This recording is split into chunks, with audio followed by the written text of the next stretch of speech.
Today, Top 30 is the only company in the world able to design, produce, set up and manage a top-level competition. Everything within the same company. Everything with the trustworthiness and professionalism that an official competition requires. Everything Top 30. Top 30. The heart of climbing. Well, an inspirational video there to start us off on what is sure to be an inspirational few days here. Welcome to Bercy in Paris 2012 for the World Championships of Indoor Sport Climbing. Welcome if you are joining us. Good morning, my name is Daniel Finn. We are here at Bercy and I'm just going to take you around the stadium now and show you the kind of capacity that we're dealing with here. Up to 17,000 seats in this arena. We have cut off one side of the arena because we've got our huge walls here with us as well, but we are up to 9,000 seats here for the finals as we move through for the next few days. I do hope you can join us for that one as well. Behind me now, you can see the depth of this huge arena that we're in, and these are huge walls that were with us in Chamonix earlier this year. If you were joining us for that, there's the lead wall from Chamonix, and just next to it on the other side of the arena, there is the speed wall as well from Chamonix. In the middle though, some interesting boulders there to start us off that's going to take us through to the semi-finals later on as we move through this competition here today, starting off with the men's bouldering in just a few moments time and then moving on to the women's lead, both qualifications. Tomorrow we're going to be switching that around, so you'll start with the women's bouldering and then we'll have the men's lead qualifications as well for you. Welcome if you're joining us. We're going to take you over into one of the other rooms in a few moments time and kick things off with the men's bouldering. I'll see you in a few moments.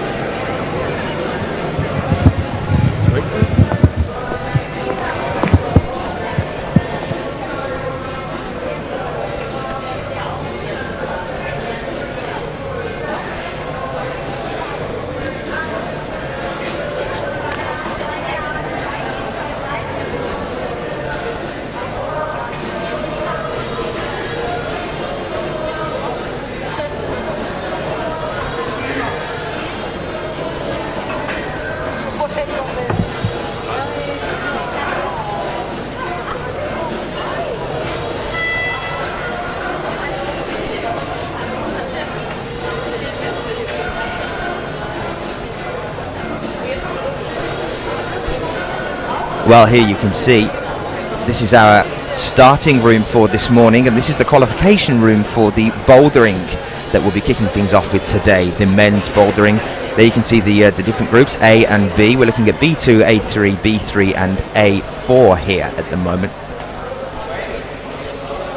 Very nicely set up. Here you can see the route setters and our volunteers making sure that the wall is in good shape for our first male athletes to come out. Remember, with bouldering, it is in reversed order like it is with most of our, in fact all of our climbing qualifications. We take our highest seeded athletes, the athletes that are at the top of the leaderboards in the rankings, and they will come out first, moving down the rankings as we move through the day. Built in 1984, the stadium here at Bercy.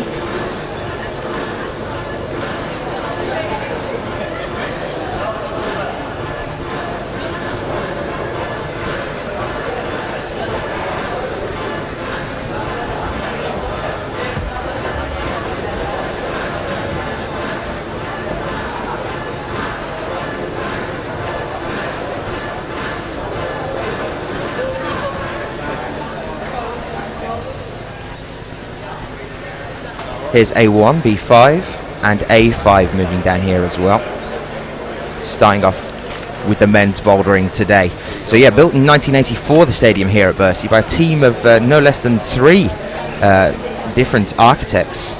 Untitled Chapter, Prouvé and Govan, the 3 architects that built this pyramid-shaped stadium that you saw in the start of the video there. One of the major sporting complexes in the world, up to 17,000 seats. There you can see the size of the arena that we're dealing with. It looks like a concert hall, and that's because it has also been used as a concert hall. And there are our huge walls that we had in Chamonix set up here as we move into the semi-finals, and also the league qualifications there. You can see the league qualification routes on the left-hand side on our Chamonix wall. Well, a good morning to you if you are joining us. Time where we are at present is just 6 minutes to 9. We're due to start at 9 o'clock.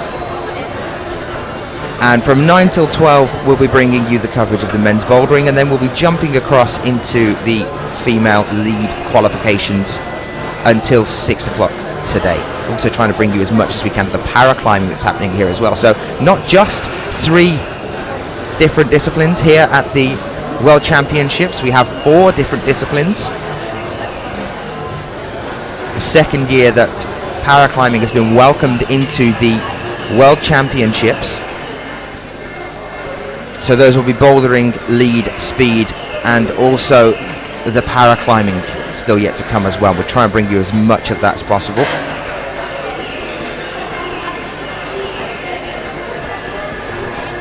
You should be able to see on your screens as well the plan for the next few days, what we're going to be bringing you, how we're going to be covering the events here in Paris.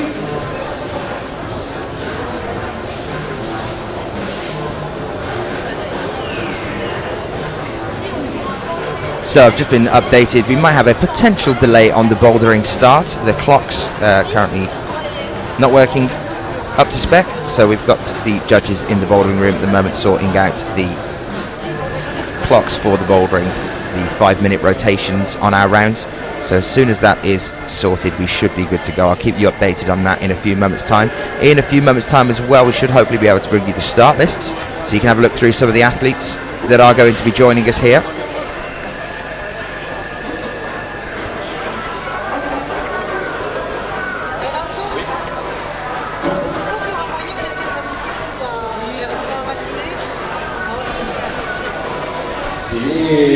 Welcome everybody! Qualification time. We begin at 9 o'clock. Also today is not very easy. I woke up this morning to read if you are joining us, you are no doubt on IFSC.tv. If you are joining us, there are a few other places you can find our stream as well. We're also live on YouTube right now. If you want to get onto the IFSC's YouTube channel, it's in HD. So not just standard definition, we're bringing you high definition coverage of the World Championships here in Bercy. You can find that on the YouTube stream that is now live as well. Same stream, same things, just clearer definition for you guys as well, just so you can see every move and every athlete as they come out a little bit clearer. In your living room or at work or wherever you are at the moment. Welcome if you are joining us. My name is Daniel Finn. Do say hello to us if you are joining us over the next few days. Let us know where you're joining us from, what the time is where you are. Nice and early in the morning here at the moment. Bring you an update on the bouldering situation in a few moments' time. Currently 3 minutes to 9 where we are, and we're waiting to get started with our men's bouldering qualifications on our first day here in Paris.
On va accueillir les premiers grimpeurs ici, la prochaine rotation. Alors ensuite aujourd'hui ça va être un petit peu la course de droite à gauche.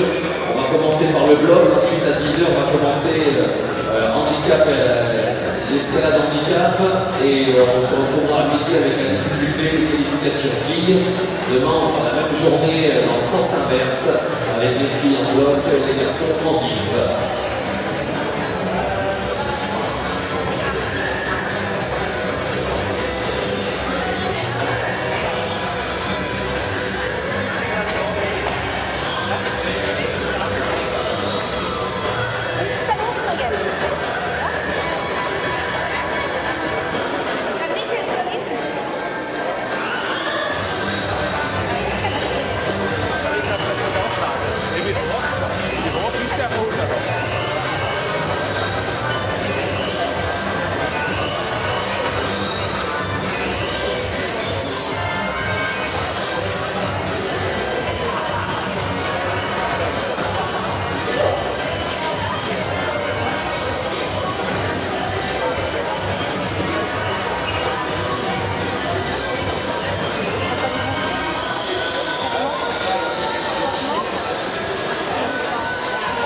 Allez, à vous de voir, essayez de trouver le bloc numéro 1. Rappelez-vous qu'il y a 2 circuits.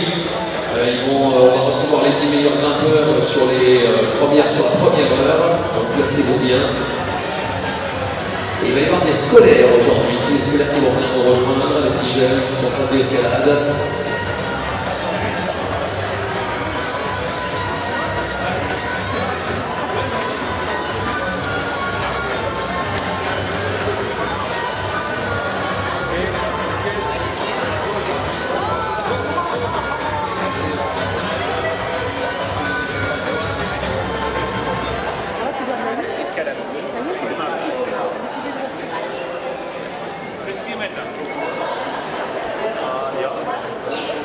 Das sind praktisch 4 Züge.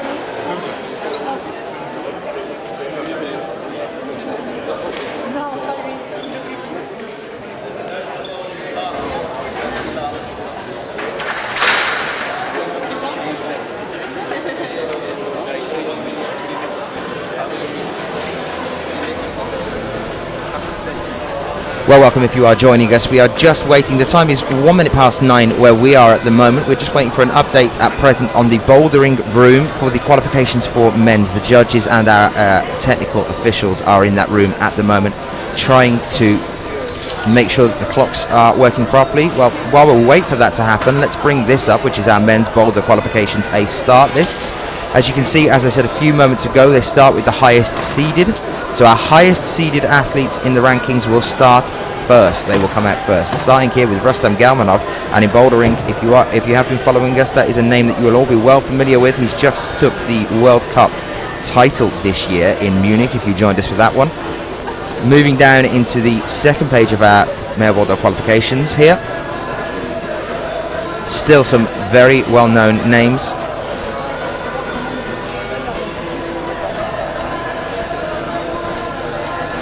On our second page, I know a lot of you support Zam as well in the chat room, so if you are joining us, do give a shout out to him as we move through the day.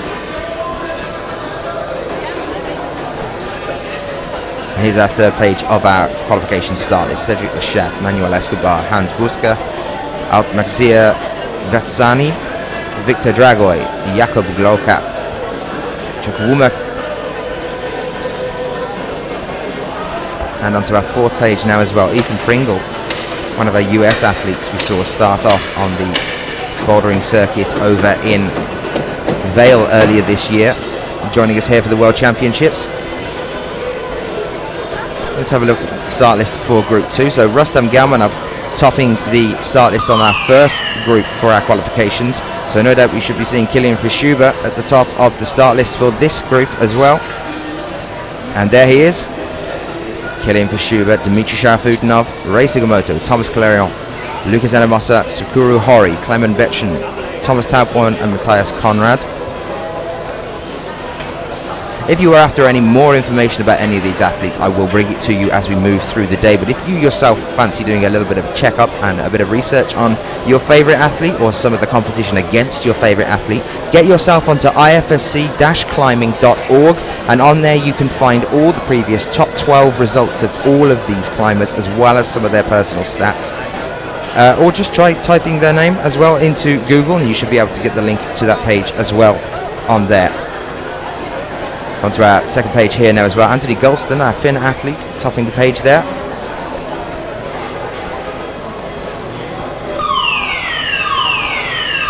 This is the one that a lot of our athletes spend their times training for. The World Championships, instead of our World Cups, with the series in the World Cups, it's a one-off event every year, and so the World Championships are all to play for in one event to become the world champion of your discipline of climbing. This is the one that they wait for. This is the one that we've waited for. No doubt over the next 5 days we will be bringing you some of the best climbing we have seen so far this year or in many years previous.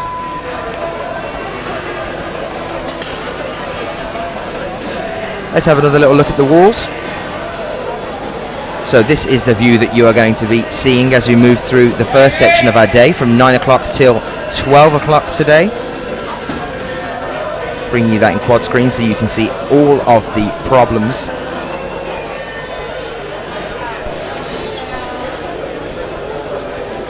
See some of our volunteers at the bottom there and some of the route setters discussing what's going on. I have seen Jackie Godoff as well. He's our head route setter in Log Dragonmare earlier this year. French route setter. Well, he's here just to be part of the team. Their head route setters are not allowed to be head route setters in their home countries. So he's part of the route setting team here, and he's been working with that team on setting up these problems for us to kickstart the men's qualification around here at the World Championships in Bercy. And then when we are finished with this room today, we're going to be taking you over to the lead female qualifications. Alors par contre, il va y avoir beaucoup de grimpeurs aujourd'hui du côté du bloc qui vont être 126 à défendre leur qualification.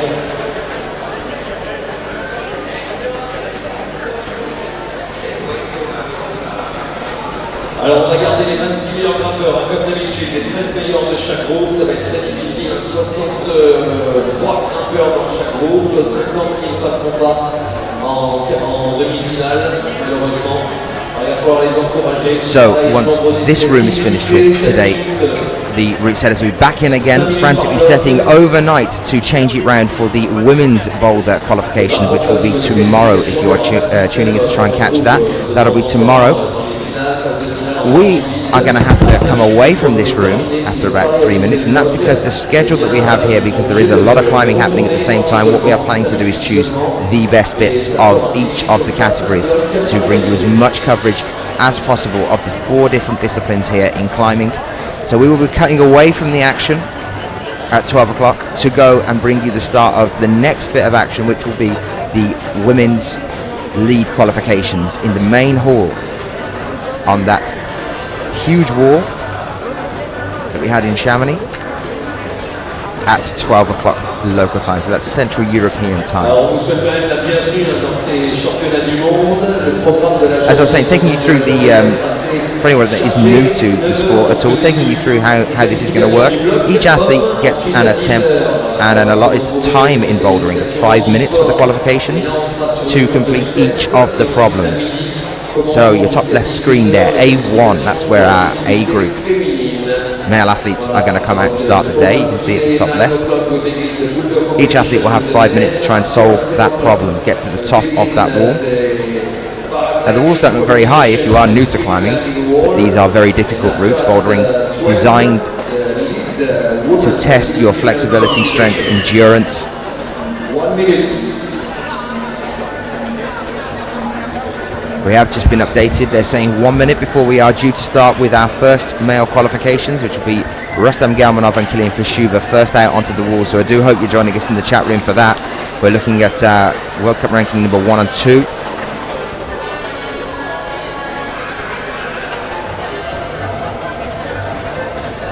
Coming out onto the wall in just a minute's time. They will have their 5 minutes of the first problem here in qualifications. Another 5 minutes is given for the athletes that make it through into the semi-finals, And those are the ones with the best results from the qualifications, as you would expect. And that comes from the most amount of tops in the least amount of attempts during those 5 minutes that they are allowed to be on the wall. And if it is too fine to call on that one as well, it will go to bonuses. Well, here we are. We can see our first athletes coming out now. By the look of things, there is Rustam on the top left-hand side of your screen.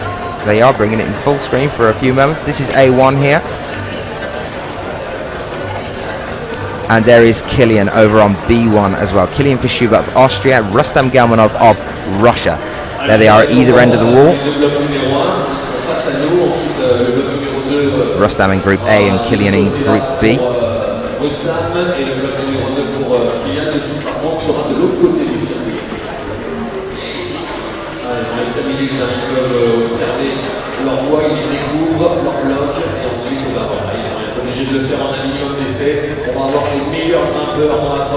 So of our athletes here, only 20 through to the semi-finals. Rustam quick to start here. The yellow tape you can see at the bottom there, the 4 holds. 2 for your feet and 2 for your hands, those are the starting holds. And Rustam, there's a flash from him. So first attempt, a top on the first attempt, in less than a minute. We are going to expect to see this, as we always do. These are the highest ranked athletes on our seeding. We would expect to see flashes as we start the day here.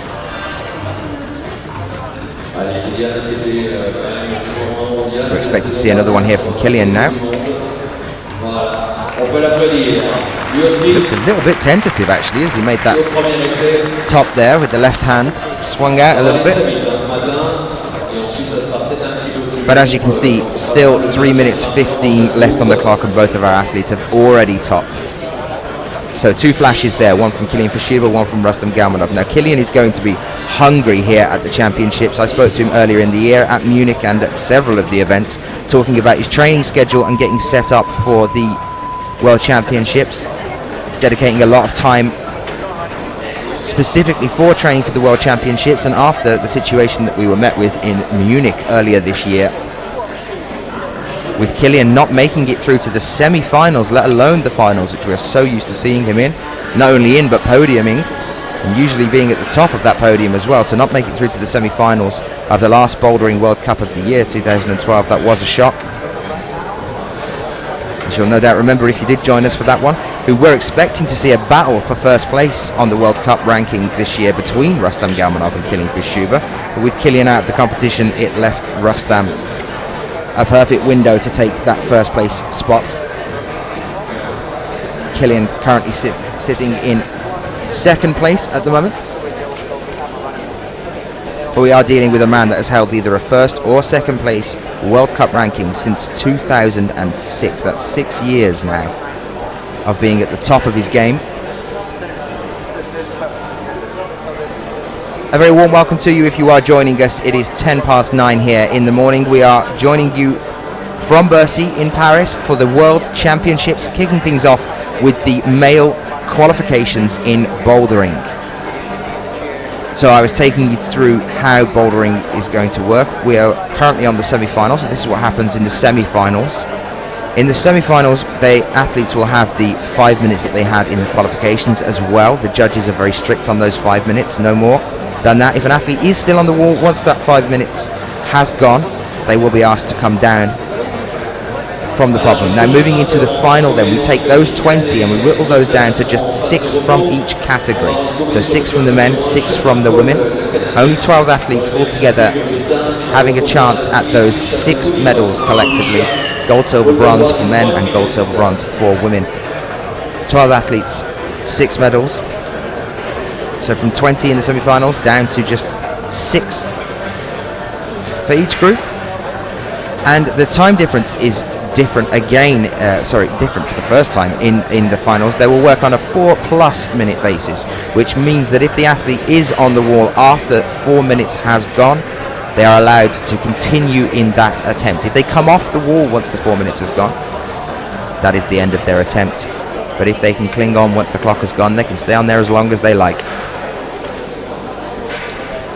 Of course, it is extremely hard to stay on a wall or even get onto a wall. I have tried and failed. And they are designed to be problems. That's why they are called problems. They have to be solved. So we get set for our next turnaround. First turnaround of the day. There's Sean McCall down in the bottom left of your screen right now, starting off on A1. Very strong year this year. And Dmitry Sharafudinov at the other end there on B1, just getting started. Rustam's teammate from Russia.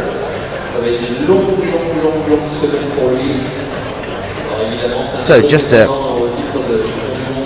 have a thought here about how multinational this sport is really becoming. Our first 4 climbers that have come out and joined us today, in the first 5 or 10 minutes, we've already gone through 3 different countries. 2 from Russia, 1 from Austria, and 1 from Canada in our first 4 athletes. As I've been saying all year, it is a growing sport, and the fact that we are here in Bercy at the stadium here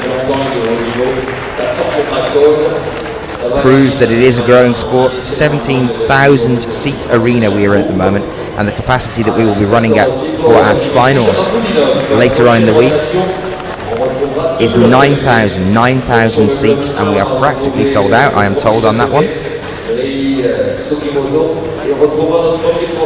That's something that I also like to talk about, and I have been talking about to a lot of you if you've been joining us at the World Youth Championships, which was just a week ago in Singapore,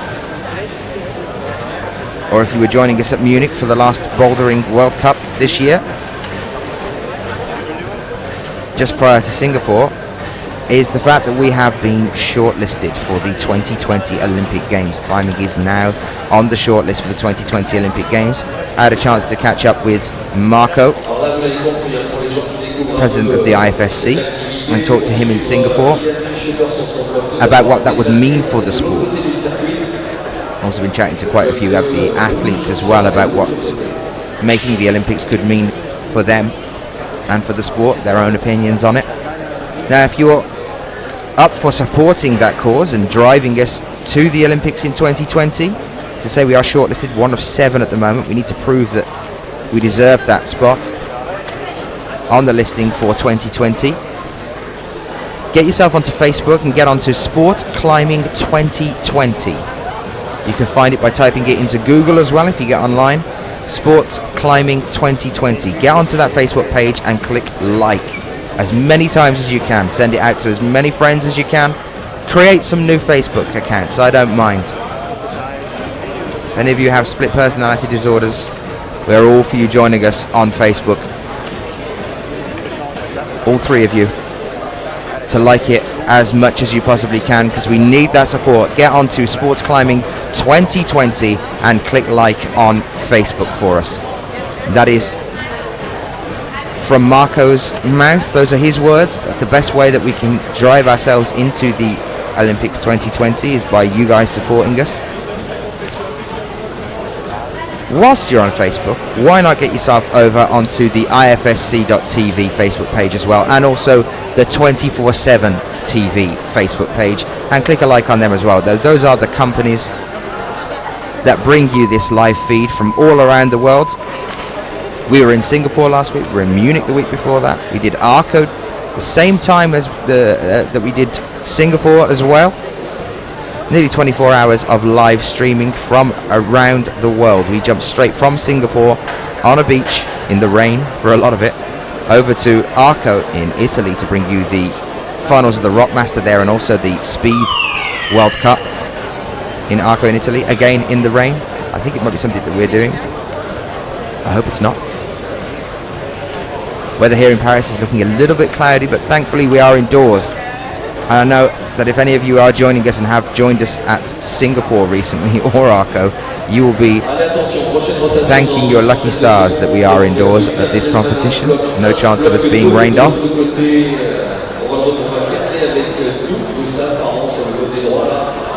Ensuite, Guillaume Clément qui va être dans le circuit jaune sur le bloc 1 entre Kylian Fischer de l'autre côté du circuit sur le bloc 2 rouge et Mr. Rei Sugimoto, le japonais qui va faire son entrée sur le bloc numéro 1 rouge.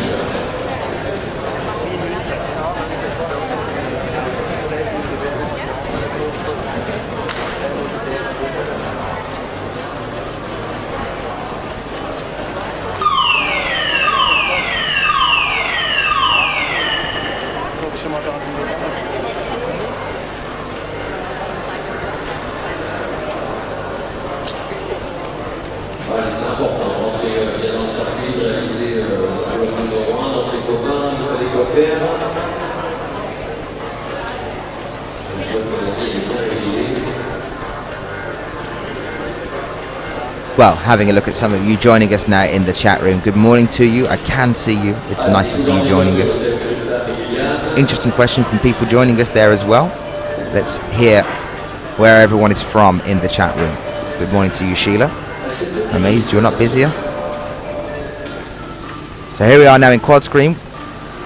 Our first two climbers that came out and joined us earlier are now back out onto the wall on their second problem today, Rustam Galmanov and Kylian Fischuber, but they are now joined by France's Guillaume Glaramonde and Japan's Rei Sugimoto. So two new different nations to add to our list.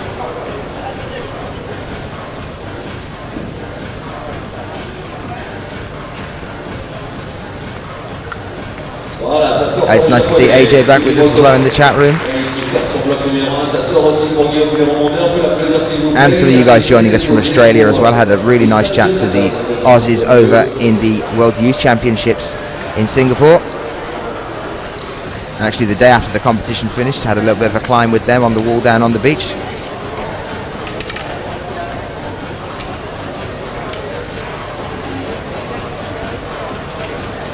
Nice to see Costa Rica joining us as well.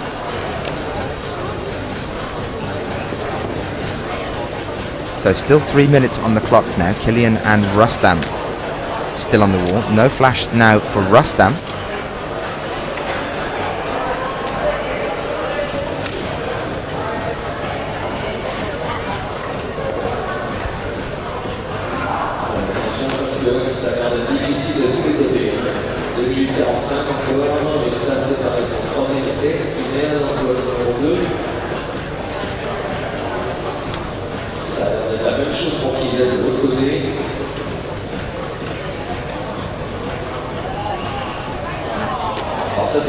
Sur les 5 blocs proposés, évidemment, il y a toujours des blocs un petit peu torturés pour permettre d'être sûr d'avoir le nombre de quotas pour les demi-finales, d'avoir les 13 meilleurs de chaque circuit.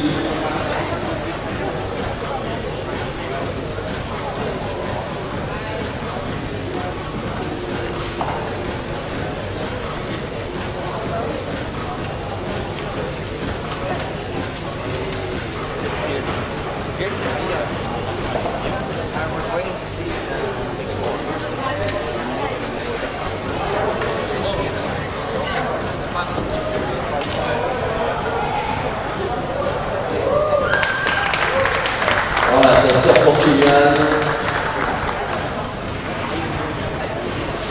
Давай, Rustam, давай. You can help him if you want. Yeah, Rustam, yes.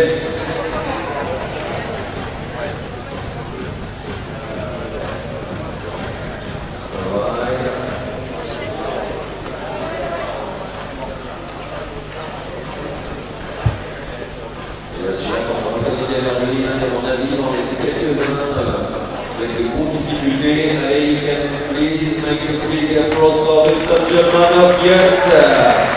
Troisième essai, il va faire mal celui-là. Ça va être un bloc décisif, ensuite il est sorti. Allez, prochaine rotation dans 1 minute. Il y a toujours le bloc numéro 1 et le bloc numéro 2. On va retrouver Mr. Jonas Boman de l'équipe allemande. Et on retrouve Chetnakol sur le bloc numéro 2. Sur le bloc qui vient de faire Rustam. De l'autre côté, ça va être Thomas Caléron, Tito qui a fait son entrée sur le bloc numéro 1. On va retrouver Dimitri Charofounidov, bloc 2.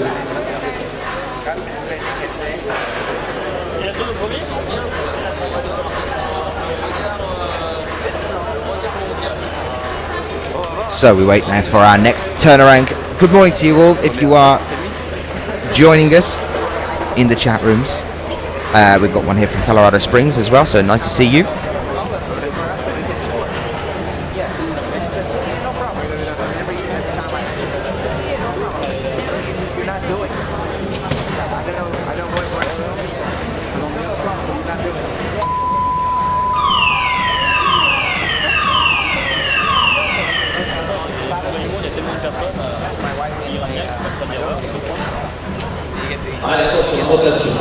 We are also streaming on YouTube as well now, so you can get yourself onto the IFSC's channel on YouTube and you can click the stream on there if you want to go and have a look. Here are our volunteers gaining the wall, and Sean McCall back out on A2 now, his second problem today. Quite a sparse wall actually, A2. And there is Dmitry Sharafutinov in the bottom left at the moment. So 4 different disciplines of climbing here at the World Championships. Definitely something to get excited by. We have bouldering, we have lead, we have speed, and we have paraclimbing as well, joining us for the second year at the World Championships.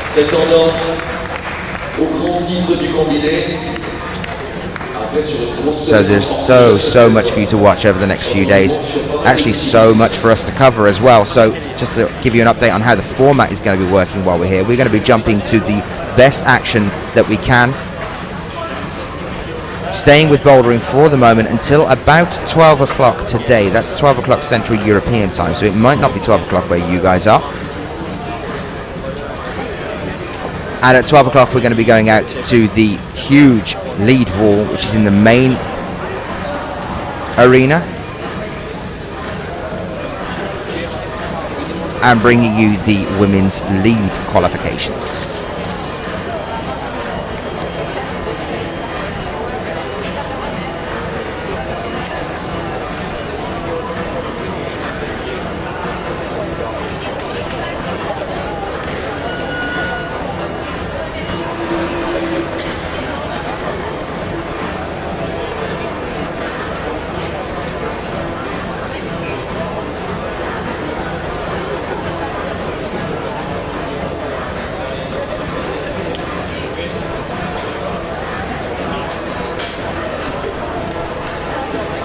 Okay guys, I know you want to see that split screen, but at the moment we've only got Dmitry Sharafutinov climbing. I think they have actually paused on 2 of the routes. Sean was out just on A2, and we're here with Dmitry on B2 at the moment with 2 minutes 20 still left on the clock, and as soon as we get things started with our next set of climbers, we will start to show you some things.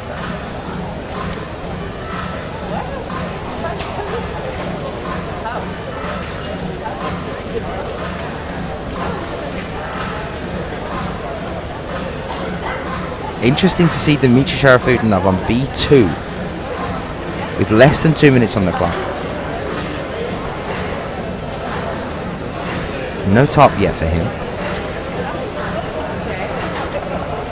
He's not particularly short climber either. Must be quite a reach to top out here.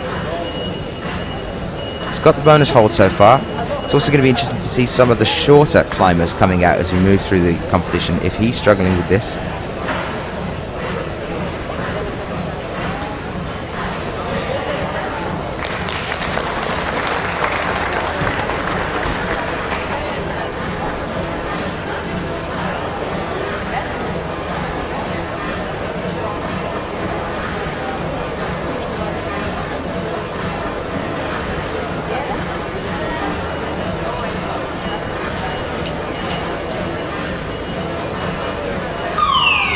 So just 1 minute left now, and hopefully we should be back with 4 climbers here. Just to answer Carrie's question, Killian so far 2 tops.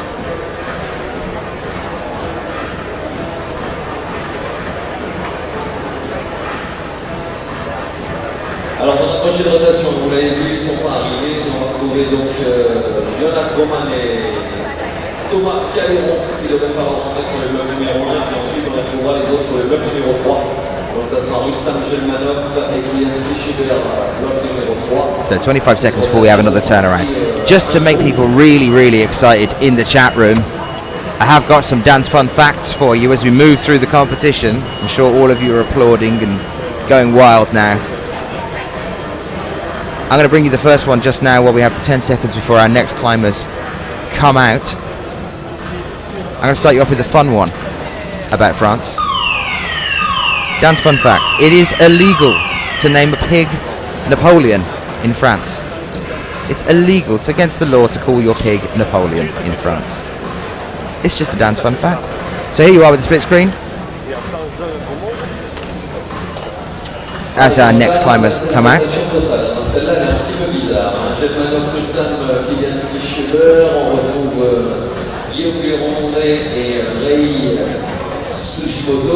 Interesting point there from Sheila in the chat room. Says quite right so. Would be unfair on the pigs.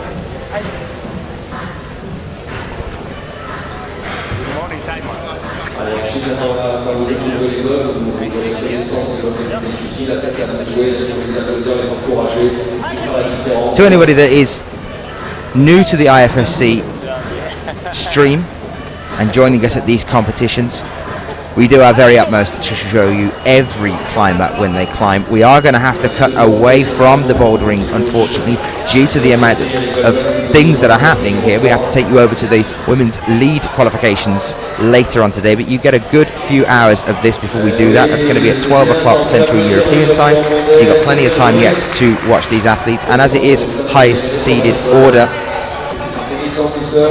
we're definitely going to be seeing all the ones whose names ring that bell in your head when they are read out. Our first German athlete out now.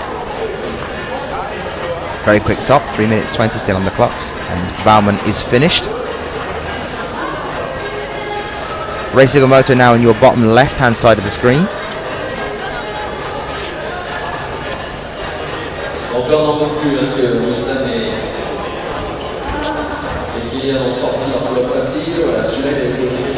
With 3 minutes left to go. How's everyone doing in the chat room?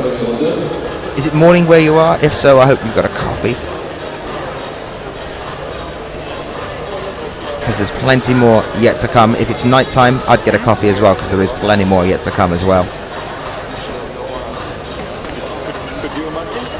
There's Chris with a T. You're a T man, that's fine. Well, here are our volunteers with their giant sticks to clean the wall. Shouldn't have too much of a problem, only the standard amount of chalk build up on the wall as we move through the competition. It's not very humid in here, it's not damp. It's not too hot in here either.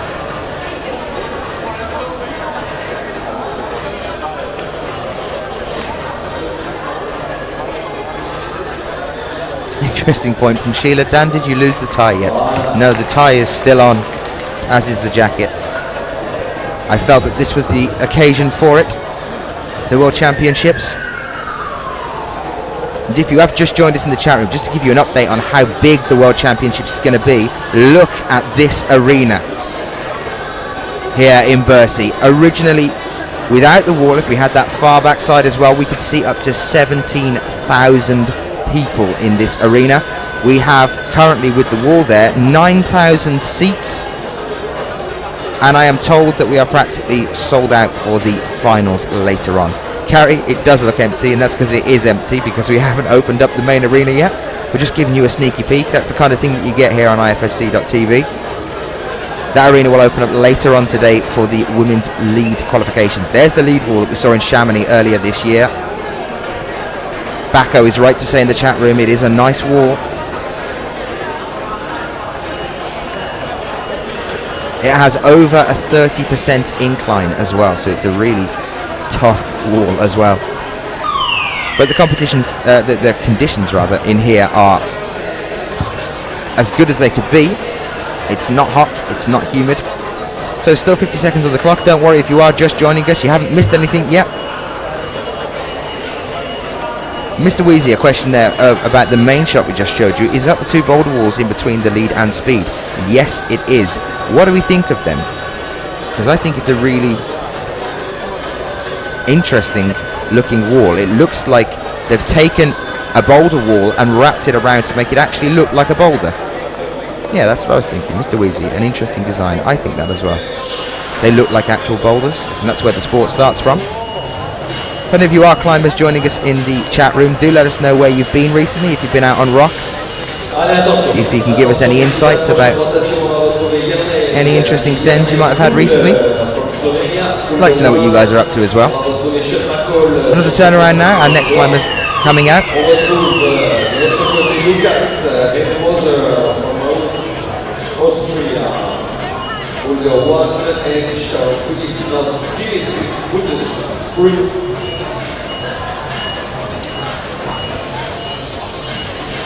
Allez, le 3, ils sont tous les deux côte à côte. L'Académie russe. Alors de temps en temps, une rotation sur deux, essayer de voir un peu comment ça se passe.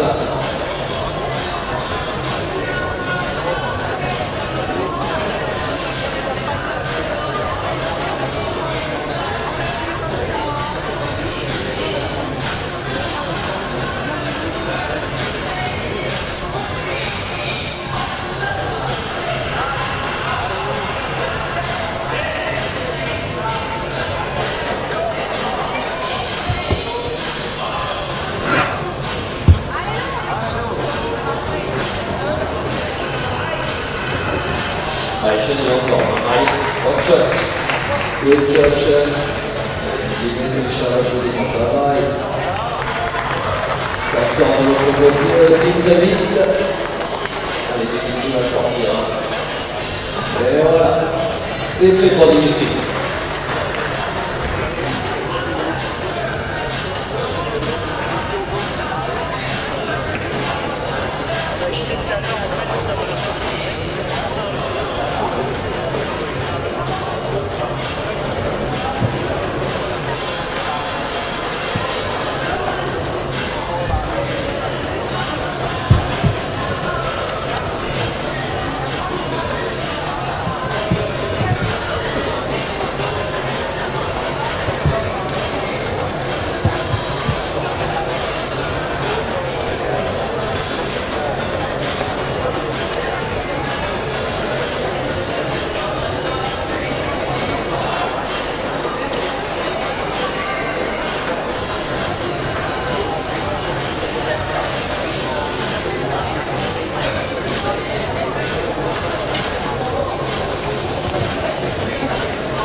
Alors merci à nos juges, merci à nos grosseurs lors des simples, qui sont vraiment compétents. C'est pas énorme. Ah, c'est pas facile à servir un set longue et gigantesque perche pour aller choper les surprises un petit peu. Ah ouais, ça en est bien dedans. Ah, ça y est, il est bien.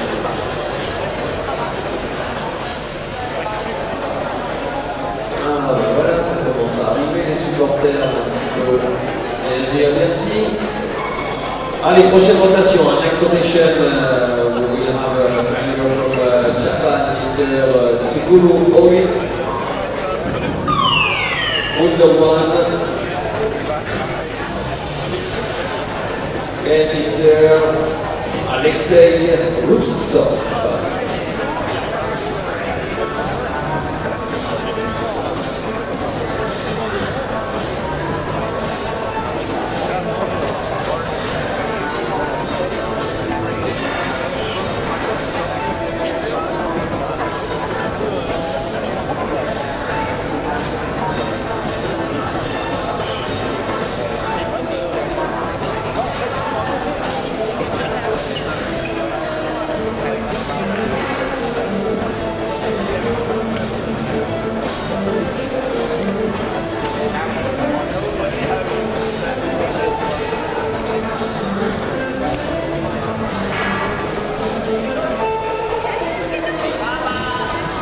Allez, là c'est un peu la rotation bizarre. 1, 3, 4, 6. Alors, Kylian Fischler, Sugimoto Rei, Cameron Thomas et on retrouve donc Tsukuru Ori sur cette rotation. De l'autre côté, ça va donner Rustan Gelmanov, on va suivre avec attention, ils ouvrent le bloc numéro 4, Guillaume Guermondé, on retrouve Jonas Norman et Mister Rutsov Alexei sur le bloc numéro 1.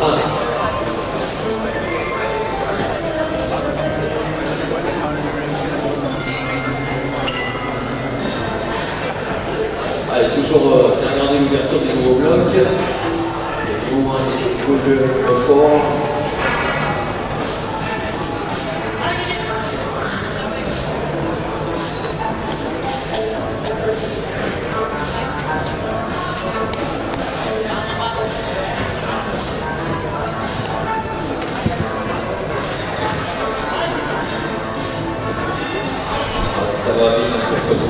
Okay, so our next athletes are out now. You can see over on A2, Jonas Baumann in the top right-hand corner of your screen now. Next to him, Rei Sugimoto.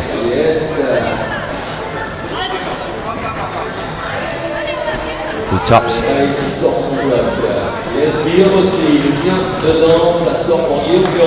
As does Guillaume Guermondé.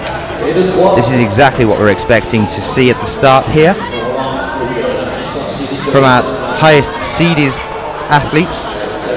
Now I can see some of you are discussing the gradings on the routes. Shall I enlighten you? I've just been chatting to Jackie Godoff and the route setting team. So the difficulties we're looking at here for A and for B. Starting off on A1, Jackie's saying a relatively easy one, it's a 7A.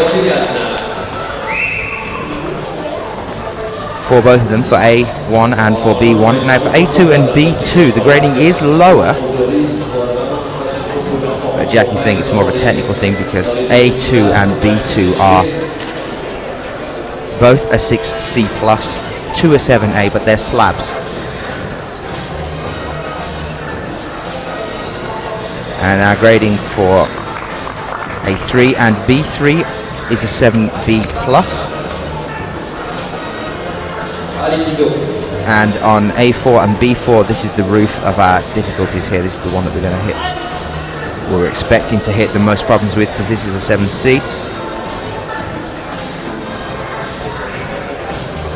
And on A5 and B5, we're looking at a 7B plus. I will go through those for you.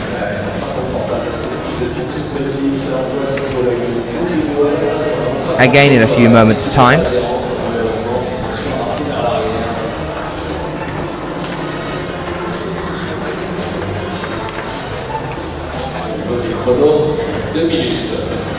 Now the gap that we've had just then in the graphics is due to the gap in the climbing that we had. Two of the walls were stopped for a moment.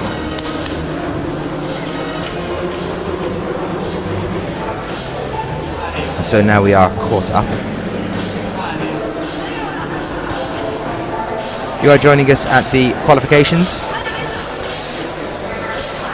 for the men's bouldering here at the World Championships. And as Sheila's just pointed out in the chat room, seems like the ones on the left hand side of your screen there, which I think is A2, and you've also got B2 as well, are the ones that's causing a problem for everyone. This is an interesting one. This is what I was just chatting to Jackie about.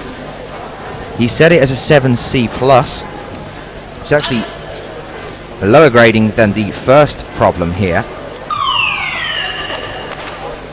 But as it is a slab as well, he said that it is an easier route if you were to give it a grading, but it is technically hard to do as well. So it's kind of contradicted himself on that one, but there you are. And it is, as he said, that we are seeing the athletes having a bit of a problem with the second problems that they have here on A2 and B2, a 6C plus to a 7A.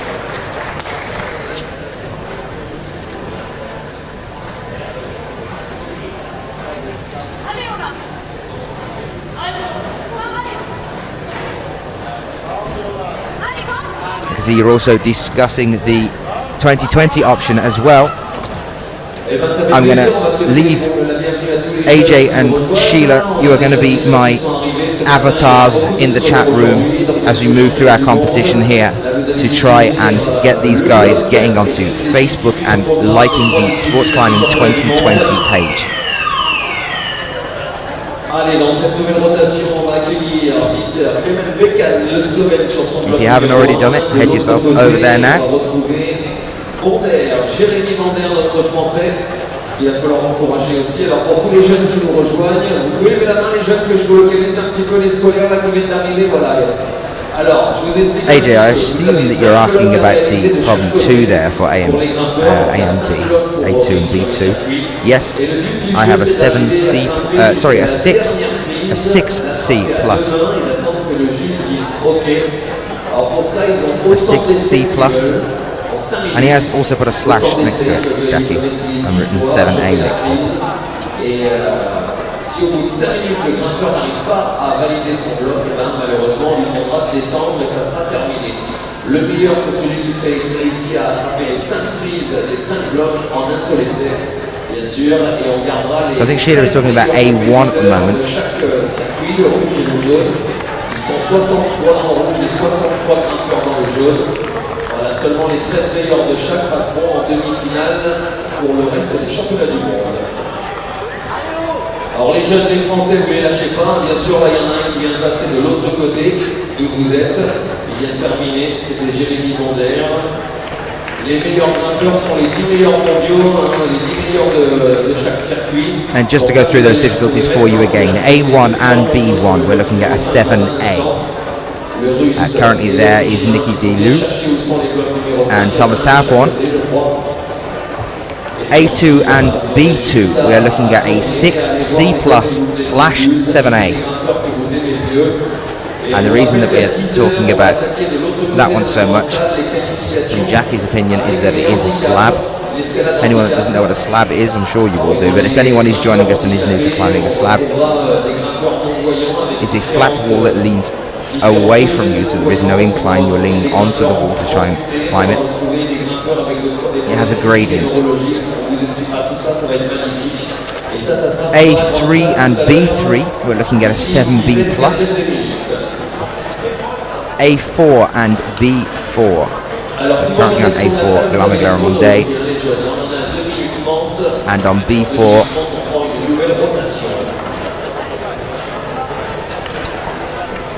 Racing Moto, that's a 7C. And then the 5th problem, because yes, there are 5 here.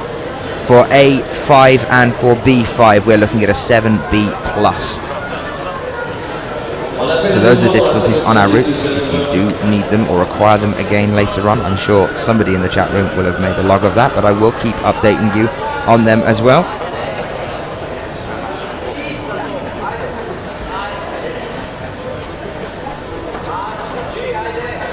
Allez, à la bloc numéro 2, on a un Slovène qui a du mal un petit peu à sortir son bloc.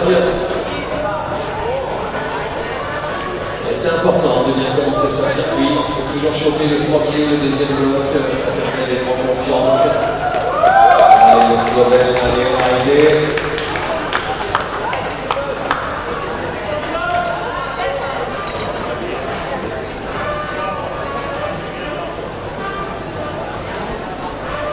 The Austrian climber that you could just see was not getting for Sheila. That was Lucas Enemosa.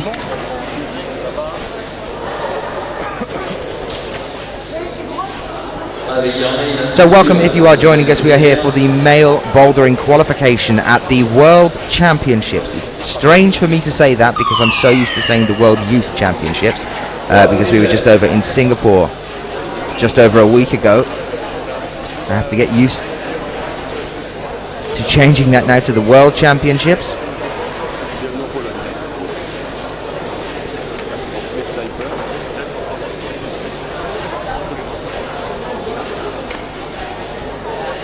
Alors attention parce que la prochaine rotation dans 30 secondes elle va être très intéressante. On va ouvrir le bloc numéro 5. Alors les jeunes, regardez, passez de l'autre côté là. An update on Ondra. Sheila has beat me to it. But an update on Adam Ondra has actually pulled out of the bouldering competition here, but he is doing lead. Alors évidemment, eux, ils devraient le faire assez facilement normalement. Alors les deux meilleurs mondiaux, vous allez voir le maillot violet, c'est Kylian Fischer, et puis celui qui a la petite coupe And we start with our lead male qualifications tomorrow. Our lead female qualifications will be brought to you later on today. We cut across to that action at 12 o'clock Central European time, so 12 o'clock our time. Le Hollandais qui présente le bloc numéro 1 et de l'autre côté on va retrouver Thomas Cotor, l'Allemand sur le bloc numéro 1 aussi. So 2 new athletes out now. On A1 Edward Fihali of Great Britain and on B1 Matthias Conrad of Germany. Clement Betchen of Slovenia out now on B2. Lucas Enemoser of Austria moves on to B3. And Sean making his last climb of the qualifications for Canada over on A5 at the moment.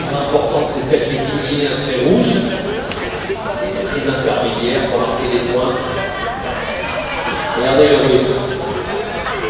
Il est très puissant le russe, c'est sa particularité, très fin, très puissant. Voilà, ça sort pour le Hollandais. Et le russe, est-ce qu'il va sortir de star? Well, welcome if you are joining us. My name is Daniel Finn. I'll be with you through the next 5 days of competition climbing here. Any questions you might have or opinions, do send them in to us. Thank you, AJ, for that next update, guys. If you can see that now, do click on that link and get liking that page. www.facebook.com/sportsclimbing2020 as we push for our Olympic 2020 movement.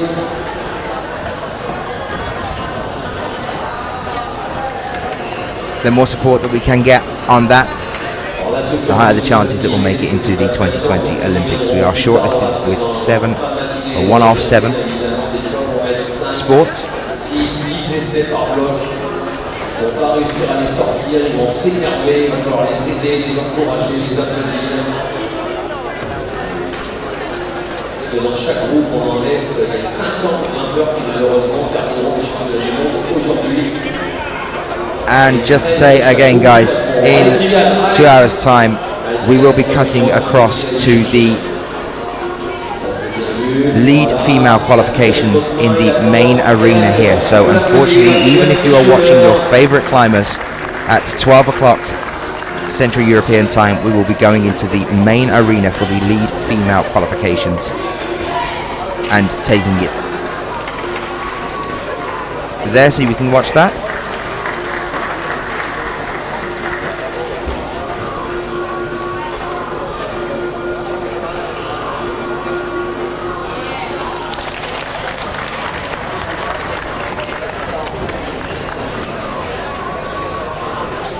So we saw on A1 Edward Fihali just a few moments ago come out and top. Still seeing tops straight away on A1 and B1. We're going to expect to see that from most of these athletes. There are the highest ranked athletes on the seeding. Edward Fihali we saw in Munich recently make it into the semi-final just by the skin of his teeth. 1 top in 3 attempts there, 4 bonuses in 6 attempts in the semi-final.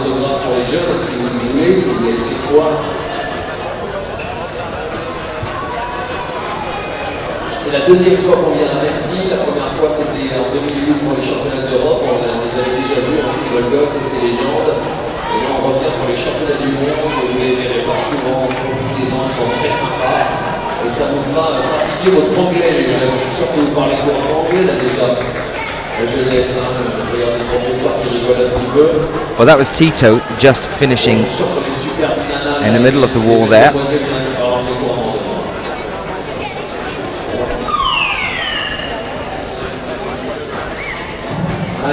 And with a minute left on the clock, we wait for our next turn around. Welcome if you are joining us.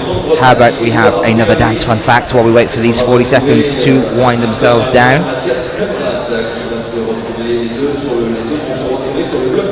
Did you know that there is a Victor Hugo Street in every town in France? In every town in France. There is a street named after Victor Hugo. Do we all know who Victor Hugo is? If you don't, I will enlighten you. He's the man that wrote Les Mis, Les Miserables, ring a bell? And he also wrote what became The Hunchback of Notre Dame.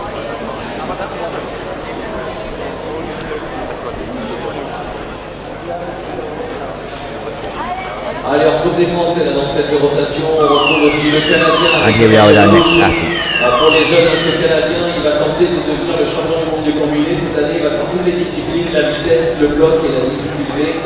Les 3 compétitions, regardez-le, pour l'instant, il est bien dans son circuit. Il a réalisé presque le circuit parfait. Il a son bloc 5. Il trouve Jérémy Lander, notre français, sur le bloc numéro 2.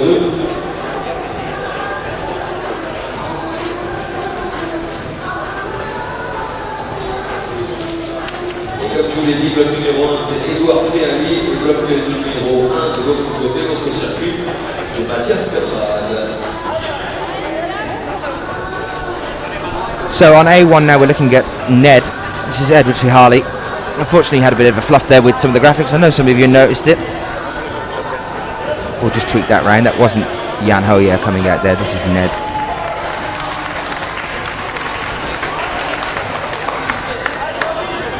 Sean McCall coming off his 5th attempt there.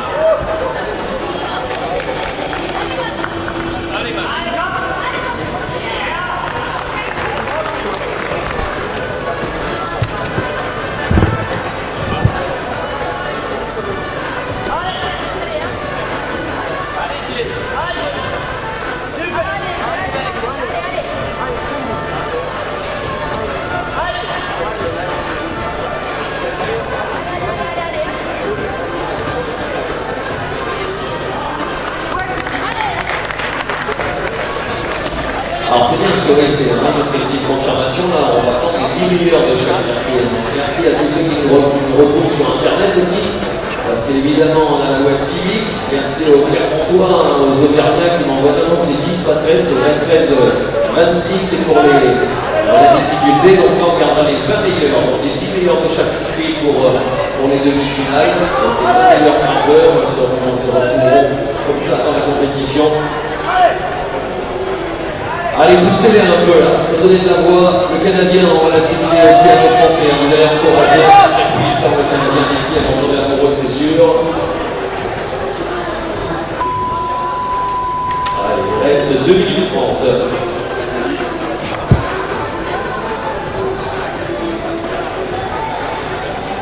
Et je pense que dans 5 minutes devrait commencer dans la grande salle les premières qualifications de nos escalade handicap escalade. Donc on va retrouver nos grimpeurs dans 5 minutes au départ. Là-bas, ça va être sur le mur de vitesse.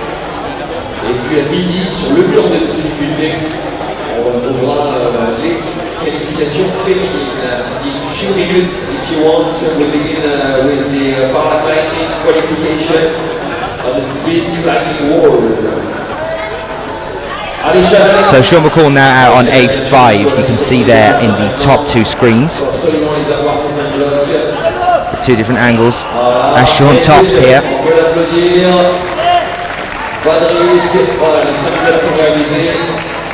A5, A7, B+.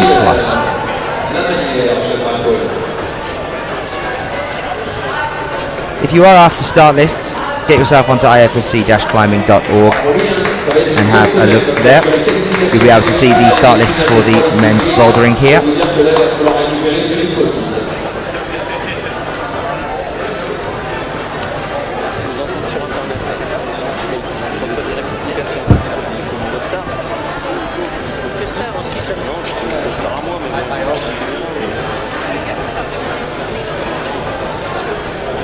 Merci, sur Internet, tu bouges pas, je reste sur Internet avec moi.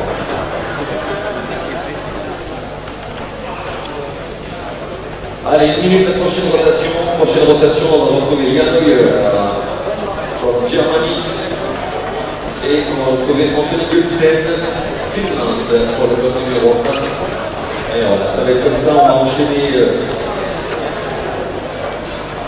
jusqu'à la connaissance des qualifiés pour ces demi.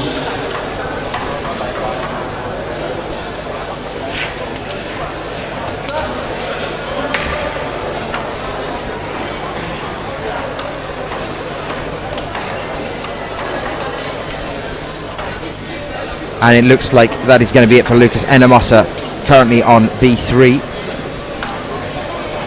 with 10 seconds left on the clock. So no top there for him, and we start with our next rotation.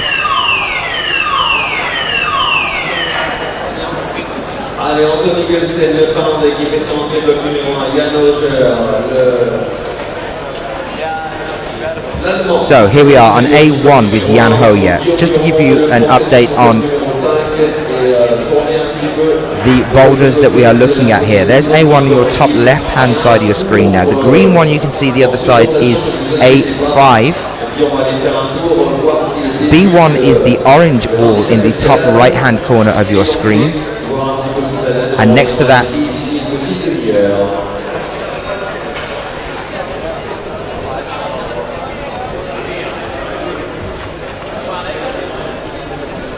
is another angle of A5. You have A2 on the top right hand side of your screen now. You're now looking at Nicky de Loo of the Netherlands. B3 has Sakuru Hori on it, which is the green wall in the bottom two screens. So the green wall on the bottom two screens at the moment, that's B3.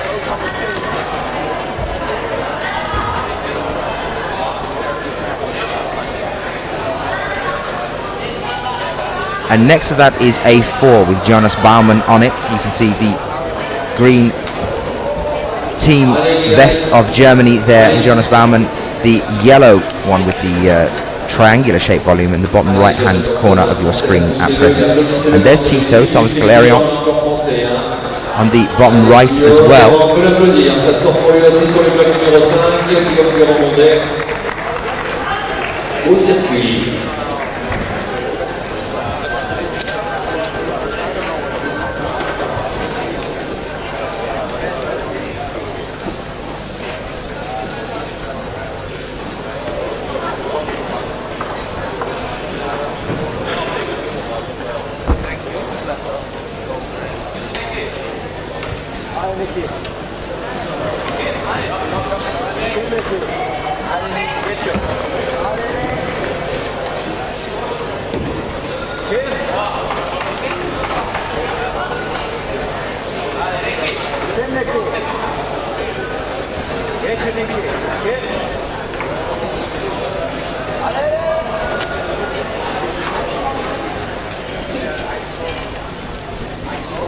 And as Jackie was telling me just a few moments ago, A2 you can see in the top right hand corner of your screen there. That was Jackie Godoff, who is one of the route setters here. French route setter. A2 and B2, they're both slabs, and he was saying that although he set the difficulty grading in terms of grading as lower than A1 and B1, A2 and B2 are set as a 6C plus / 7A. Well, he called it first that we would still see some problems on A2 and B2. The roof here is A4 and B4 with a 7C.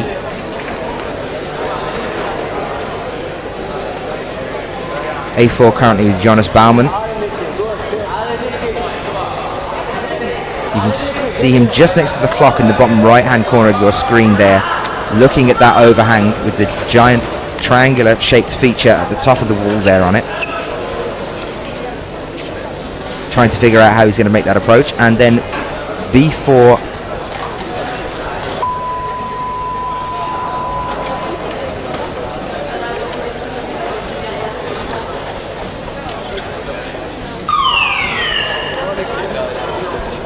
has Tito on it at the moment, and he's also still on the ground. So just next to each other, A4 and B4, you can see them there in the bottom right hand corner of your screen.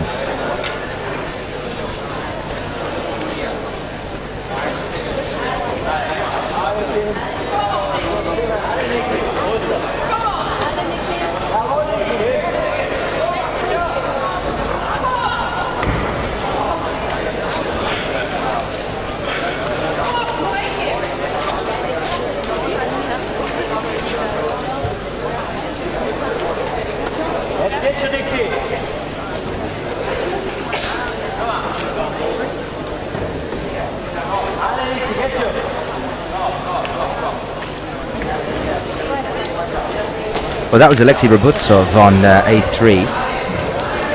great to see him back. Haven't seen him beaten for a while. Missed him in Munich. Didn't see any of the Russians over in Vale earlier this year. And we're back with our next athletes. You can see Ned there, Edward Fihali on A2, just figuring out, having a bit of a running look from the bottom of the wall, telling the brushers where he wants brushed on those slopers there, circular shaped holes you can see on the top right hand corner of your screen. Just next to him on B1 now coming out is Mauricio Huerta of Mexico. I had a really nice chat to him when we were in Mexico in Munich earlier this year, just a couple of weeks ago. Mexican athlete, Mauricio Huerta on B1, which is the orange wall in the middle of your top right hand side screen. You can also see an alternative angle of him as he's making a start on this wall in the top left hand side of your screen, on the right hand side of that one as well. And over on A1 now we have Martin Stranik of the Czech Republic. I was excited to see Adam Ondra coming into the bouldering. We have learnt that he's not going to be coming into the bouldering. He is doing lead here, but we're not seeing him here at the bouldering.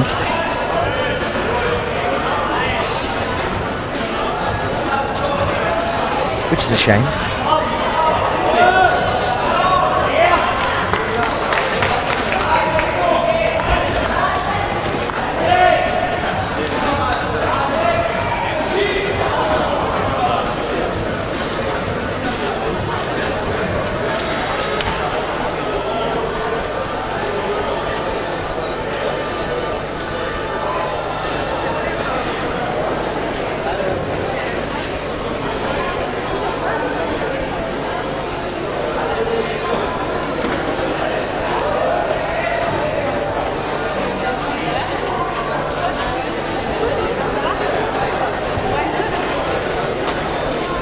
There you can see Klemen Betschen of Slovenia in the middle of your bottom screens there, the green wall. Slovenian athlete Klemen Betschen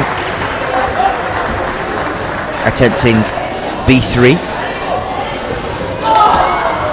B3 given the grading of a 7B+.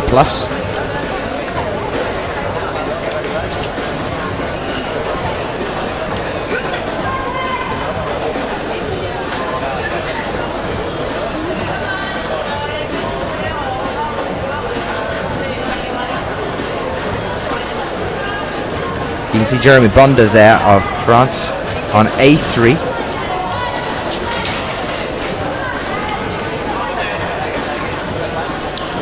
And he's walking about just to the left-hand side of your clock now. He's just had to sit down while he waits for his wall to be cleaned. And you can see his wall getting cleaned on the bottom left-hand corner of your screen.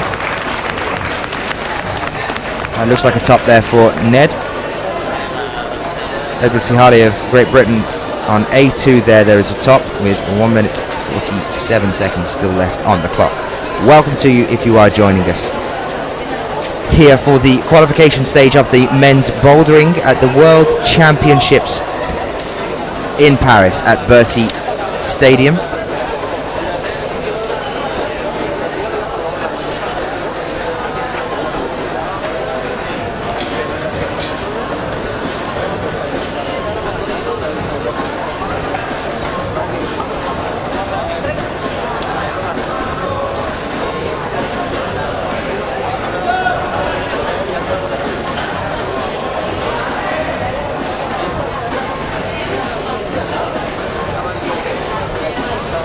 Remember guys, any questions you might have at all, do send them in to us in the chat room. Come and say hello. Love chatting to you guys as we move through the championships, and any questions you might have, I will do my utmost to get answers. It looks like over on A4 there, Jene Kruder just lost his slip out of his pocket. On how well he's doing so far, let's hope he's remembered. And problems for Klemen Betschen still on B3, which are the two green ones you can see in the bottom of your screen. Nothing going on the top ones at the moment. All of our athletes have finished up. We're still with Klemen Betschen with 15 seconds on the clock. Can he push up above this overhang now, this overhanging feature? And it seems like that Little pop onto the penultimate hold is the thing that stumped him there. Let's see whether that becomes a thing as we move through the competition. So we've now got less than 5 minutes because we're back with our next turnaround.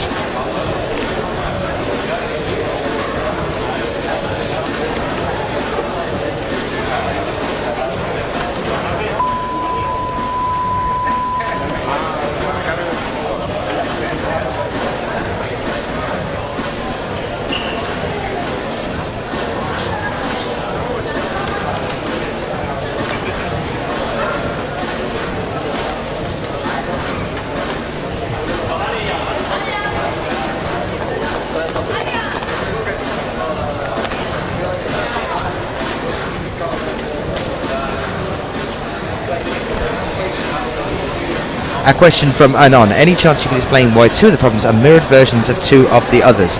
They're not. It's two different camera angles. I think that's what you're seeing there.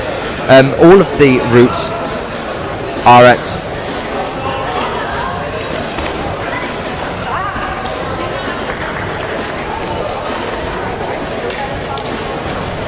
All of the routes are tried via route setters prior to the competition, and they do try and get them as similar as they possibly can. I think what you might have been talking about as well, though, is on the bottom left-hand side of the screen, there are two that are more or less identical, and that's because they're two different groups. Now, we had to split, due to there being so many athletes, we split the athletes into two different groups. 5 problems for each of them at the same difficulty, so wherever possible, if we can make a route identical, the route setters do it.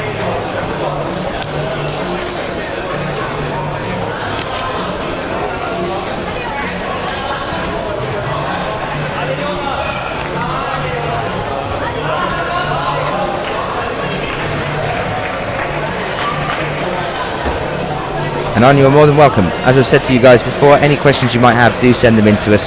I will do my utmost to get some answers for you. So an update on what the coverage is going to be today, guys. We started at 9 o'clock Central European time. We're going to be staying with the male bouldering until 12. And at 12 o'clock Central European time, we're jumping over into the main arena to bring you the lead female qualifications and possible to have some updates on paraclimbing as well. So, Spanish athlete now out on B1, Ignacio Sanchez Gonzalez.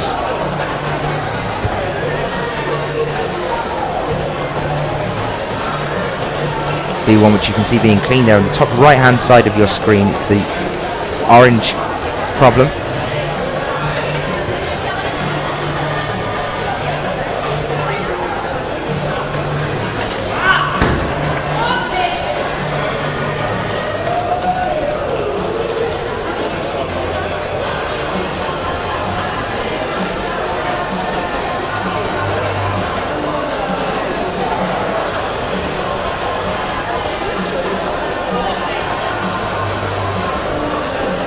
Let's go across for you and make sure that you guys all know exactly what the routes are here. I've had a bit of help there from me,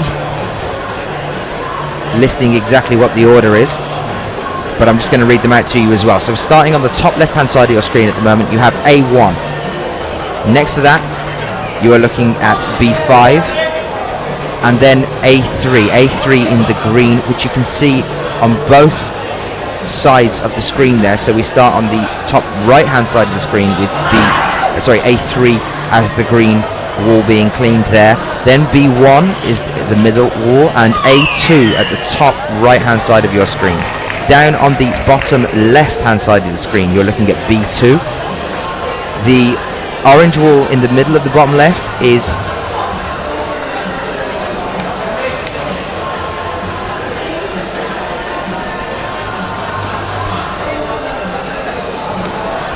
A3, B3 in the middle, over to A4, and then B4 on the bottom right hand side of your screen.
Well, from our end of things, I can tell you that somebody is on the case already about trying to get results up for you guys. We will bring them to you as soon as we possibly can.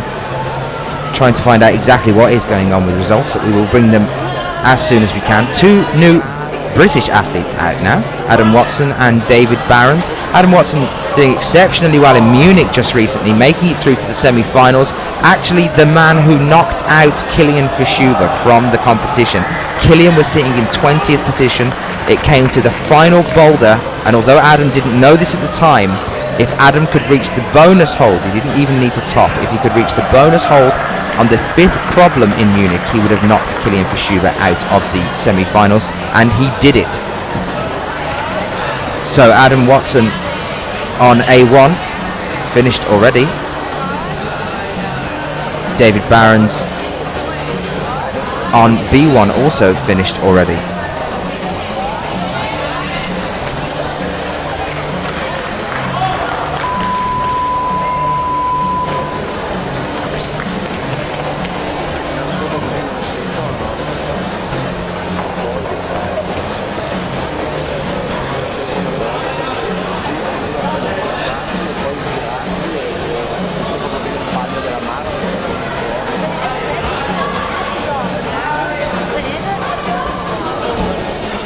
So on B3 at the moment, Matthias Conrad of Germany. Any support in the chat room for the German athletes, do let it be known. Had a great chat with Udo, the team coach for Germany in Munich just recently. Germany putting on an exceptionally strong front this year. Not only some very talented athletes, but also a very talented coach and team. Germans are looking very, very strong.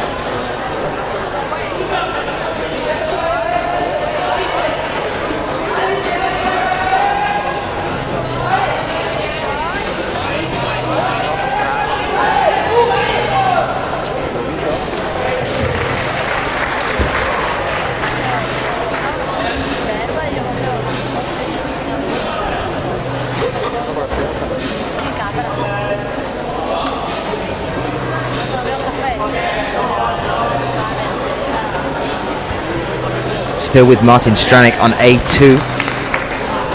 Jackie's estimation of A2 and B2, the slabs being the ones that are stumping some people. We're seeing them coming into play now.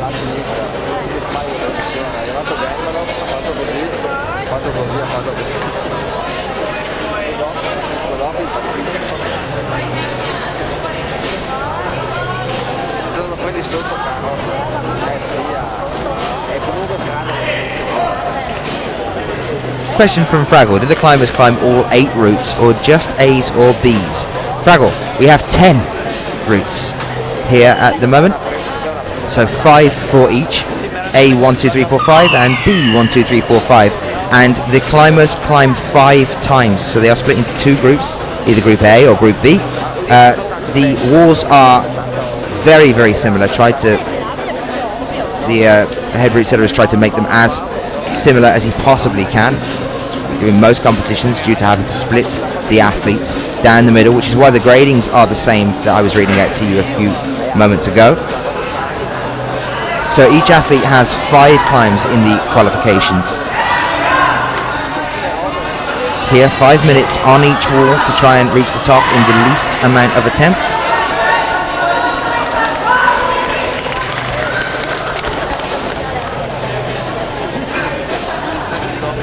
And then we move forward into the semi-finals. Just 20 going through to the semi-finals.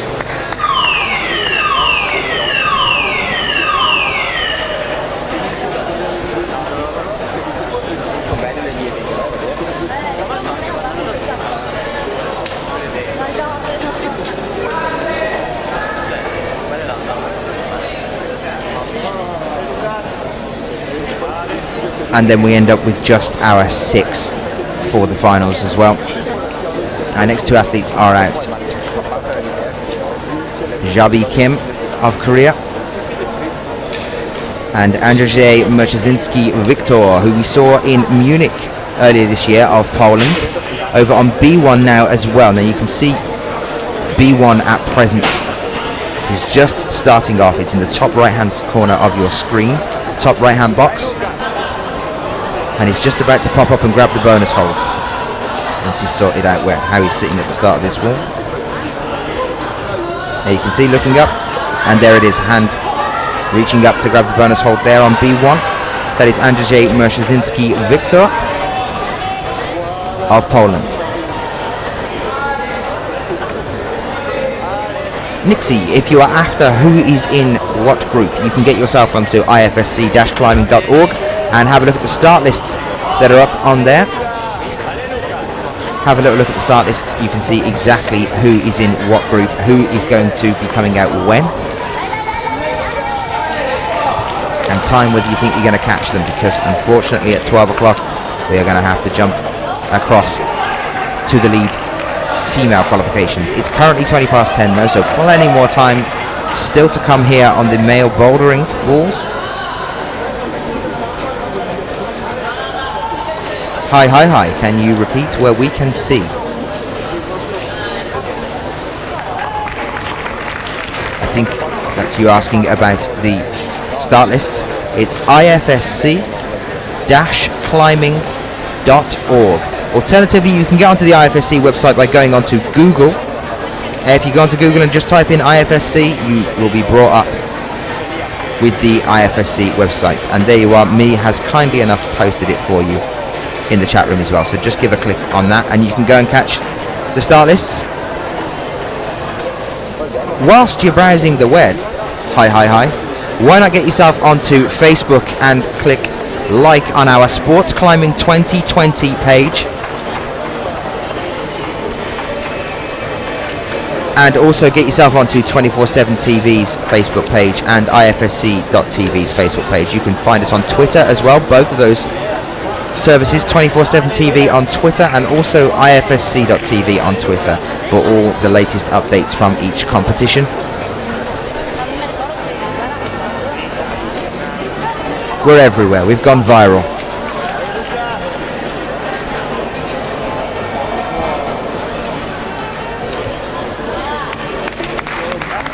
So 1 minute 45 left on the clock here.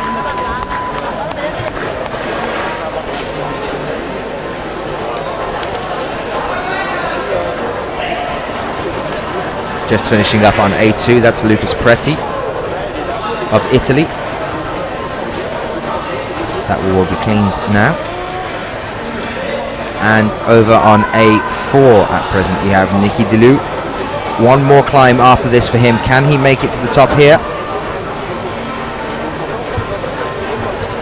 Struggling to mantle that feature there.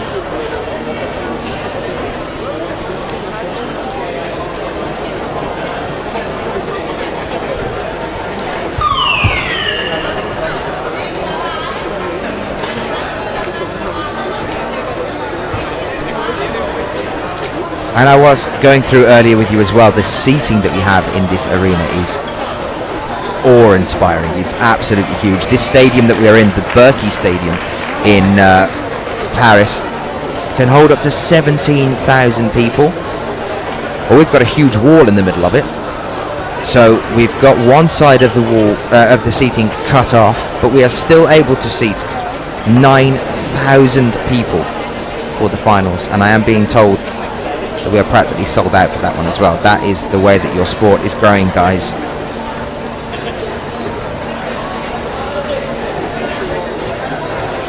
If any of you caught Chamonix, you'll remember as well from there the kind of support that we had also in Munich, straight off, even from the qualifications at Munich for the last bouldering competition of the year. Thousands of people for the qualifications. And into the tens of thousands as we moved into the semis and the finals in Munich. It was the same for Chamonix, even though it was raining. Our audience at Chamonix was a sea of umbrellas.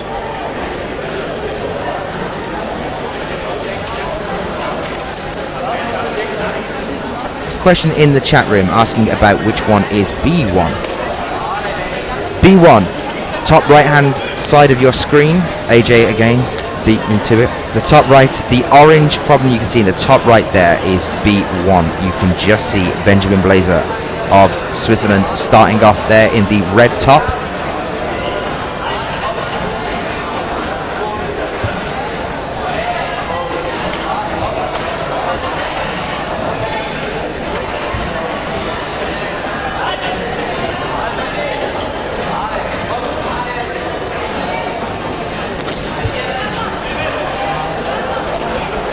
Now, if you are joining us on the YouTube live feed at the moment, my very good friend Johnny, sitting next to me, has just given me an update on the situation there.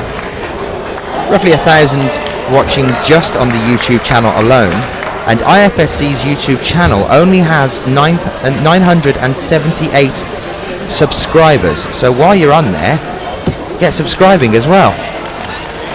There's 1,010 in the YouTube room alone at the moment, so let's get that subscription of the IFSC's channel up and going.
So already finished on A1, Mikhailo Shalegin of the Ukraine, and already finished on B1, Benjamin Blazer of Switzerland. We are currently with Edward Fihali on B4 at the bottom right hand side of your screen.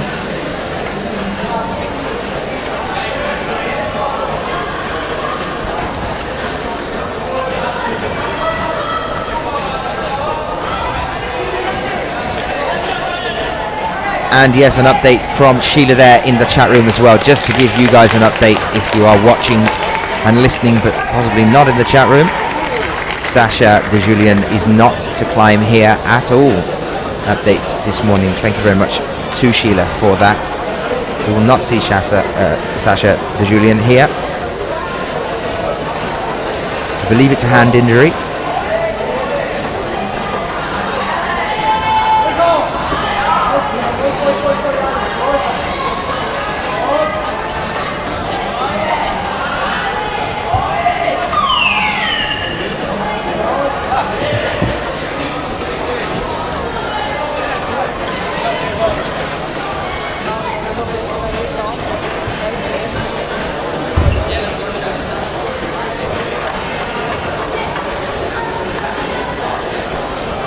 Well, just come and say hello, because that's just the kind of friendly guy he is. I'm joined by Jakob Schubert that's just come and joined me in my little box. You found where I'm hiding. So surprisingly. Yeah, so you've kind of found me around here. So we're watching the male bouldering now. Tell us, because there's people watching now and be interested to know, what made you decide to focus on the lead stuff here then? Well, I think the timetable is pretty tough. If you do all disciplines, you're going to be really tired in the end of the comp, and the last event is the league final, which is the most important event for me. And I decided to save all the power since I want the best chances to win there. So what are you doing? Because I mean, the last time I saw you was Munich. So we've had some time in between then, roughly 2 weeks, to relax a little bit. What have you been up to? Well, I've been to Arco for the Rockmaster. Was mainly for training for the championships, and yeah, the rest of the time I trained. And yeah, actually I heard you in Singapore too. Yeah, you were interviewing Hannah. Yeah. So tell us, that's something I've definitely got to get onto with you. How's Hannah feeling now after the World Youth Championships? Yeah, I mean, she's so excited and psyched. I mean, it was so crazy. It was also kind of surprising for her, and that's always the best victories. and yeah, she's so happy, and I am for her. To give you guys an update in the chat room, if you didn't join us over in Singapore, Hannah Schubert, Jakob's little sister, in the Youth B, female, just became the world youth champion. If you didn't see that, get onto the YouTube channel for IFSC.tv and watch that, because that was amazing. What an event that was, the final night there. So yeah, she's bound to be really happy. Is she joining you here? No, she's back home training for the European Youth Championship. So no stop for her either. She only gets a week off, and then you're getting her back to it. That's brilliant, Jakob. So we've had Lucas out already this morning. How's he doing at the moment? Well, yeah, I think he's doing pretty well. It was really important that he flashed the last jump. He's so sick, like so good at jumps. It's crazy. He made a little mistake in the per boulder, which is normally his style, but I think in the end it should be enough for the semi-finals. So. And who else have we got with you guys that are joining us? Well, I'm hoping that tomorrow we'll undoubtedly see Anna. Well, of course, yeah. I mean, for the men in the bouldering, we have only Killian and Luke, which did both pretty good so far. And now the female lead, we are highly represented by like I think 6 girls. That's great. Yeah. And then male lead, it's 3 guys, me, Mario, and Max. And then women's bouldering, 3 other girls. So for the male league, you've got Mario Lechner, Max Rudiger, and yourself, so Jakob Schubert as well. So guys, if any of you are joining us, make sure that you join us for that, for the men's. And what are we looking at for the women's in the league? Well, I think it's going to be an interesting comp. The last events in the World Cup were pretty exciting, I think. Momoka Oda was really strong. The last competitions, especially in IMSS and then also in Singapore. Just straight away afterwards. Really, and the boulder really as well strong. in Munich. Exactly, like so many comps, but she's doing a really good job. So I think she's one of the favorites here as well. And I mean, Mina Markovic, just of course, is really strong the last comps, and Jane Kim is still waiting for her first victory this year, I think. But on the other side, I mean, I'm of course cheering for the Austrian girls as well. We have many strong climbers, and there are 6 here, and all these 6 can make finals, I think. So have we got Barbara or Sabine here? Yeah, Barbara is the only competitor of Austria who's doing all the disciplines. So she's going for the combined. Well. Yeah. Wow. That's phenomenal. Yeah. Well, not all the disciplines, because I have to give an update on that one, because she's not doing paraclimbing. That's true, yeah. So, yeah, just to give you guys an update, remember that we have 4 disciplines here at the World Championships. Not only our normal 3 of bouldering, speed and lead, we've also got paraclimbing for its 2nd year here, and that is just phenomenal as well. I checked some of those guys yesterday. We also have a paraclimber here for the first time. Yeah. Austria's first time with you? Fantastic. Yeah, I mean, it's the 2nd paraclimbing World Championship, so, but the first time that Austria has a paraclimber as well. His name is Andy Holzer. He's blind, and yeah, that guy is pretty crazy. So I think he's going to do a great job as well, and he's one of the favorites. So yeah, we're going to cheer him up for sure. Well, we've just had a couple of people asking in the chat room just to ask what your plans are after the championship. Because like I know that the build up to the World Championships to this is so big for a lot of you. I know that Killian has been training like mad to get ready for the championships. Adam Ondra we haven't seen this year at all, and has now just come and hit us here with the World Championships. Not in boulder, but in the lead. So you've got Adam up against yourself for competition there. What are your plans after the championships eventually? Do you get some time to relax at all? Or? Not at all, because I'm going to go for lead as well this year. So I have a really tough schedule this year with bouldering and lead. And after the championship, we have the World Cup in Perth, like 6 days later, I think. Yeah, it's pretty good. So we have like 2 days in Austria, and then on to Perth. And I think almost until November, I have no weekend off now. I mean, I have Perth, then next weekend the World Cup in Atlanta, then 1 week off, then 3 weeks in Asia for 3 World Cups, and then the last World Cup in France. So it's going to be sick. It's been a really manic year already, and it's just getting even worse as you get through. Do you get any time off at all? What's happening at Christmas? Or do you just unwrap climbing gear from all your family? Is that what you and Hannah are being given this year? No, I mean, yeah, of course in December I will take some time off, otherwise I'm going to be too tired for the training for next year, you know. So I think I'll take 2 weeks off after like the last World Cup in Cron, and then I might go to Spain to climb a little bit outside, which I didn't really have any time for this year yet, because of so many comps. That's become a really big thing. A lot of people this year have been talking about Spain and the rock that's out there. I mean, I know that Sasha's been out there through this year. She's not going to be here because she's injured her hand, unfortunately. But what is it you think that pulls people to Spain to go out there on rock? Well, I mean, there's so many different cracks with so many hard routes, which are also really nice to climb. You know, they're like maybe one of the best or some of the best cracks in the world for route climbing. And there's so many hard stuff. So especially if you want to do a hard climb, you're perfect in Spain, because if you don't like that 9A, then you just step 2 meters aside and you have the next 9A, you know, and everyone finds this kind of route, and that's why so many people are starting to go there, I think. It'd be nice to see, I think, more Spanish climbers coming into this as well, because I mean, we do have a few, but it's I wouldn't say as a representative nation we have, I think, three together. This is Ignacio. Yeah, I don't know. I mean, there have been really strong climbers from Spain, like Pachi and Ramon, but in the youth also, they don't have so many climbers right now, and I don't know, I think maybe there's not so much coaching in the youth, and I don't know. What about for yourself, sitting at home watching the youths that we were out there in Singapore recently? Anybody that you were catching there? I mean, the standard from the past few years to now coming to what we're looking at now in the youth, even with the difficulty on the grading on the routes, is just skyrocketed.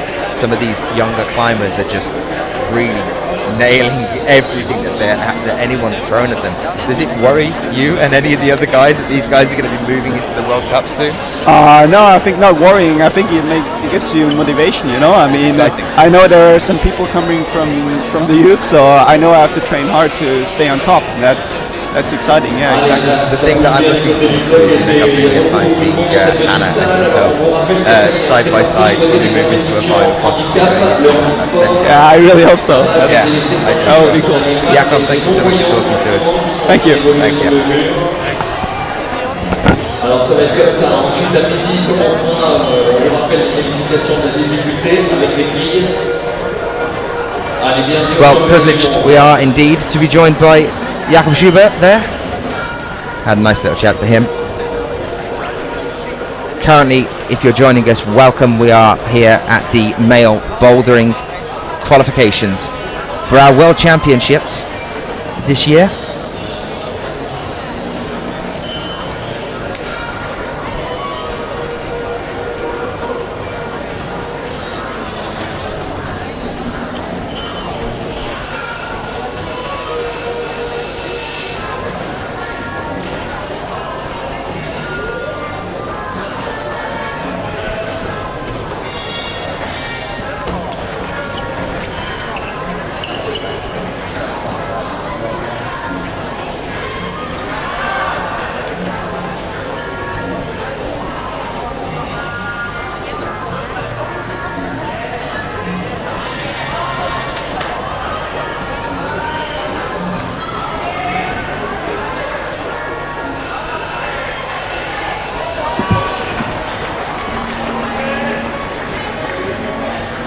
Bon alors je vais rappeler encore une fois les règles pour tous les jeunes qui viennent de nous rejoindre, parce qu'on va pas les suivre, on va jongler d'une salle à l'autre. Donc après ça sera à vous de regarder quels sont les champions que vous aimez et les applaudir, les encourager. Alors chaque compétiteur a 5 blocs à réaliser. 5 blocs à réaliser sur les 2 circuits, le circuit rouge, le circuit jaune. Le but du jeu, c'est d'arriver à la plus haute prise soulignée d'un trait jaune, de la valider à 2 mains et d'attendre que le juge dise OK pour redescendre. Ensuite, ils auront le bloc de réaliser et de gagner. Il faut enchaîner les 5 blocs en sortant un maximum, en arrivant à choper la dernière prise sur un maximum de blocs. Ils ont autant d'essais qu'ils le désirent sur 5 minutes. Si au bout de 5 minutes, ils n'ont pas réussi à réaliser le bloc, malheureusement, le bloc ne sera pas validé pour eux. Et à la fin du circuit des 5 blocs, on compte le nombre de blocs, on compte le nombre d'essais et on arrive à sortir un classement. Rappelez-nous qu'ils sont 63 grimpeurs dans chaque circuit et qu'on gardera les 10 meilleurs de chaque circuit. Ah, il y a de beaux retours là qui se font sur Bercy. Il était là lui aussi en 2008, notre Suisse adoré Cédric Lachat qui nous fait un retour à la compétition. Donc voilà, suivez vos champions. À la fin, quand ils ont terminé le bloc numéro 5, vous pouvez aller les voir pour vous faire signer les autographes. Ils sont très sympas les grimpeurs. Voilà, pour l'instant, ils sont un petit peu tendus, c'est normal, qualification des championnats du monde oblige. Sur les 126 inscrits, il n'y en a que 20 qui sortiront pour les demi-finales. Donc il ne faut pas se rater. So two new athletes out now on B1, Sasumi Nita of Japan and Nicholas Farsi of Belgium over on A1. You can see him there just underneath his name in the black top.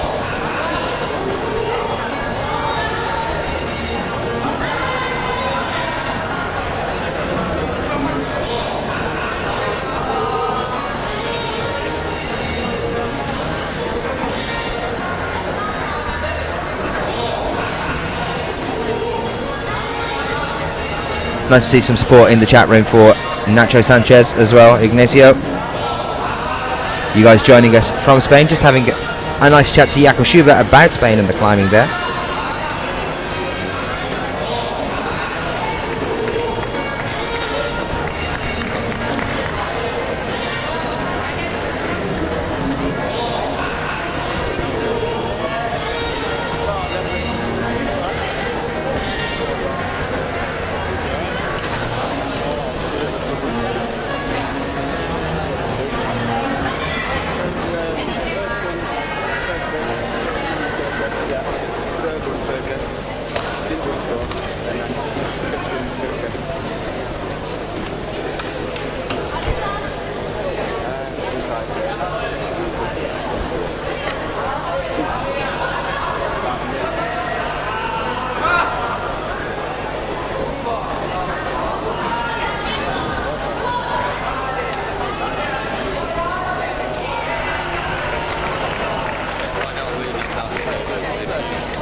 So if you are just joining us, let's just go through where the walls are on your screens and what kind of gradings we're looking at here. So from the top left to the top right, the top two screens you're looking at the moment, it's A1 in the red, in the orange B5, the green in the middle is A5, B1 in the orange on the right hand side of your screen, and A2 on the very far right hand side. Some problems for Zam there on the slopers. And then on the bottom of your screen, the two bottom screens from left to right, you are looking at B2, A3 in the orange, B3 in the green, which you can see mirrored on both sides of our screens there, A4 in the yellow, and then B4 on the far right hand side at the bottom. Now difficulty settings for these routes that we're looking at the moment, A1 and B1 we're looking at a 7A, A2 and B2 we're looking at a 6C plus slash 7A,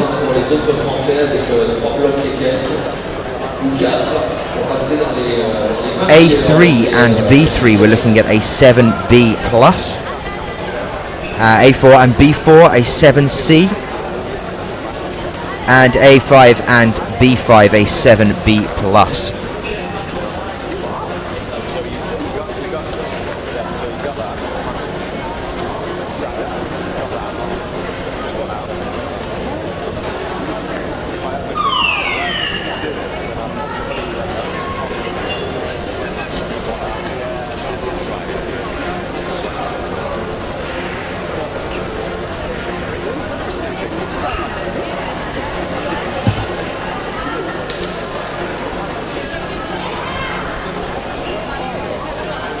Aujourd'hui, ça va être un peu de jouer en animation. On va la jouer comme ça, on va être cool. On va réserver pour les demi-finales et pour les finales, bien sûr. Donc, encouragez les, regardez là, il a besoin de vous. Voilà, si on peut l'applaudir quand il sort le bloc, s'il vous plaît, les jeunes. Il a fait du bon boulot là. Well, they're making his last climb of the day, just setting up at the top left-hand side of your screen now. That's Anthony Gulston, the Finnish athlete, in the blue top and shorts. That's B5, he's on there, with a difficulty grading of a 7B plus.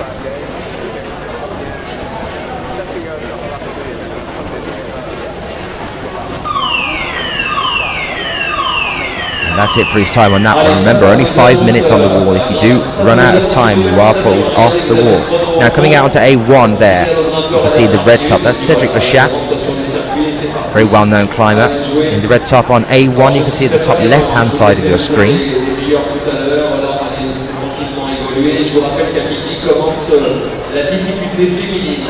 And you can see Dave Barron's there at the bottom right hand side of your screen, for GBR on B4 at the moment, and next to him on A4, that's his teammate Adam Watson.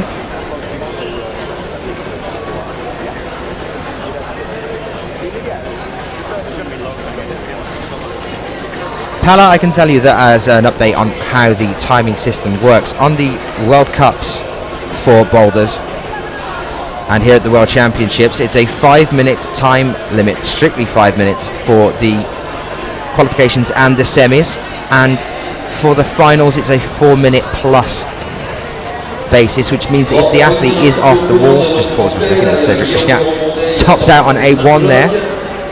Here you are with some graphics here for you as well. It works as a 4+ minute basis, meaning that if the climber is off the wall once those 4 minutes, on the wall once those 4 minutes have gone, they can stay on the wall as long as they like. If they do come off though, unfortunately, that is it for their time. And you can also see now the numbering on the top and the bottom of what boulders are where on your screens.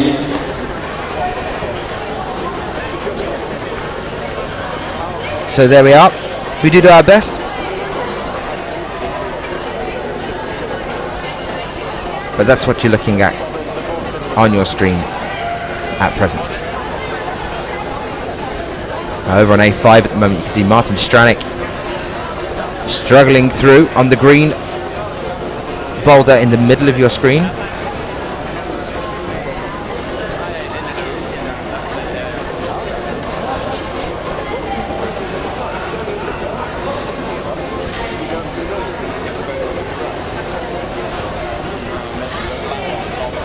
Just some information for Amanda as well, asking us in the chat room, what's the format like? Do they either do Group A or B or both?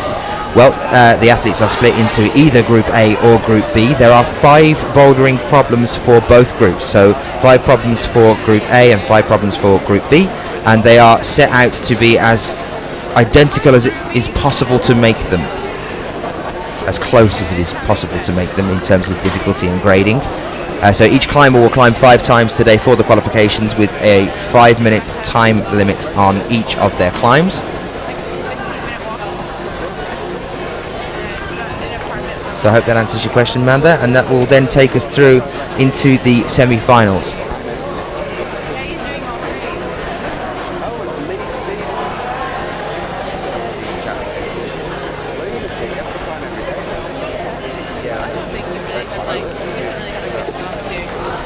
And those semi-finals, we will take these athletes down to just 20 male athletes through to the semi-finals.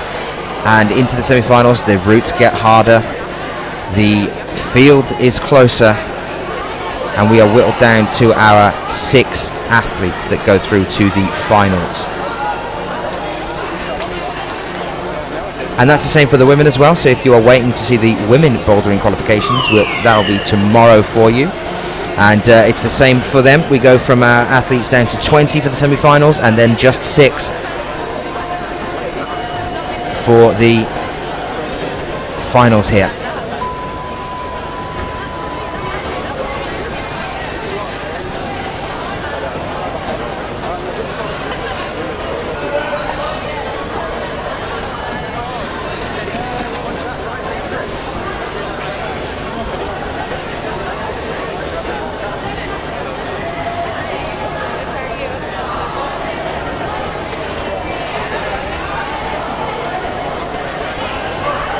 So Mauricio Huerta of Mexico making his last climb of the day on B5 at the moment. You can see that in the top left-hand side of your screen in orange. Very, very close there.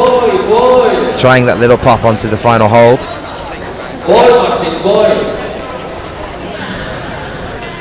Unfortunately, that is it as we go to our next 5 minutes. You can see the clock there counting down with the 5 minutes that we're on.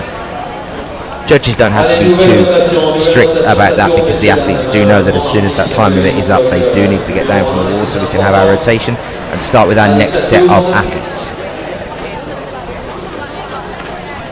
So out on A1 now, Manuel Escobar of Venezuela and James Garden on B1 of Great Britain.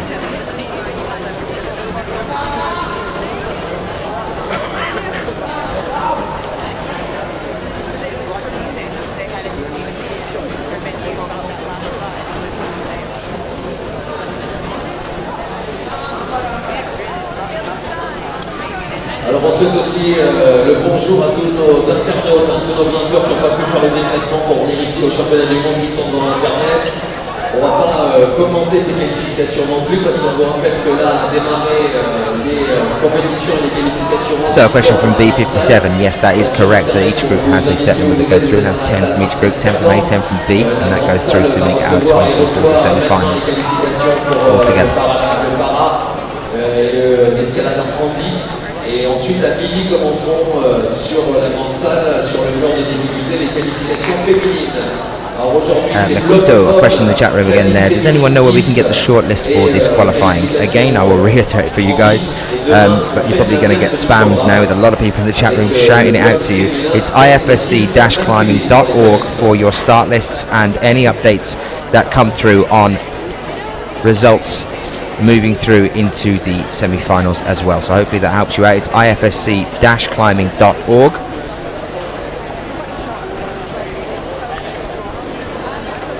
See Jabi Kim now down on A4 at the bottom right hand side of your screen on the underhang here. You can see him in the shadows.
Questioning from DZ Wietz, asking about repeating the difficulties of the boulders that we're looking at the moment. Yes, I can. So A1 and B1 we're looking at a 7A, A2 and B2 we're looking at a 7C plus / 7A, A3 and B3 a 7B plus, A4 and B4 a 7C, and A5 and B5 a 7B plus. So those are the gradings on the routes.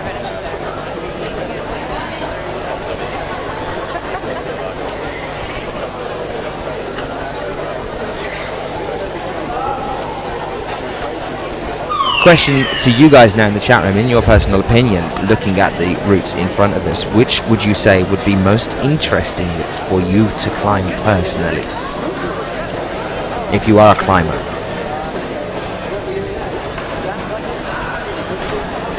Which one do you think looks the most fun?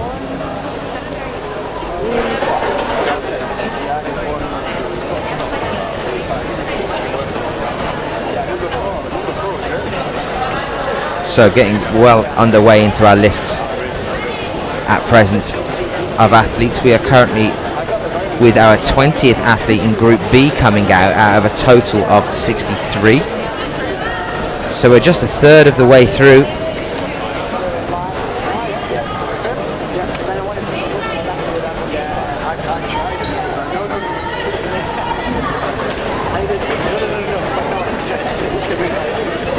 And we're also on our 20th athlete on Group A as well, out of a total of 63. So we are approximately a third with this next rotation. Now we are exactly a third of the way through our bouldering here. Unfortunately, we can't stay with the bouldering until the very end, because we have to jump over to the female qualifications in lead in the main arena in just a few moments' time.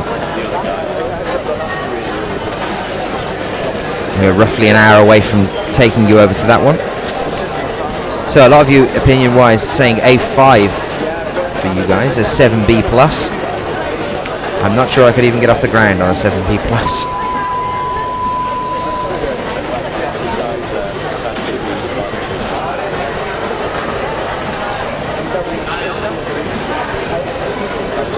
we did actually have a race on the speed wall over in Singapore once the competition was finished. It was quite possibly the slowest race that the speed wall had ever seen in its life between myself and the producer. Any Australians in the chat room?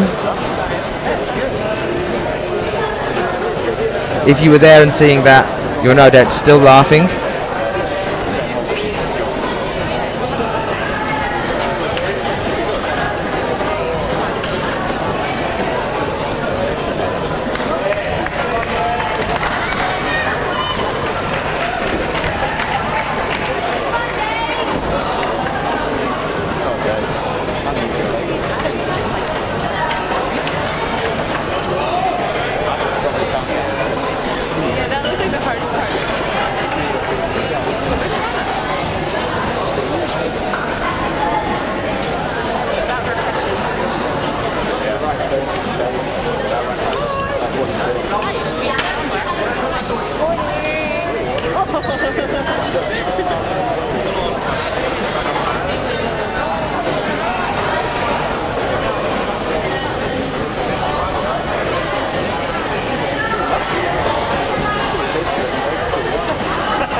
Question from Sophia in the chat room. Is there anywhere else we can continue watching the bouldering instead of lead? Unfortunately, short of being here yourself, no, there isn't. The reason we are having to do that is because there is so much going on here with 4 different disciplines of climbing over this week, finishing up on Sunday with the last of the climbing here.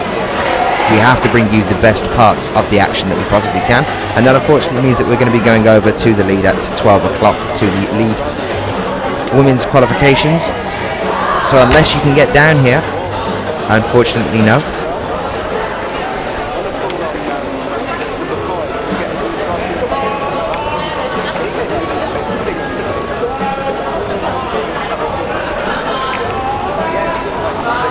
That could be number 6 as well.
Cedric Chat there on that A3, making short work of powering to the top. Unfortunately, just slipping off the final hold on the wall there, but didn't wait around at all on the penultimate hold, which we've seen quite a few athletes having problems with.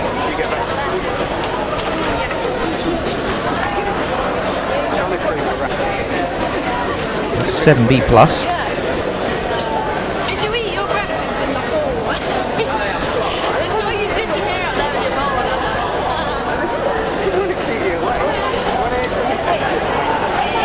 it's still cheese. It's just on cheese. We've got cheese sandwiches. Michaelo Shalagin over in the middle of the wall now on A5. Hard to spot these days as he's lost the flowing locks. Made him easily recognisable amongst these athletes.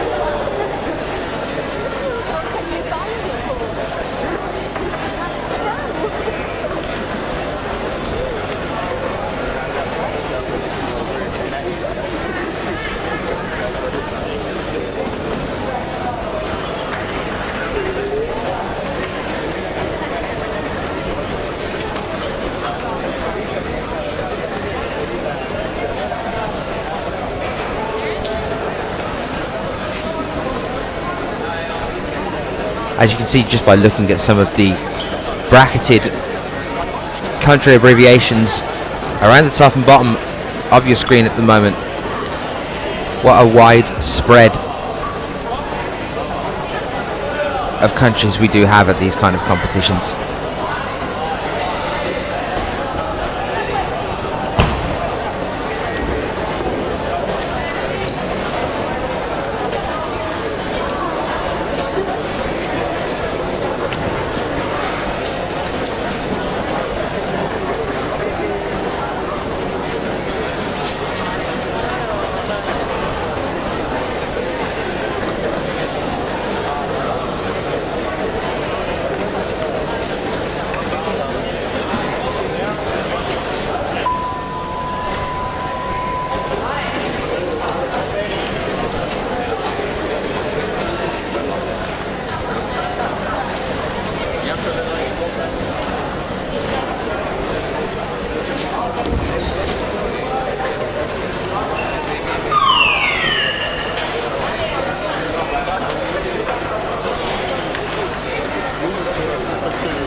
If you are hearing some of the background chat, I know a couple of you are just hearing something about cheese sandwiches. I'm getting a bit excited. That's the ambient mics that are inside the room, so that's actually the athletes you can hear talking in the background there, or their coaches, and the fans. There are crowds around the base of these walls.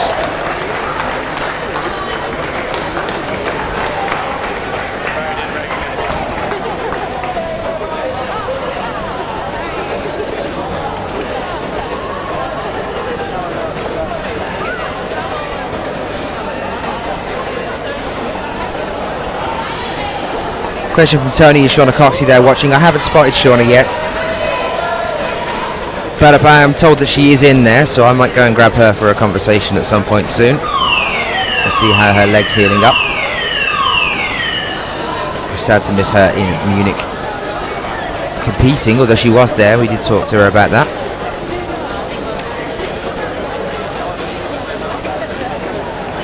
One to watch out for now as well, Stefano Ghisolfi of Italy there on B2 at the moment. You can see him just thinking it through on the bottom left hand side of your screen at the moment.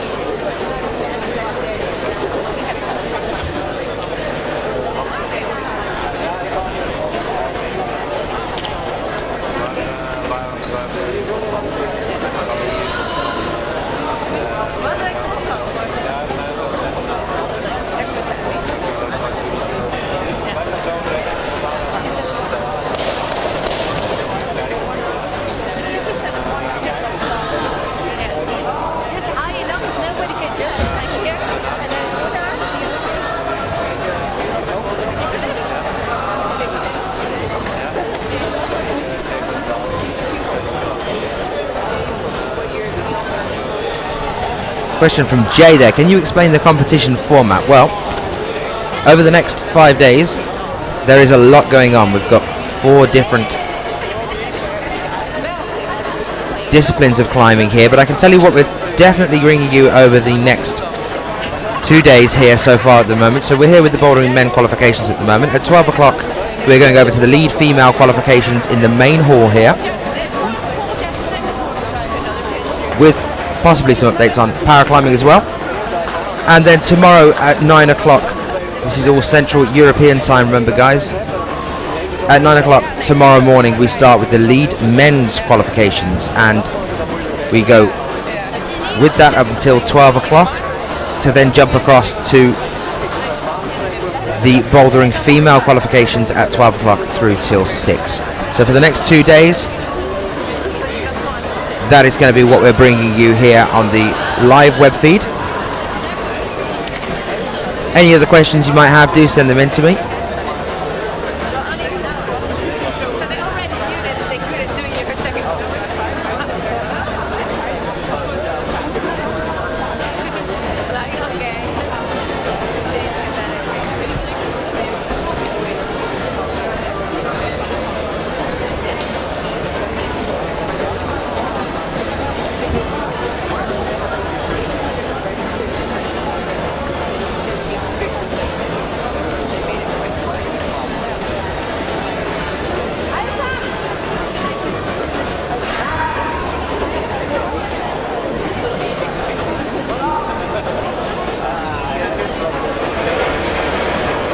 James Garden taking a moment to rethink his attack on B3 now in the bottom center part of your screen. The green wall there you can see just being cleaned.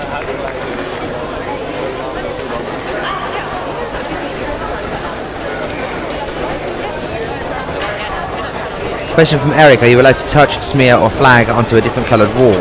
Now usually we have the dreaded black tape that goes in between the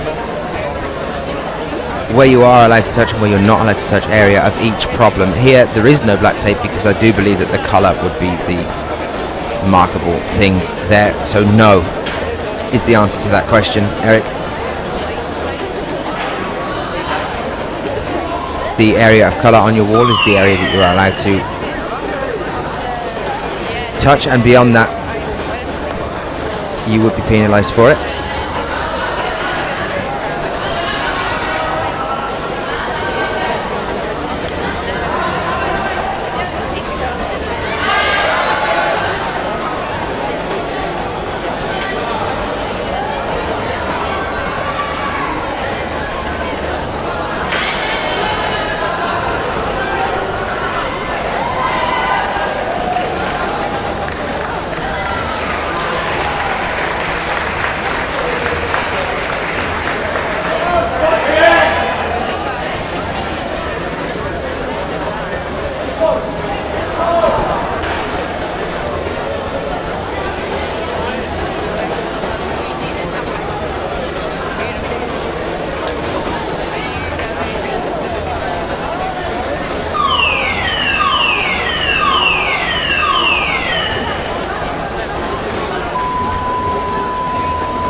a top there for Cedric Lechat on A4.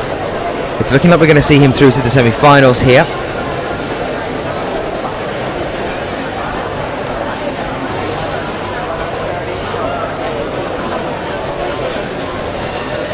I have to just correct myself now from something that JS just wrote in the chat room a few moments ago. It's a conversation I was having earlier with somebody in the main room for qualification about the dreaded black tape. There is actually some black tape on the wall. It's on the bottom right hand side there, and that is marking a boundary for you. But I was wrong in saying that you're not allowed to go past the coloured wall. I've just spoken to Graham Alderson, the IFSC technical delegate, and the basic rule is if there's no black tape, then yes, you can use other parts of the wall. The only point you are not allowed to cross, you can see just at the bottom right hand corner of your screen now, that black tape there, which we're used to seeing all over a wall, designates the boundary of each individual problem.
Rotation du côté de la salle de bloc. On va peut-être monter un peu la musique d'ailleurs du côté de la salle de bloc, et vous avez vu la magnésienne commence à bien voler. Ça y est, là on est dans le vrai confinement, dans la vraie escalade, la vraie de vraie. La seule salle où il y aura du brouillard dans cette journée. Alors les qualifications qui vont tourner jusqu'à 16h, on vous rappelle qu'ils ont 5 blocs à analyser. Il faut qu'ils arrivent à en avoir le plus possible. On estime à peu près les qualifications à 4 blocs. Peut-être à 3 pour les chanceux, on verra. Just to give you guys an update of exactly where we are, some of you seem to be confused. We are here at Bercy, the sports stadium in Paris. Very well known stadium, built in 1984.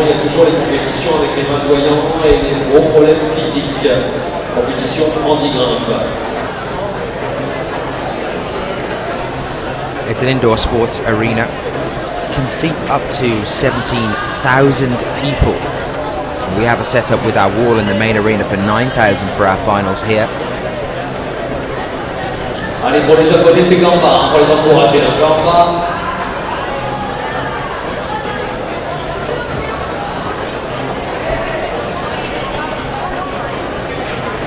And you are joining us with the World Championships, the qualification stage of the men's bouldering section. There was a question earlier as well about whether the walls are reused or not. Well, actually, the two main walls in Alors, on vous the l'explique, hein, les main meilleurs arena sont here, passés au tout the début de lead la wall and the compétition. speed wall, the two biggest Dans la walls, première heure, et là sont vraiment tous les grimpeurs are qui ont besoin de walls coup from pour Chamonix. If you pour joined sortir us le maximum de blocs, earlier in the sachant year qu'il y over aura in les 10 Chamonix. meilleurs seulement de chaque catégorie, de chaque circuit pour passer en demi-finale.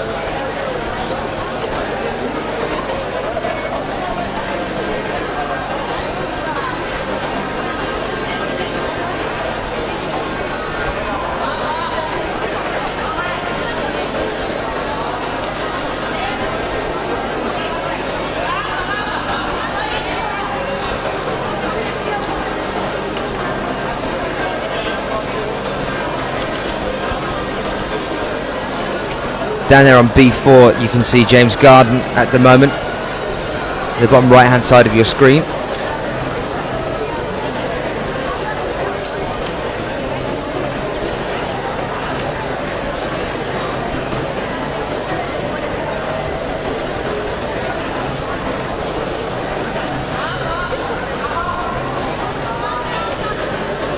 Allez, il en reste 2 minutes dans cette rotation. Allez. Alors là, évidemment, hein, normalement, plus le bloc monte de 1 à 5, plus ça devient difficile. Alors il y a des blocs qui sont techniques, des blocs physiques. Il y a un petit peu plus de caractéristiques différentes. Le but du jeu, c'est toujours de choper cette prise soulignée très jaune là-haut. C'est bien validé d'être en situation de prise maîtrisée, que le corps soit bien stabilisé. Allez, le japonais la tourne. Demain, ce seront les filles qui feront cette discipline le matin et on retrouvera les garçons sur le grand mur.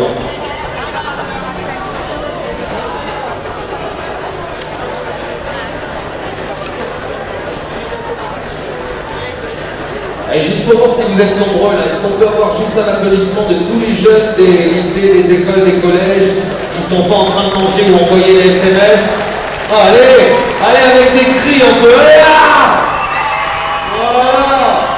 Pour la réveil, de temps en temps, faites-le. Allez, toutes les 10 minutes, vous avez le droit. Les maîtresses ne diront rien, vos profs non plus. On leur a donné les mots d'ordre. Poussez-les, encouragez-les, c'est un sport très difficile. Bien, le japonais, bien. Comment on encourage un japonais? Gamba! Gamba, gamba, gamba! Allez, la cible chope, allez! La main gauche! La main gauche! Oh, ça c'est beau! Et voilà, là, il va être content parce que ce bloc numéro 5, hein, c'est pas vraiment plus facile.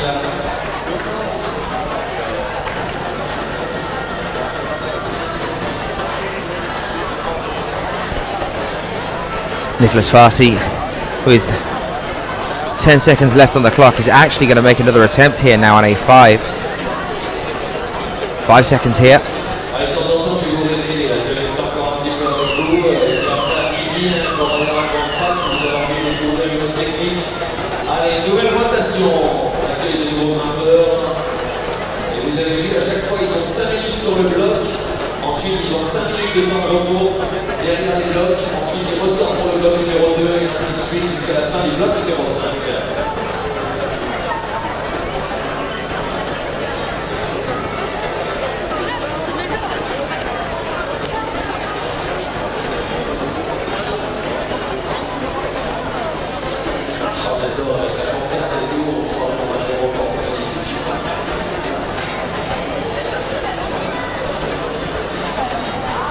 Alors les prises de départ, hein, vous avez vu, il y a 4 traits jaunes aussi, ça sont les prises de main et les prises de pied. Ils sont bien sûr obligés de respecter les 4 prises. Donc là par exemple, si on prend l'américain sur le code numéro 1 jaune, il va devoir caler ses 2 pieds sur les 2 prises du bas et ensuite caler ses mains sur les 2 volumes. Et c'est parti pour les 5 minutes d'essai. Autant d'essais que Well, out now on A1, you can see at the top left hand side of your screen. Any guesses as to who that is in the chat room? From the USA on A1 with bib number 53, Shane Puccio, which undoubtedly means that Alex is at the base of the wall at the moment, cheering on. I know she's competing here as well, so I will grab her later on as we move through the competition for some conversations with her. As I've said before, just to remind you guys, we won't be staying with the bouldering qualifications throughout the end, because we are going to be moving over to the lead wall in roughly half an hour's time for the women's qualifications in the lead. They're just getting that set up in the main arena at the moment, and we'll be taking you over there in just a few minutes time.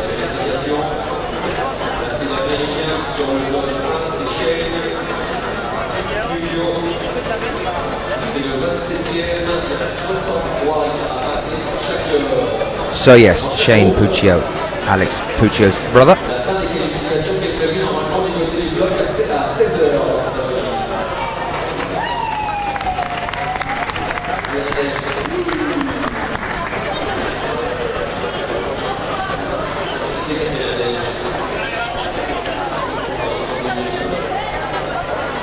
Two minutes 15 seconds left on the clock now.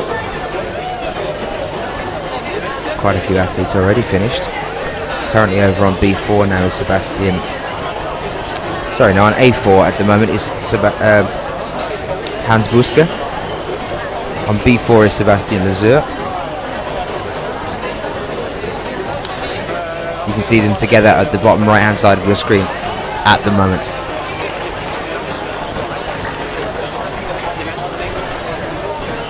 Any questions any of you might have in the chat room, do send them in to us. We will do our best to find answers for you. As Shane makes another attempt, and he's actually pulled down there to be talked through the starting position. Obviously hadn't started the way that the judge wanted. Start holds marked in yellow tape, you can see at the bottom of the wall there.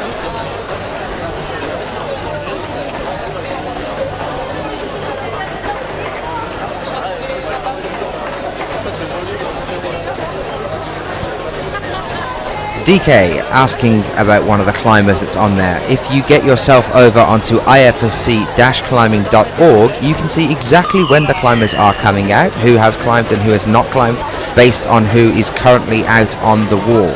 So get yourself onto IFSC-climbing.org and you'll be able to see the start lists on there. Just type IFSC into Google and you'll be able to find exactly what you're after. Currently still on the wall over on B3 at the bottom there, we are looking at Babek Ibadov of Azerbaijan.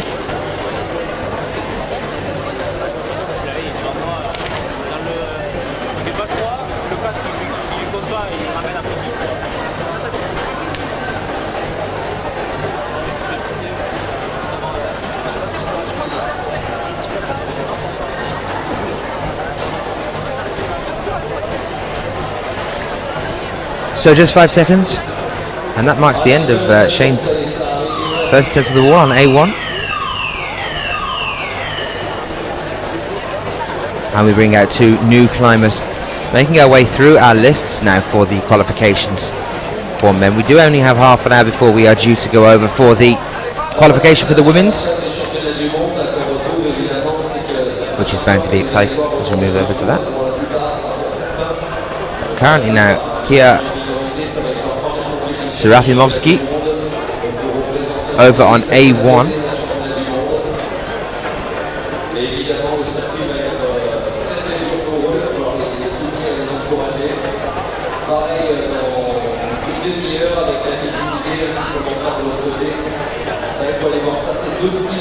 From Macedonia. And Joseph Gifford of the USA over on B1. He's our 28th athlete to come out in the B category of a total of 63. So we're currently approaching the halfway point here in the qualification stage for the bouldering for the men.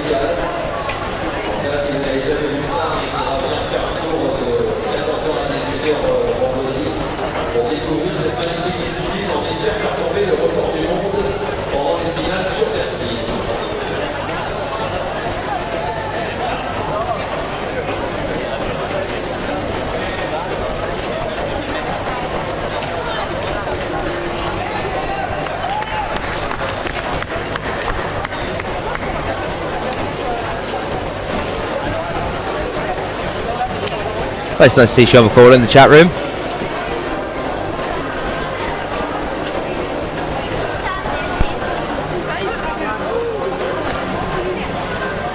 I think we had him hooked after Singapore. Well, we're now just under 3 minutes left for these climbers of the wall. Stefano Gazolfi now onto B4. James Garden making his last climb of the day, and so is Manuel Escobar as well.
Okay guys, just to give you an update of the results as they're standing at the moment, some of them have started to pour in. Just to give anyone that's joining us that is new to climbing, Eric asking a question there, can somebody explain how the scores work? Well, the best and highest rankings will be issued on the climber that has the most number of tops in the least number of attempts. Also, something to be considered in that is the bonuses as well. The bonus holds on the wall, which you can see they're marked on the wall in a reddish sort of tape.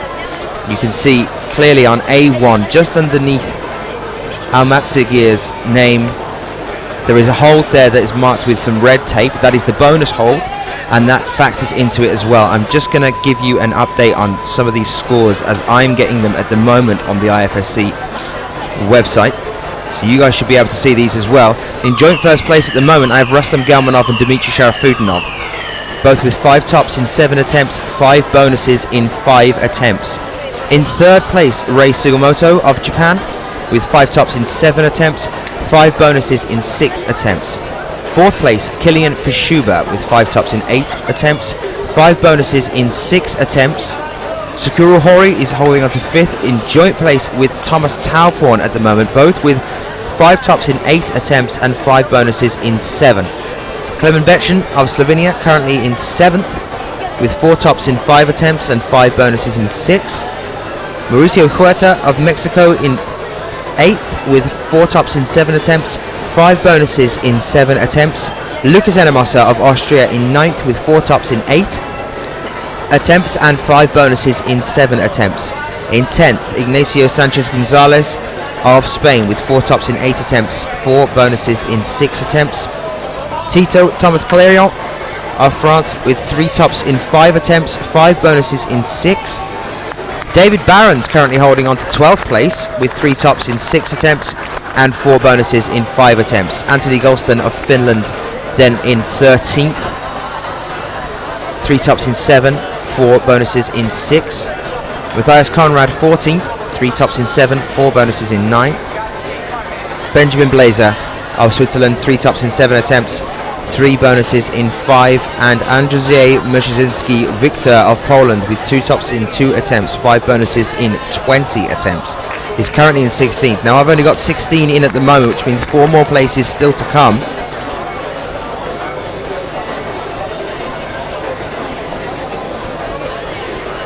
And I do believe this hasn't been updated completely just yet, as we don't have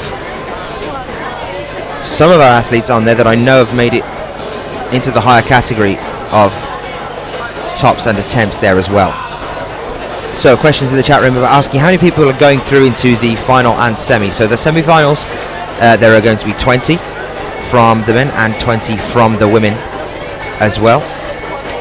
So 40 climbers altogether with the men's and the women's in the qualification, and then into the final is just 6. So the semi-final gets more and more intense, the crowds grow larger, the routes get harder. The competition only gets more excited from here on in, guys. And then we move into the semi-finals, which is 20 athletes, and then eventually into the finals, which is only 6.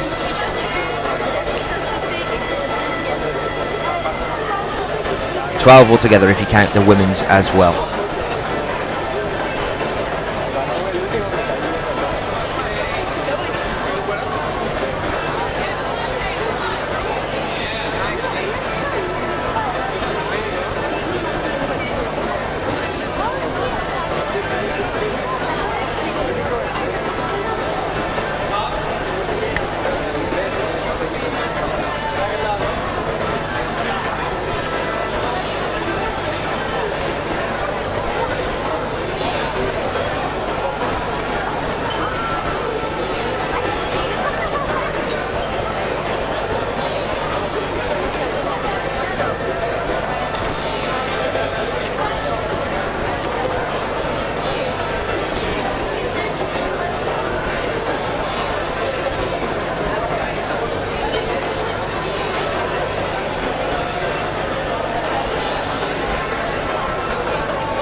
So warm welcome to you if you are joining us in the live feed over on YouTube or on the IFSC.tv page as well.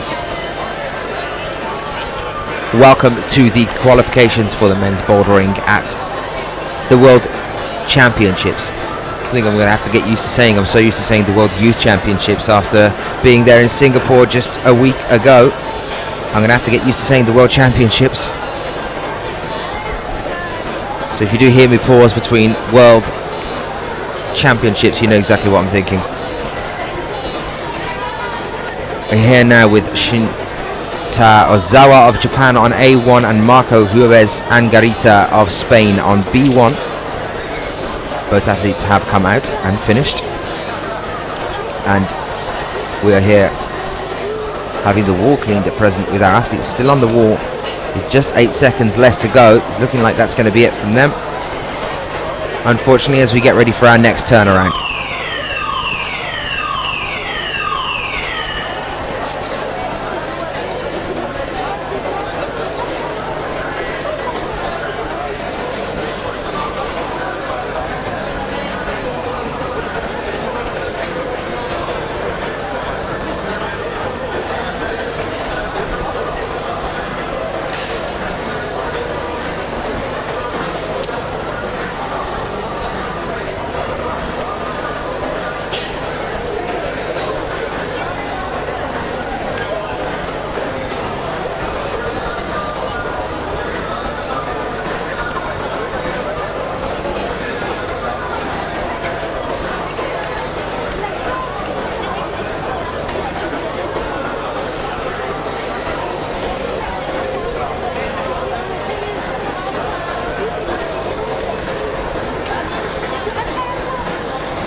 Well, the result lists have been updated yet again, and as I thought, as some of the athletes that we knew very well weren't actually on the results now, they have been updated now, and now they are.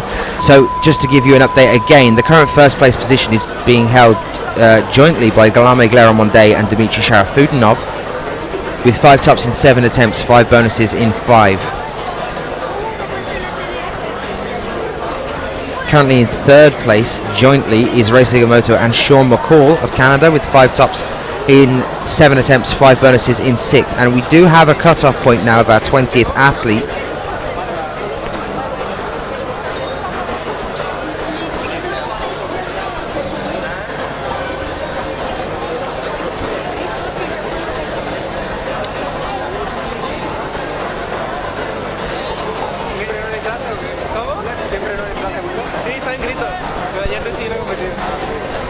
And it's a joint 19th place with Thomas Calerion and Lucas Preti at the moment, with 3 tops in 5 attempts, 5 bonuses in 6 attempts. So any athlete you are now currently watching climbing must improve on 3 tops in 5 attempts, 5 bonuses in 6 attempts to achieve a place at the semi-finals in those all-important 20 places. I will keep you updated on that as much as I possibly can.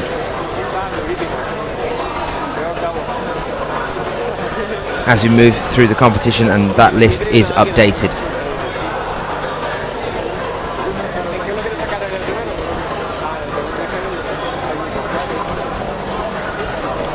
Brilliant question there from Holds. That's exactly the kind of questions that we like to have in the chat room. How can we get this trending on Twitter?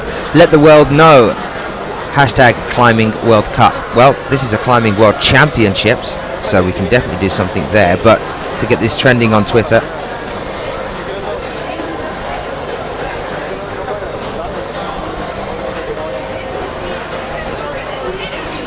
it's definitely worth us getting it out there though, guys. And as I've said to you all before as well, if you haven't already liked the Facebook page, Sports Climbing 2020, do get onto it.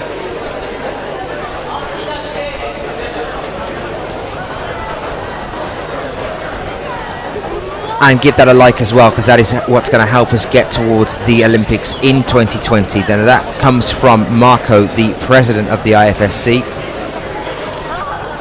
That's a personal request from him to the fans. You guys now joining us in the chat room, get yourself onto that page and give it a like. And that's Sport Climbing 2020. While you're there, get onto 24/7 TV and give that one a like as well.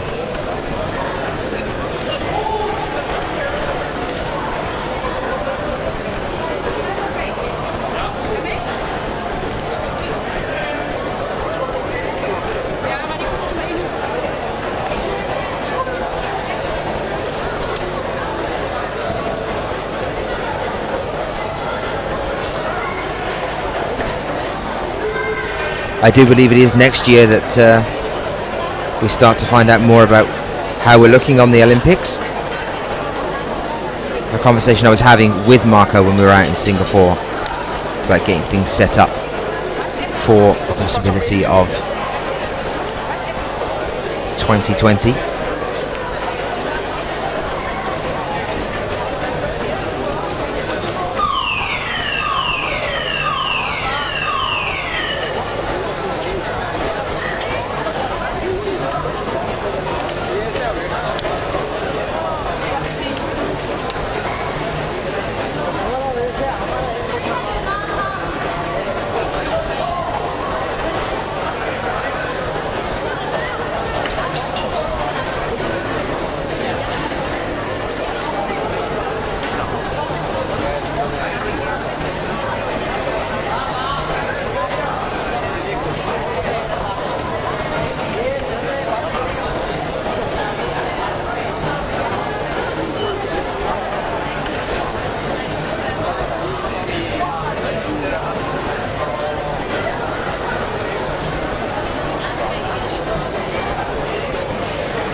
Okay, updates for you guys in the chat room. A lot of you are asking what's going on with the lead, when are we getting to the lead, and who's coming out in the lead, and what's happening.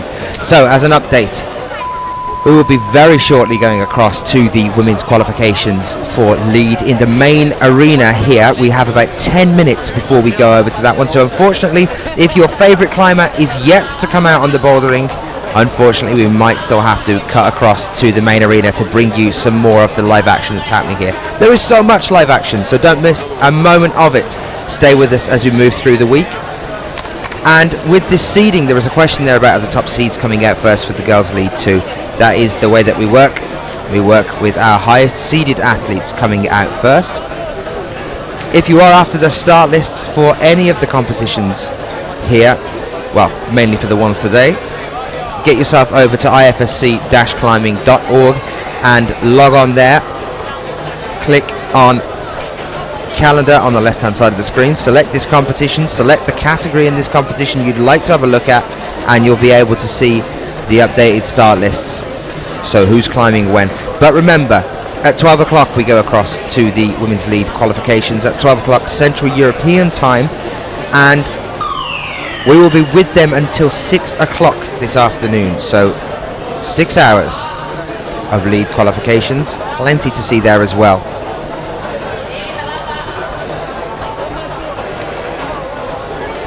ELZ, how does the seeding work? Well, that is working on the World Cup rankings and the world rankings. You can find those also on ifsc-climbing.org, and that's how we work. With our start lists here, you can see who is currently the world number one, which is why we started with Rustam Gelmanov and Kilian Fischuba, our 1 and 2 on the World Cup rankings for this year in bouldering earlier today. How is everyone feeling about moving across to the lead wall? Are we excited to be in the main arena? Even if you can't be there in person, we will bring it to you live and around the world at the moment. Thousands of you already joining us for the qualification stage here. And sure to be many, many more of you as we move through the competition as well. And I have to keep saying this figure because I think it's amazing. We have a 9,000 seat arena spread out in front of us. The whole arena can hold up to 17,000, but we've got a huge wall in the middle of it, and it wouldn't be unfair for the 3,000 or 4,000 other people that were sitting behind the wall just hearing noises and seeing nothing. So we're down to 9,000 seats, and I am told that for the finals we are practically sold out as well.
Guys, if you are looking for tickets for Bercy, you can still get them on worldclimbing2012.com. Get yourself onto worldclimbing2012.com. There is a selection on the left hand side there you can click on, which will allow you to get onto the ticketnet.fr website and book yourself a ticket for the competition here.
And I've just had a little bit of a check on that website as well, so if you want to go and have a look at that, remember that's worldclimbing2012.com.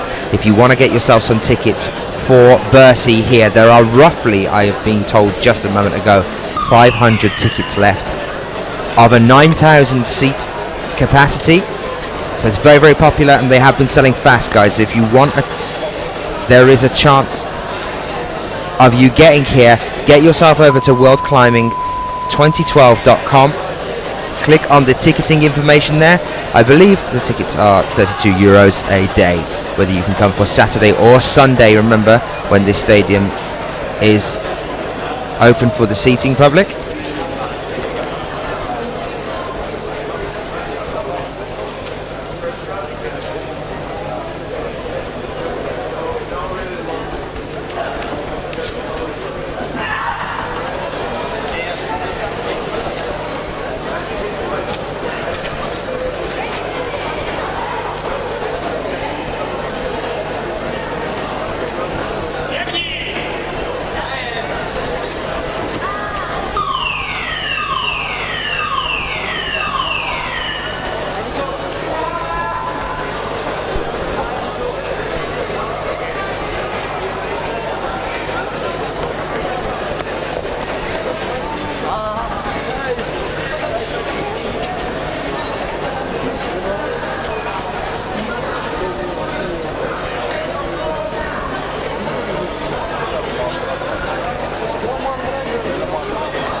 Okay guys, 4 minutes 10 on the clock now, and this, I can inform you now, is our last rotation with the bouldering before we go over to the lead qualification for the female athletes in the main arena. So if you are about to get excited about the lead, now's the time to do it. We have 3 minutes 45 seconds before we are going live and over to the main arena with the lead qualifications. Our last few athletes today for the bouldering. There are many more to come, but unfortunately we have to make sure we're bringing you the best possible spread of coverage that we can.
Well guys, we are now getting ready to go over into our main arena, so we are going to close things up here for now and take you over into that arena as we get started with our women's qualifications in there.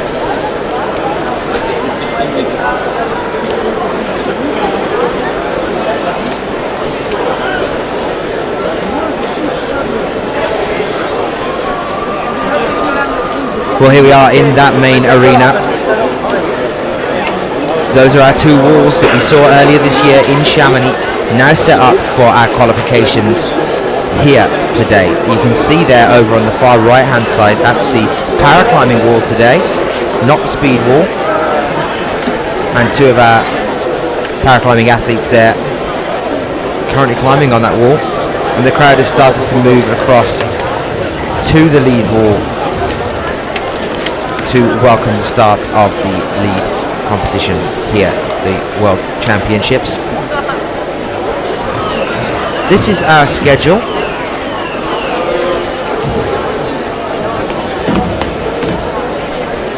For the next few days.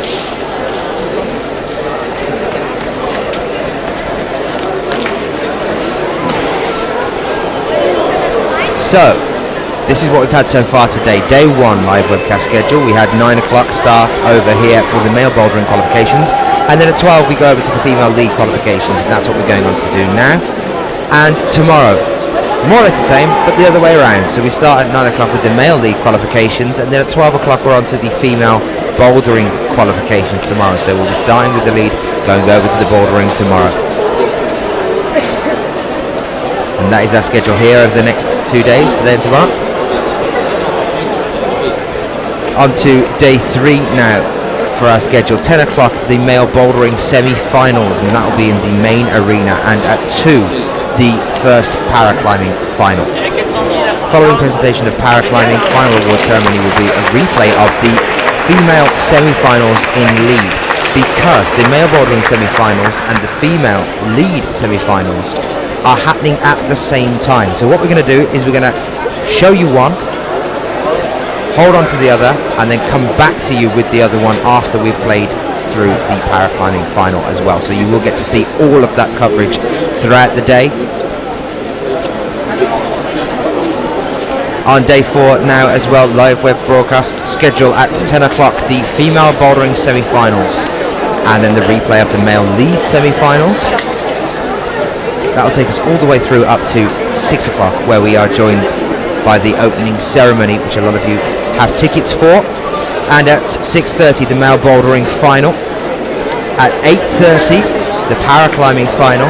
At 9:15 the female lead final, and at 10:15 on the evening, night time even I would say, is the female speed final, with the award ceremonies to follow. So a very long day indeed on the Saturday. Start stocking up now as we move through into the weekend, and then taking you on to at last our final day here, which is Sunday, starting things off at 1 o'clock with the female bouldering final, and then at 2:30 the paraclimbing final 3.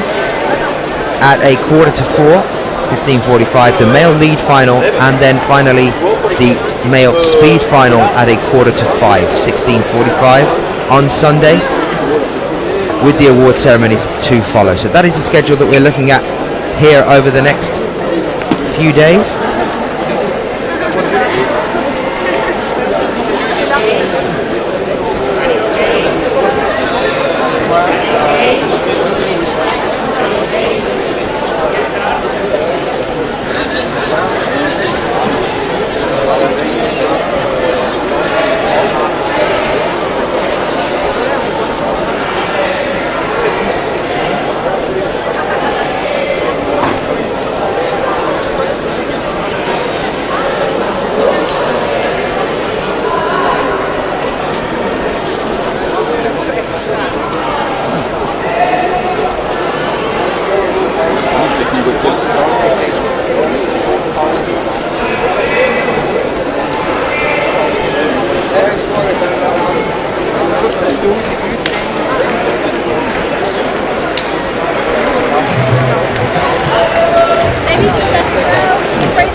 marchez doucement, merci.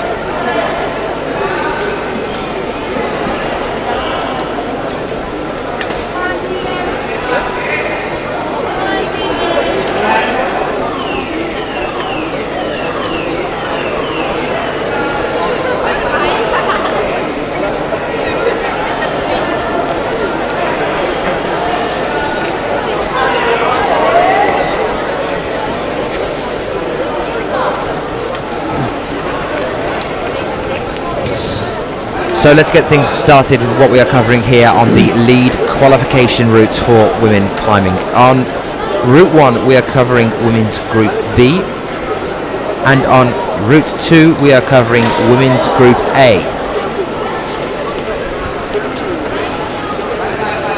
And we are staying with those two routes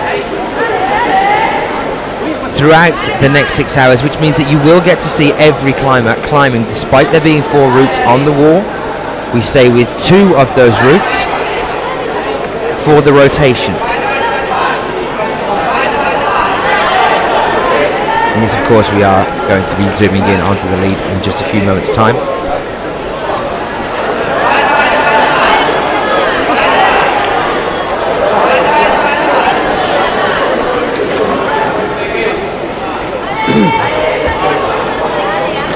Left one is keep left, right one is keep right.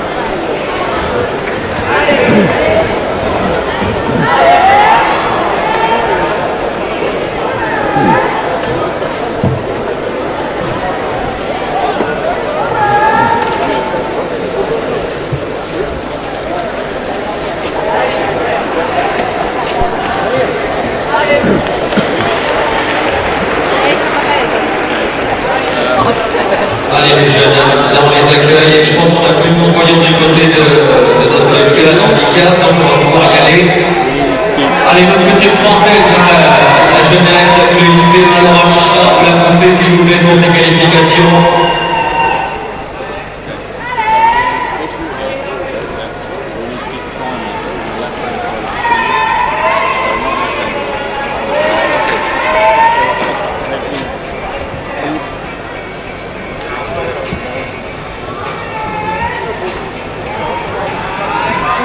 Donc de l'autre côté sur la voie de droite, c'est Niki Van Bergen, la hollandaise. Alors là, vous avez bien compris, le but du jeu, c'est d'aller attraper le top, la dernière prise.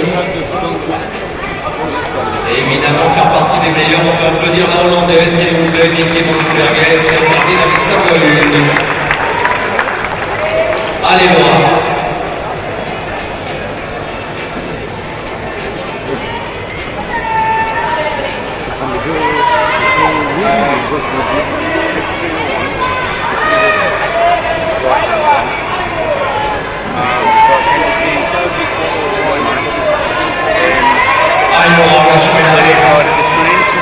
Allez, vous la poussez le public et les jeunes, s'il vous plaît.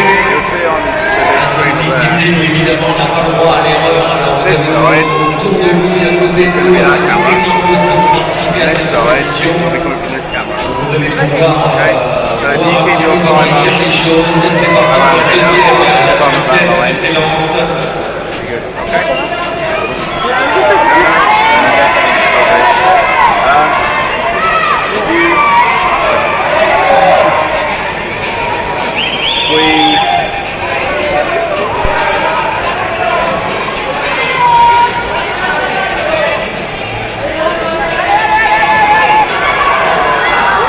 On peut l'applaudir, Richard, s'il vous plaît.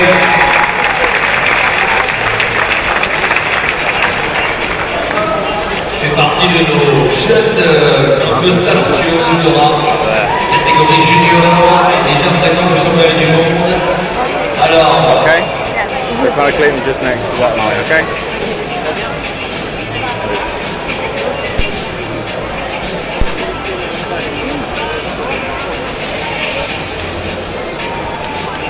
Alors au niveau des groupes, c'était annoncé tout à l'heure, Niki Van Bergen, donc elle était dans le groupe A, dans la deuxième partie de liste. Là on retrouve la Biélorusse Svetlana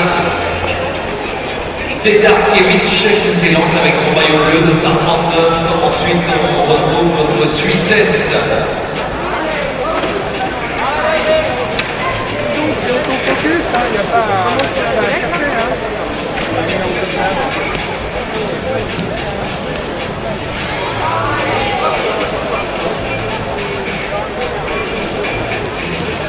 Allez, c'est Rebecca Stutz. La Suissesse, donc avec le Ossar 42. Et puis de l'autre côté, c'est Seoran Han, la Coréenne, qui vient de s'élancer avec sa tenue rose. Alors là, c'est pareil.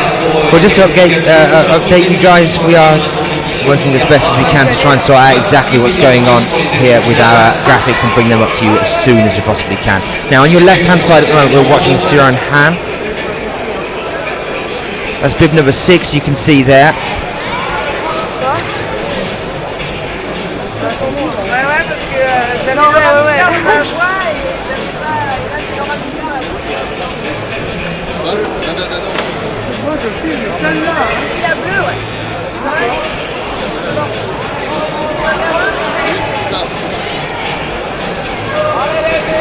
Regardez en fait sur l'écran là-haut.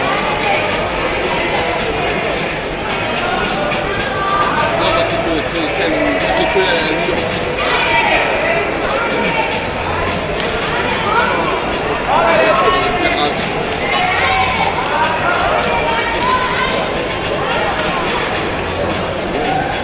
On peut l'applaudir, la Suissesse est terminée dans sa première fois pour Rebecca Stutz, qui va laisser sa place dans un instant à une autre Française qui va faire son arrivée, s'il vous plaît. Alors les jeunes, la prochaine Française, je vais quand même vous la présenter, elle a été 5 fois championne du monde jeune. Elle a remporté déjà plusieurs coupes du monde, elle était aussi championne d'Europe à l'âge de 16 ans, championne d'Europe senior. C'est une des meilleures grimpeuses de la planète en falaise. Elle a toujours la coréenne, c'est Anne qui tient le coup dans sa bonne qualification. Le but du jeu, c'est d'aller au sommet, bien sûr, et d'essayer de faire ça dans les 2 mois pour arriver à prétendre à rentrer en demi-finale. Ah, c'est grave, c'est grave.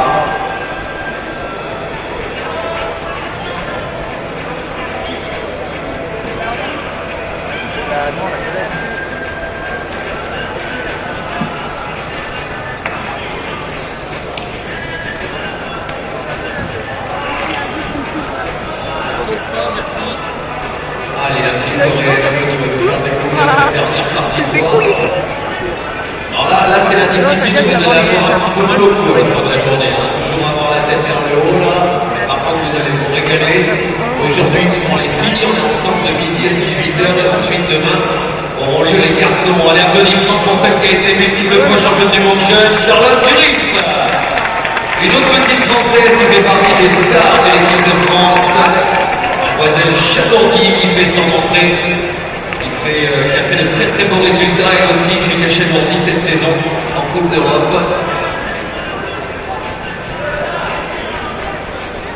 Allez, puis on regarde toujours l'évolution et la fin de notre grimpeuse coréenne, parce que c'est toujours intéressant de voir les mouvements qu'il faut arriver à faire. Alors aujourd'hui, on leur a fait voir les voies sur vidéo, j'imagine. Elles ont vu un petit peu comment ça allait se passer, elles peuvent se regarder grimper les unes et les autres. À partir de demain, elles découvriront la voie et elles devront trouver la manière d'arriver au sommet. D'elle-même, applaudissements pour la coréenne qui sort sa voie, c'est Yoran. Congratulations!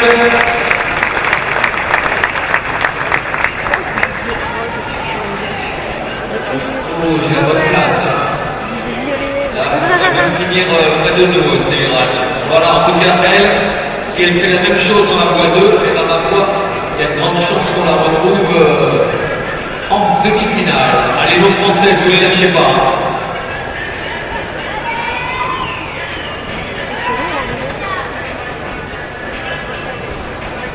Alors là, c'est 2 âges différents. Hein, 2 âges différents. Il y a l'expérience à droite, toute la jeunesse et le talent à gauche aussi.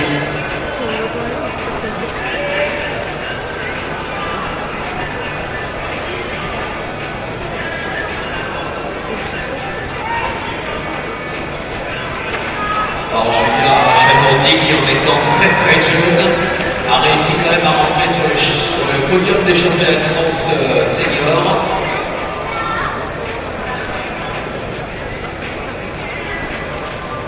Et alors, fait son entrée de l'Équateur. Applaudissements pour mademoiselle Carolina Rosero, l'Équateur, qui nous rejoint, étant qu'elle vient aussi organiser le championnat du monde. Allez, regardez, alors, Julia, elle va grimper assez rapidement, elle est très tonique, et puis Charlotte, avec son expérience, elle est voir qu'elle va prendre son temps. Par contre, ça reste une des grosses prétendantes au podium.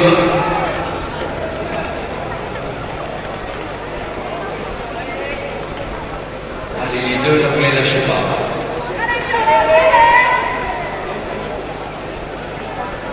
Et là aussi, on va souhaiter la bienvenue à nos amis d'Internet, parce qu'évidemment, on doit se retrouver sur Internet aussi pour la diff. Ça a dû switcher, il doit y avoir toutes les disciplines en valeur. Alors, il y a toujours les qualifications du bloc qui frappent dans la pièce à côté. Et puis, bien sûr, tout ce qui est handicap, sport handicap, là-bas, qu'il faut toujours soutenir et encourager. Je les ai laissés un petit peu tranquilles ce matin à cause du son pour les non-voyants. Allez Julia, allez! Allez, là on se rappelle, c'est les championnats du monde, les jeunes, il nous faut les Françaises en demi-finale. En finale, allez! Allez Julia, allez, quand vous voyez les coups qui se lèvent comme ça, c'est qu'il faut l'aider. Allez Julia! Ça en escalade, c'est souvent sa faute de difficulté. Allez Julia, accroche-toi! Eh ben on peut l'applaudir, Julia Chemourni. C'est sa première participation à des championnats du monde senior. Allez, Charlotte Dury, ne lâche pas.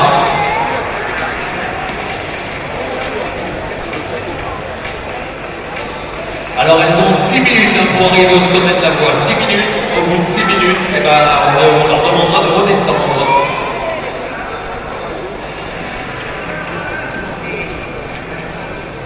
Allez, Charles, allez. Et c'est pareil, Carolina. Venga, Carolina, venga. Alors, les dégaines, là, vous voyez, il y a les dégaines de sécurité, les dégaines d'escalade, les mousquetons. Alors, ça, c'est pour la sécurité des grimpeurs. Et alors, attention, parce que malheureusement, si une grimpeuse oublie une dégaine et s'accroche à celle d'après, eh ben, on lui demandera de redescendre. Et ça arrive à même aux meilleurs. Ils doivent toujours être vigilants, toujours clipper les dégaines dans les endroits les plus confortables. Et là, ça se passe bien pour notre Charlotte. Allez, Charlotte, allez!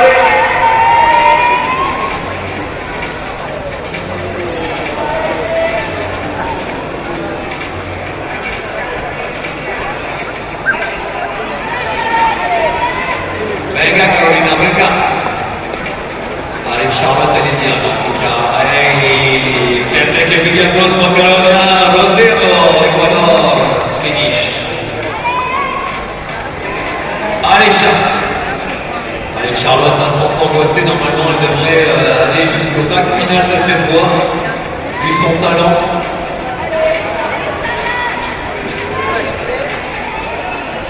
Elle a terminé 3e de la Coupe du Monde, la dernière Coupe du Monde sur le territoire français, c'était à Briançon. Allez, Charlotte.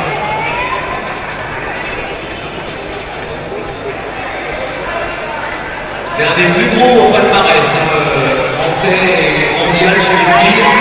Attention, voilà, ça a été un peu bouillant. Allez, il reste debout pour les jeunes. On leur fait une ovation, s'il vous plaît. Allez. Et voilà. Alors attention parce que la voie est validée dans la dernière dégaine des mousquetonnés. C'est fait. Yes, ça. La voie pour Charlotte Dury.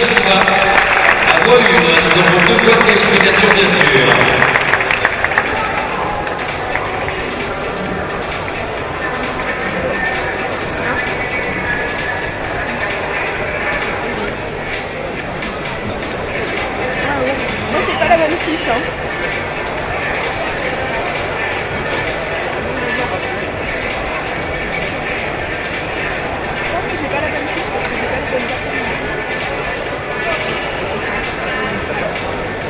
Déjà la une, je l'ai pas eu. Non, celle-là, tu la vois violet. Il n'y a pas un responsable. Wow. Si, normalement, c'est bon. J'ai pas les deux. Non, c'est pas la violet. C'est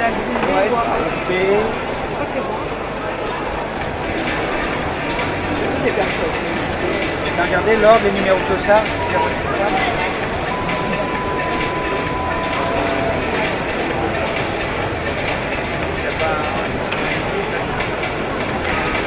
Il y a un problème de liste là apparemment. Là.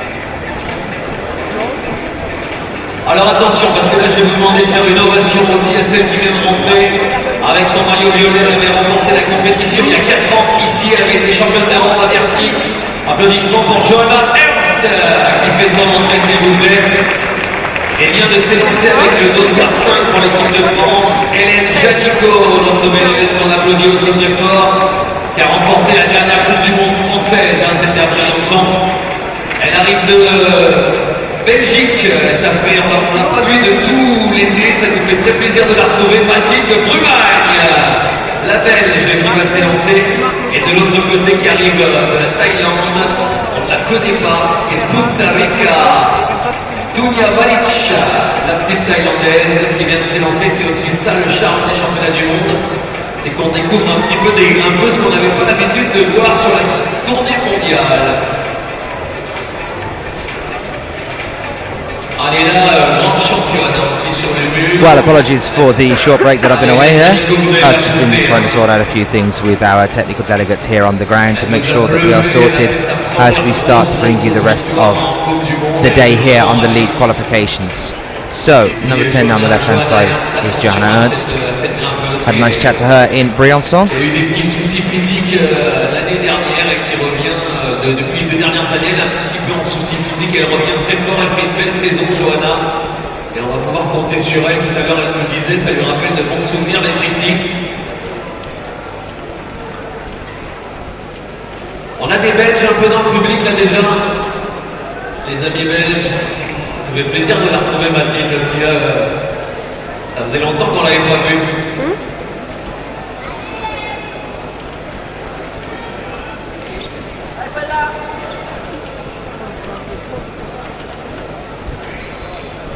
And there we are. That's why we've been quiet for a few moments. We've now sorted the names and the graphics for you. So Johanna is on the left hand side at the moment, number 10, and Punta Rica Tunyavinch out of Thailand on the right hand side there, just holding on.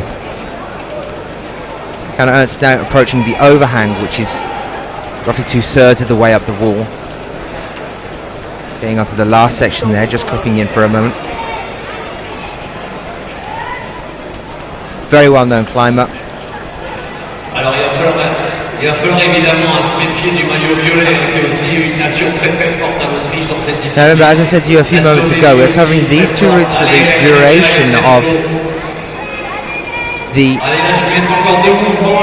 women's qualifications here, so you will get to see every athlete that is performing and attempting to qualify for the semi-finals. But it'll be one climb from each of them, as there are so many of them to show.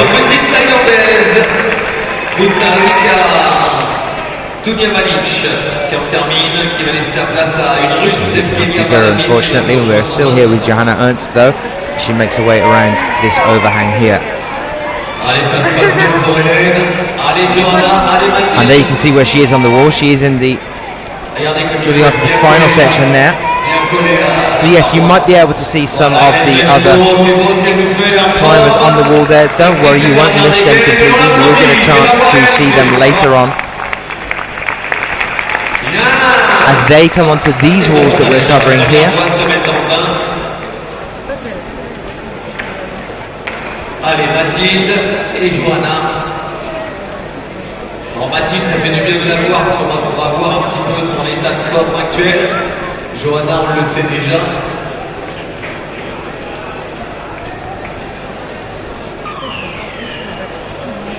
Allez, Johanna.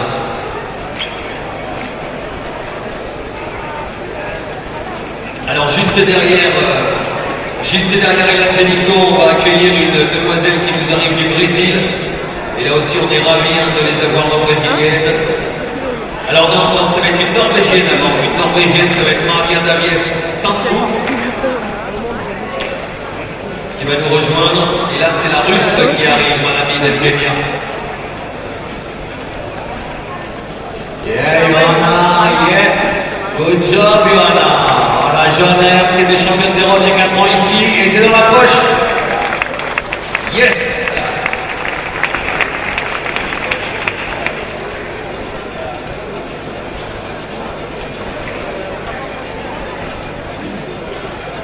Allez, Mathilde, vous ne lâchez pas les Belges, s'il vous plaît. Mathilde Brumagne. Et donc l'arrivée de la Norvégienne Formawe, Maria Davies Sambou. Et applaudissements pour Mathilde Brumagne.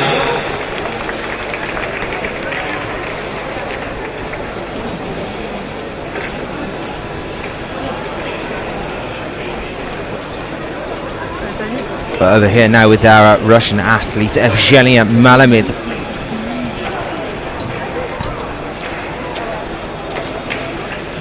Alors, la demoiselle qui va arriver derrière Mathilde Brumagne, il va falloir faire très attention. Elle faisait partie des 3-4 meilleures grimpeuses au monde l'année dernière encore.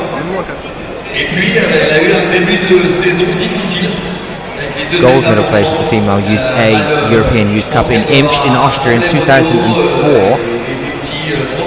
She has podiumed again several times on the European Youth Cups in Cranj, in Imst, in Brno, throughout 2005-2006. Et juste derrière Johanna Ernst, on va accueillir Mademoiselle Katarina Posch. And as of this year, we've had a 7th place placement from her in Chamonix and a 14th place in Briançon. So definitely when we see moving through into the semi-finals, I want to keep an eye on today as well. 25 years old, one lives in Voronezh.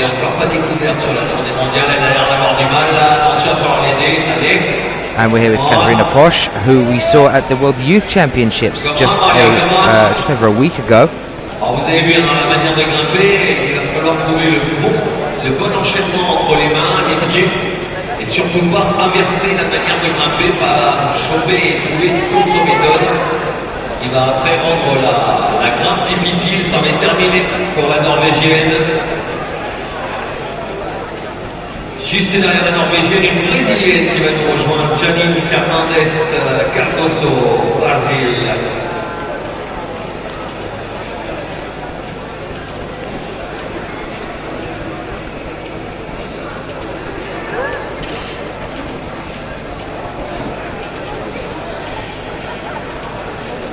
Allez, Katarina Posch, elle normalement, avec son maillot violet, le dossard 12, ça devrait aller jusqu'en haut.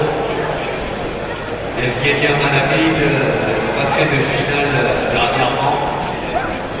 Elle reste très souvent dans les demi, donc elle aussi elle devrait monter le plus haut là, je pense. Et ça s'applaudit quand il n'y a que les mains normalement, les jeunes. Sinon, je vous jure, je vous accroche. Je vous mets un baudrier, je vous accroche juste par les mains et vous allez devoir vous sortir de tout ça. Davai, Evgenia, davai. Et puis si on pouvait mettre un peu de musique dans la salle, ça serait sympathique.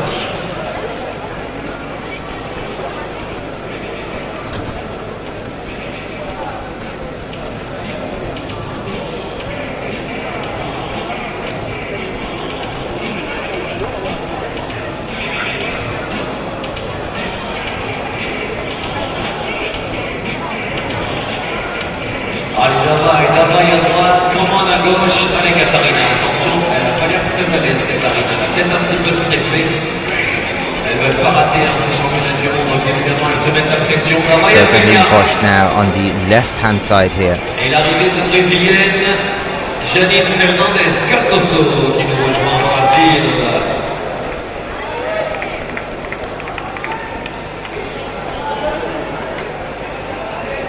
Allez, Evgenia Malamid, c'est une plus puissante aussi de cette tournée. Regardez la russe, là, le dossard 47, elle est très puissante au niveau. Very quick to approach the overhang, same as we just saw her team member Johanna Ernst do.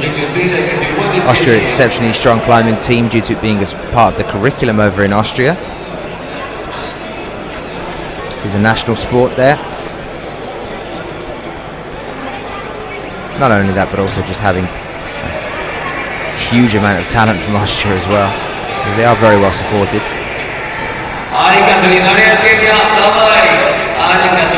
So Katarina Posch now 11th at Chamonix, 8th at Briançon this year.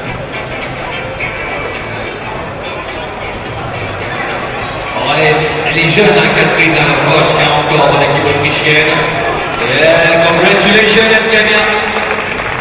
Terminé pour la moyenne.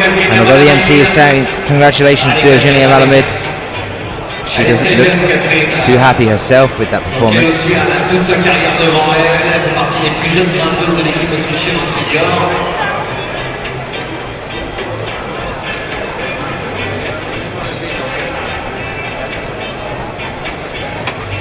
Allez, la brésilienne aussi, qu'on va profiter parce que on ne sait pas combien de temps ça va durer. Allez, on les a assez rarement avec nous, les brésiliens, sur la tournée. Et fait son entrée le dossard 50 qui arrive.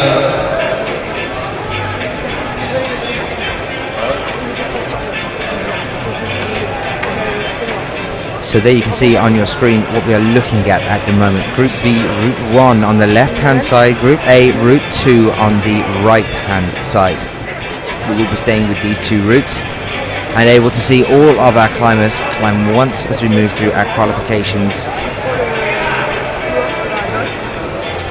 here today. Remember, and I can see a lot of you in the chat room saying they won't show so and so, they won't show so and so, and guys, they climb twice in the qualifications, which means that if we stay with one of these routes, you will definitely get to see every climber that is climbing here today.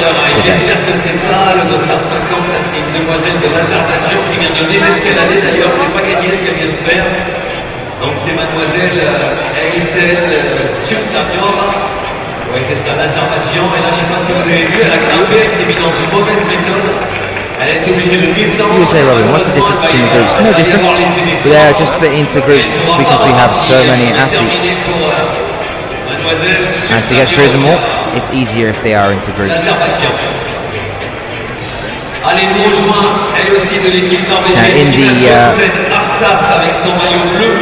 Le dossard 49. World Youth Championships that we had earlier on in the year, we did have the whole group difference, and that was an age thing as well. With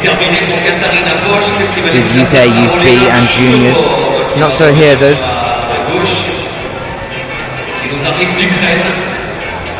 So remember guys, that if you are panicking because you know that one of your athletes is climbing on one of the other walls right now and not the wall that you wanted to see or that you are watching at the moment, don't panic, you haven't missed them yet. They will be back.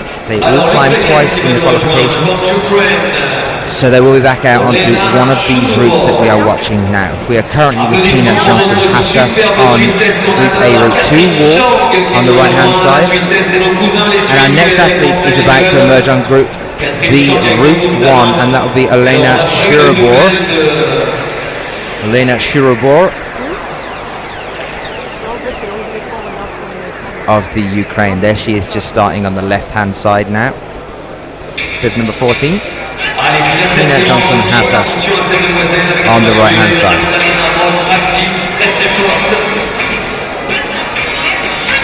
Et aussi les jeunes comme Catherine Roche, c'est les deux jeunes de l'équipe autrichienne, elles sont toutes les deux très talentueuses. Et elles ont déjà des titres de championne du monde jeunes derrière elles.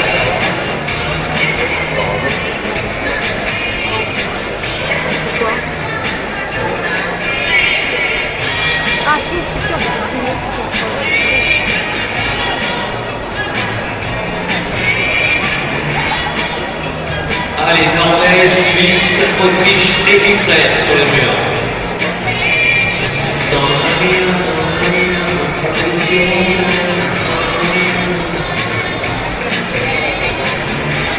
Allez, Catherine. Ah, il y a les Suisses là qui sont derrière nous. Allez, la Suisse, allez. Allez, Catherine. Allez, Magdi.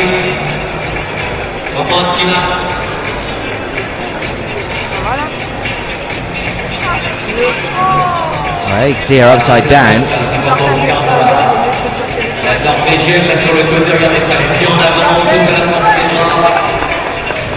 Completely rotating there to try and find a different technique of moving on to this section of the overhang. Tina Johnson Hassas on the right hand side, only 18 years old. Tina, born in 1994. Come on, Tina, come on. We saw her at the World Youth Championship in Singapore this year. She came 7th in the female juniors lead category. Allez, la Norvégienne qui va passer le tour. Ça sera déjà une belle partie de réalisée. Yeah, Tina, yes. Allez, Tina, allez. Allez, Tina. Regardez Magdalena Rock en grand écart. Maillot violet. Voilà, il faut la souplesse, il faut la force, il faut aussi l'intelligence pour déchiffrer les voies. Well, welcome very much. So, if you are joining us here to witness the qualification stage of female lead climbing here at the World Championships. My name is Daniel Finn. I'll be with you all the way through this competition as we move into our World Championships here in Bercy in Paris. Any questions you might have, do send them in to us. I would very best to answer them for you.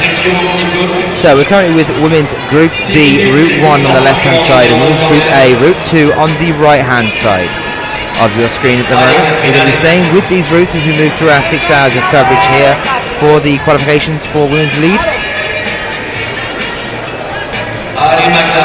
And so you'll get to see all of the athletes climb all once today. Tous ces mouvements, regardez un petit peu le mouvement de la Suissesse, là, elle est projetée avec les 2 talons. Alors là, elle est en train de se reposer quand même, hein, il faut Catherine. Alors imaginez vous reposer comme ça. Voilà, c'est un temps de repos où elle relâche un petit peu le haut du corps. Et ensuite, dès qu'elle aura récupéré la force suffisante, elle va enchaîner. Allez, malheureusement, elle était un petit peu à bout de force, Catherine. On peut l'applaudir, Catherine Chang.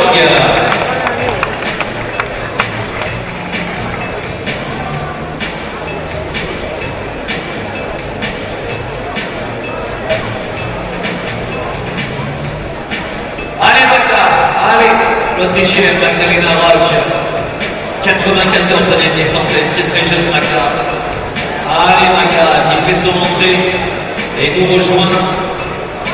Un tonnerre d'applaudissements pour celle qui arrive dans ses qualifications. On ne la connaît pas non plus, elle arrive de l'équipe américaine, c'est Mademoiselle Delaney Miller, USA.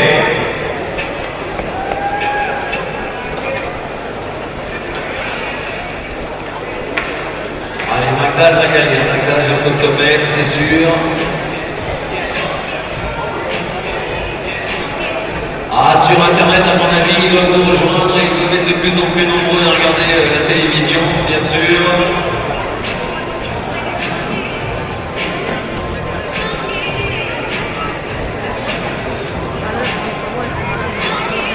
Graham, can you come please to the lead wall, please, Graham? Yeah, congratulations, Magda!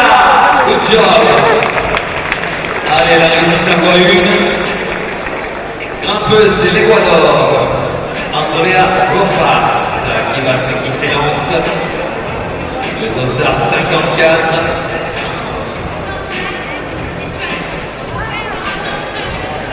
Allez, derrière Magda qui a été magnifique, on va retrouver une chinoise, Xua Pan, qui sera la prochaine à s'élancer. De la Chine, on a l'américaine actuellement et la grimpeuse de l'Équateur. On attend Tina Sustic, la Slovène. Et maintenant, c'est Barbara Berger qui vient de nous rejoindre. Barbara Berger, Austria. So Delaney Miller now on the left hand side of your screen, climbing for the Group B, Route 1 category at present. Height is also far to date came at the Climbing World Cup for the IFSC in Boulder in 2011, and that was 15th, and she equalled that in the female youth A category of the World Youth Championship in Imst last year.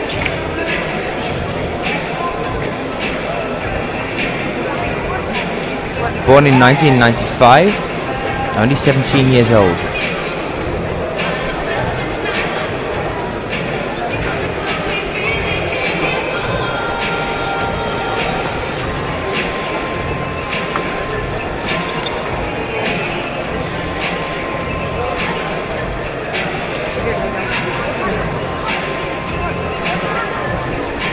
And next to her, a lady that needs very little introduction indeed, and that's Barbara Backer.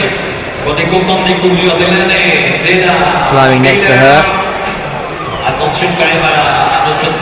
29-year-old athlete, born and lives in Langenfeld.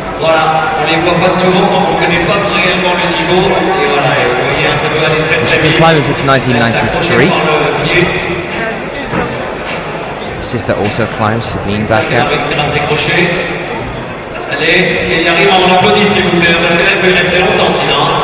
Father is their coach. Actually has a wall at the bottom of their garden.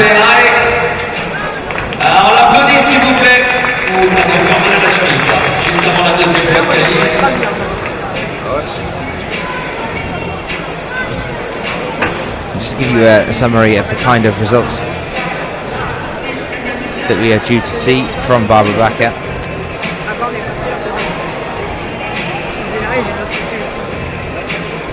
Frequently making it into finals throughout 2010 and 11.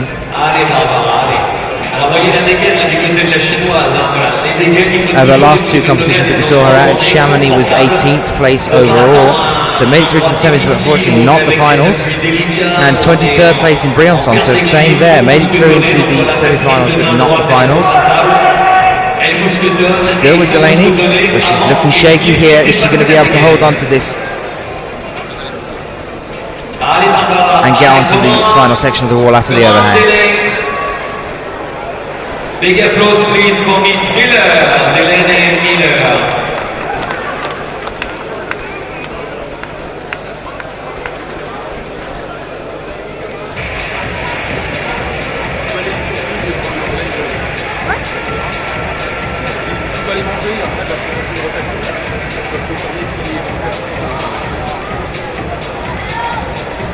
Elles sont éprouvantes, ces voix. La petite américaine, elle est un petit peu cassée. And unfortunately that is it for Delaney Miller, but a phenomenal first effort there from her. Now some of you might have been joining us on the YouTube channel at the moment. Remember, if you are joining us on YouTube, do come over onto IFSC.tv as well. We cover the climbing all over the world over the past few weeks alone. We've been to several different continents and countries. We were in Singapore just recently, we've been to Munich just recently, we've been to Arco as well. We'll be off to Atlanta roughly a week after we finish here with the World Championships, but we are here now at Bercy in Paris, and thank you very much for joining us as well. But do head over onto IFSC.tv.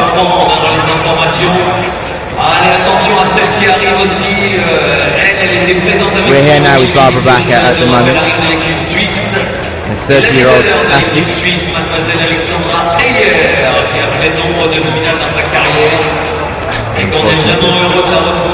it Barbara?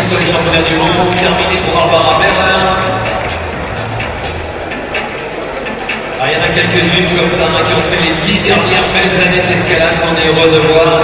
Elle aussi, on est content de la voir. Hongrie, Andrea Zekeli, qui représente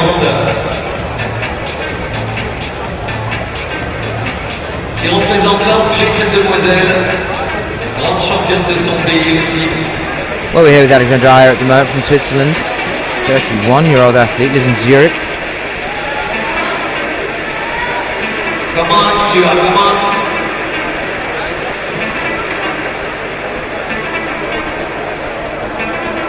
Et on va laisser rentrer sur la droite une demoiselle qui est polyvalente, qui est aussi forte en bloc. Le bloc, on la retrouvera demain matin, hein. C'est la discipline qu'elle va faire ça que vous avez vu tout à l'heure.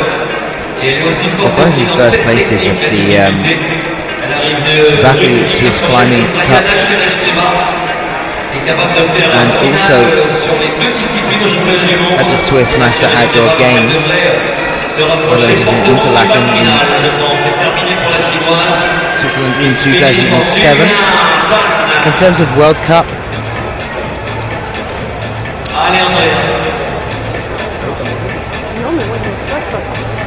of the 12 best results, 11th at Briançon 2011.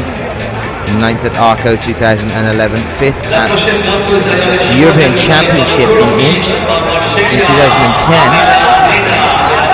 Alexandra Aya.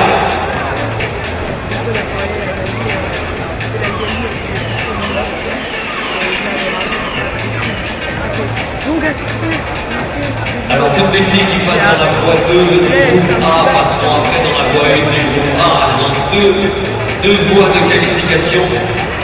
On prendra le résultat des deux And voies. Yana Sharishneva on the right hand side now of Russia. Donc c'est pas parce que la voie 1 n'est pas réalisée que la compétition est finie pour elle. Si elle a vraiment plutôt intérêt de réaliser la voie Born 2. in Krasnoyarsk and lives in Moscow. Allez, attention à cette demoiselle qui vient de Colombie, on peut l'applaudir, ce sont les nations qu'on voit très peu souvent. Rachela Avellaneda, Colombie.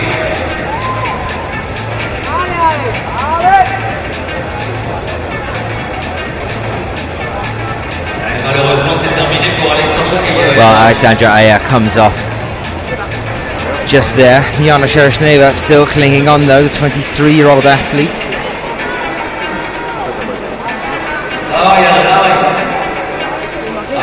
Also at Chamonix and Briançon earlier this year in France, 14th at Chamonix and 27th at Briançon. So just missing out in Briançon, had a chance at the semi-finals. Remember, there's a different amount that go through into the semi-finals here than what we have in bouldering. In bouldering there are 20 athletes from the men and 20 from the women that go through to the semi-finals. Well, here we have 26 athletes for the lead.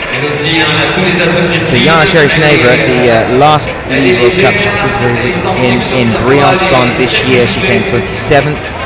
So she's going to be very hungry here to make sure that she's in that top 26 going through into the semi-finals.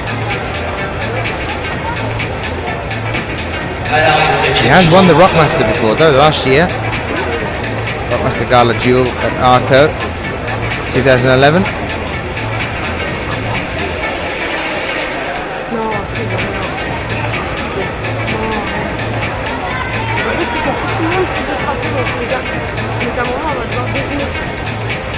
Allez, Anna Sharishneva qui arrive sur son toit. Un passage délicat souvent pour les filles parce que c'est un passage qui demande le plus de puissance physique, le plus de projetage.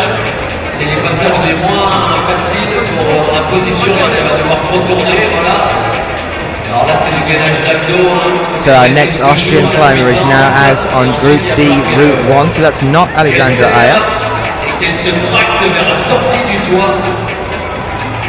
Savoir le prochain mouvement sans se faire piéger par le relief des prises. Applaudissements aussi pour la Colombie. Currently looking at Christine Schrange. C'est fini pour Avellaneda, Marchelia. Colombie sur la voie 1, elle va laisser sa place à une Croate, Barbara Gilic, Croatia.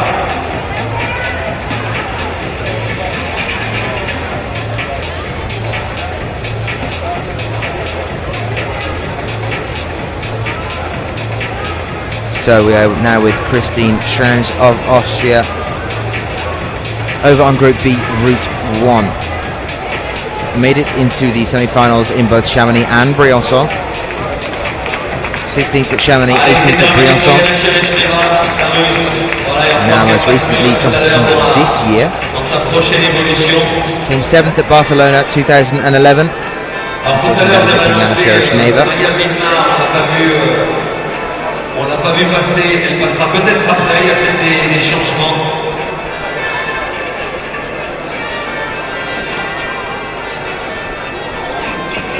Allez, attention parce que celle qui nous rejoint maintenant, donc elle arrive normalement de Croatie, au 117, c'est Barbara Gilic, Croatia.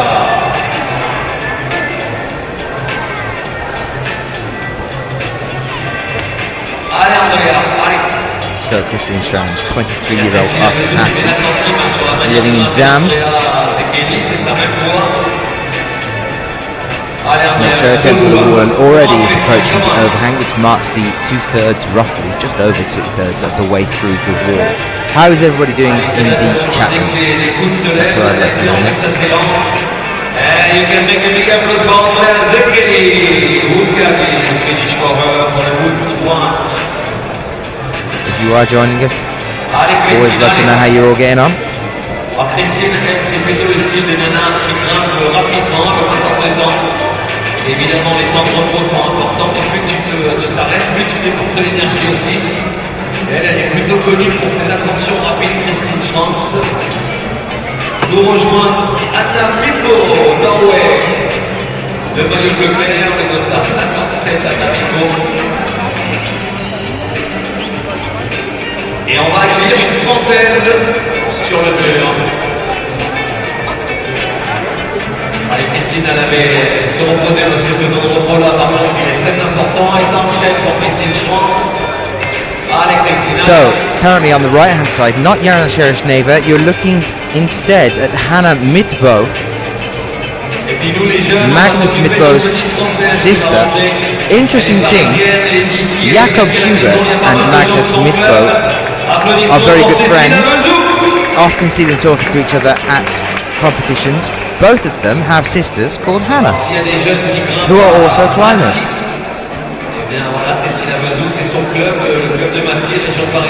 And my producer's just gone, but they hate each other. Of course they don't. But that would be interesting, wouldn't it, if the two boys got on so well and the girls really dislike each other. It's not true, but interesting that they both have sisters called Hannah. Allez Christine, allez. C'est la petite croate qui est en difficulté, Barbara. Barbara est terminée pour la croate. Allez Christine, elle est bien Christine Schranks, elle est bien, elle est facile. Allez Cécile Ameuzou, vous ne lâchez pas s'il vous plaît, puis on va y aller, on va bien applaudir à son entrée aussi parce que c'est une petite extraterrestre. Et avant ça, on va regarder la fin de Christine Schranks, l'Autrichienne. Puis on va en terminer. Vraiment, on va l'applaudir parce que ça a été facile et rapide pour Christine. Yes. A top there for Christine Schranks. Very strong start to the competition. As I said just a few moments ago, we did see her making it through to the semi-finals at both Chamonix and Briançon this year, so we are expecting to see her through into the semi-finals here as well. That's Christine Alors Schranks. celle qui va arriver les Belges, il va falloir donner de la voix parce que c'est le petit extraterrestre belge. Elle a gagné toutes les Coupes d'Europe cette année. Sur les 5-6 Coupes d'Europe de diff, elle a tout remporté, elle est imbattable. Elle est très jeune, c'est son premier championnat du monde senior. Alors évidemment, là, elle vient pour faire son expérience. Et potentiellement, sur un jour, elle est vraiment forte, elle peut tout arriver à faire. Allez Cécile, allez. Allez, elle est là Cécile, on voit les premiers petits tremblements, là, il faut la pousser jusqu'en haut.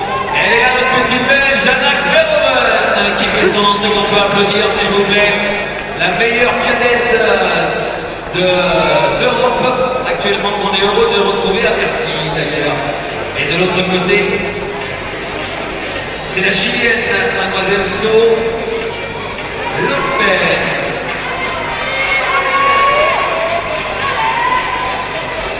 Allez, on va accueillir aussi derrière Christine Schranks,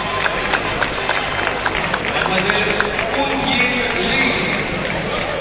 Et c'est terminé malheureusement pour Cécile Ameuzou.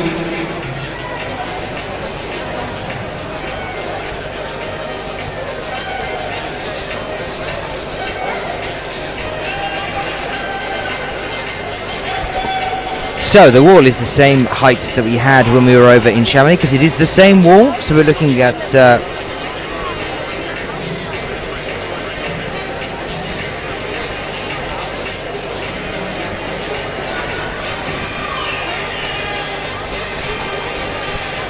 one of the tallest walls that we have in competitions, 15 by 6.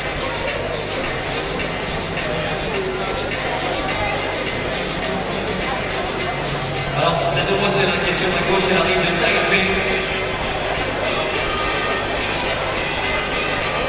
Et alors, attention, on accueille derrière Cécile Ameuzou, Kenya Kaspekova.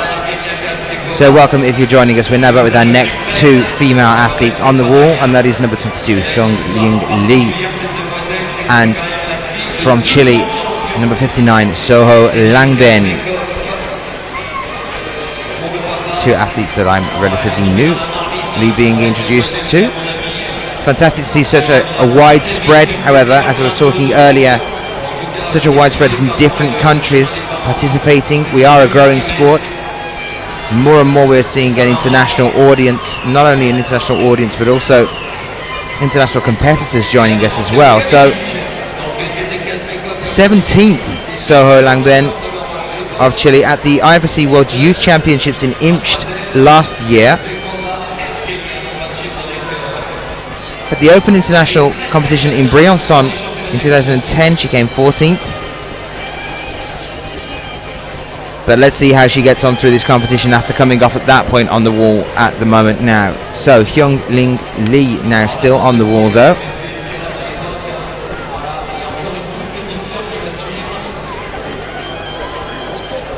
Welcome if you are joining us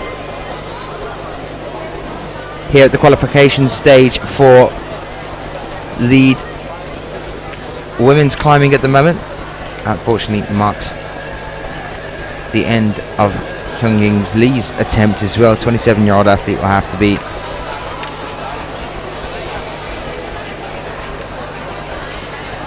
switch around now as we wait for our next two athletes to come out. Remember, all of these climbers do get to climb twice, so if you've just seen one of your favourite climbers come out and have a go at the wall and not do very well, they do get a second attempt there as well, and the best score out of that will be the one that takes them through, if they are to go through, into the semi-finals.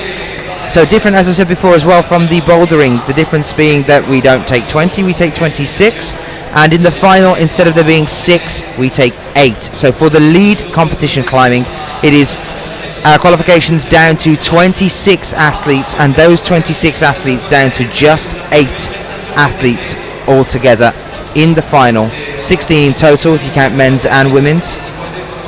They'll be at separate times during this competition.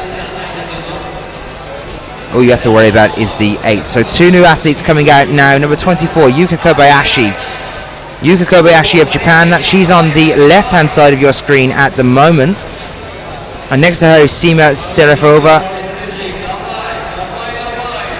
Sima Serafova of Azerbaijan on the right-hand side.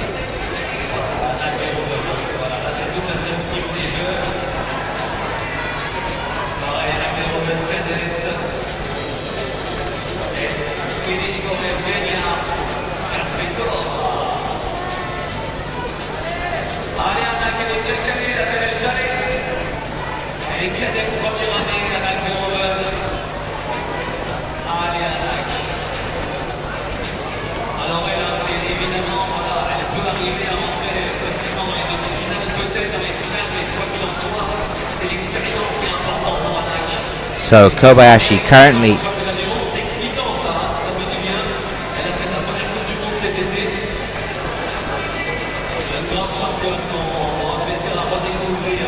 making her way up to about the midway point on the wall now. She's going to be approaching the overhang in a few moments' time.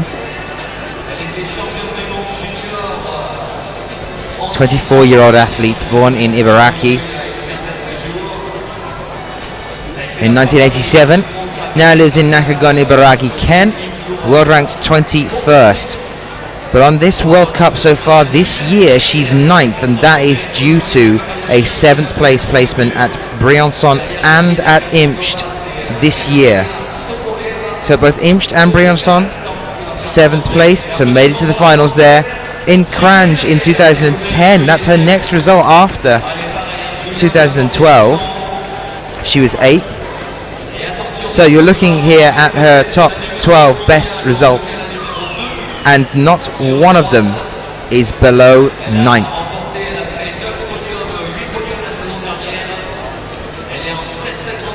So one to watch out for, Yuka Kobayashi on the left hand side of your screen at present. It looks like we've lost Sima, so waiting for our next athlete to come out onto Group A, Route 2 at present.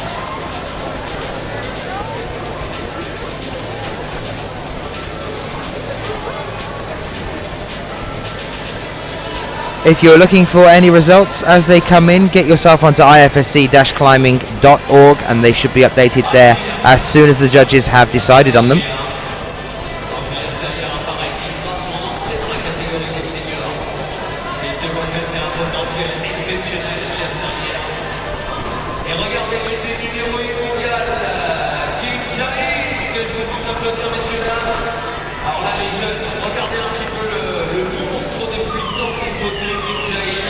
Athlete.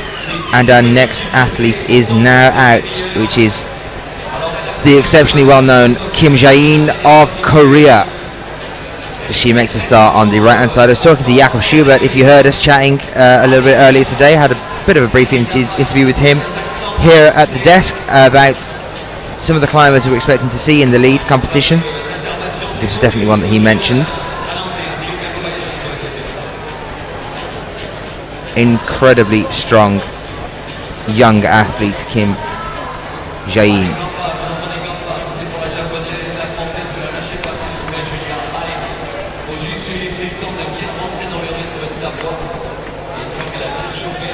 Only 23 years old.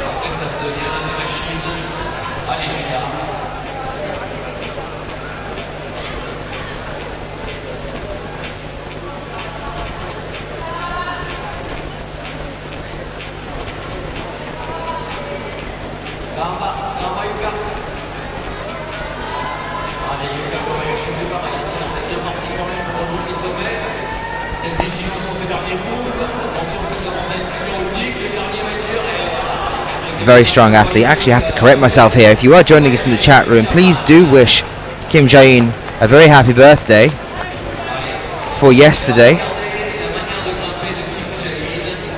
She's now 24. She was born on September the 11th. So yesterday she turned 24. And what a great birthday present it would be if she can power her way into the finals and become world champion here in Paris. Let's wish her all the very best as she makes a start on her climb here.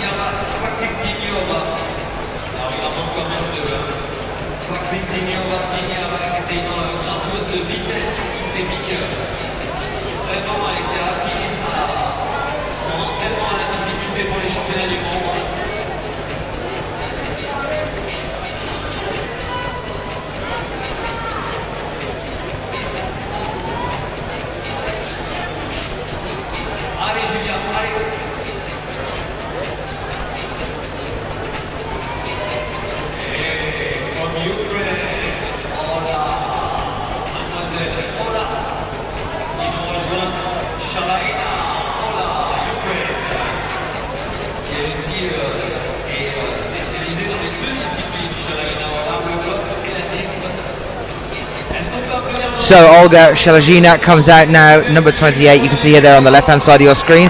Now it's interesting to see her returning here and powering through on this one. If you remember earlier this year in Vienna, we saw an injury for Olga Shelazhina, the first athlete to come out into the finals there in Vienna at the bouldering competition, and actually injured her knee and had to be carried off.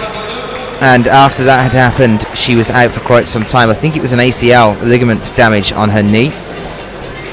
You can see there it is actually still strapped up, the left knee. Let's see and hope that it doesn't give out on her as she makes her attempt here.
vraiment une grosse prétendante au titre de championne du monde, entre autres.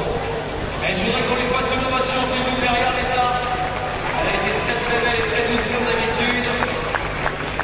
Congratulations, elle a fait beaucoup de podiums depuis le début de la saison, cette demoiselle. Et ça va être pareil, je pense, pour Dinia Rafrakikova, qui pour l'instant... So Jiayan Kim Jae-in comes down from the wall, and we get ready for our next athlete to come out. Olga now approaching the overhang.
Les derniers championnats du monde qu'on faisait sur le territoire français, c'était à Chamonix en autosport.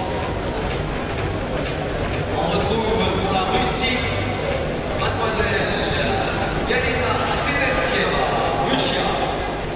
Et puis l'Ukrainienne qui vient de s'élancer, c'est mademoiselle Alexandra Budgetsev. Pour l'Ukraine, avec son maillot bleu et jaune.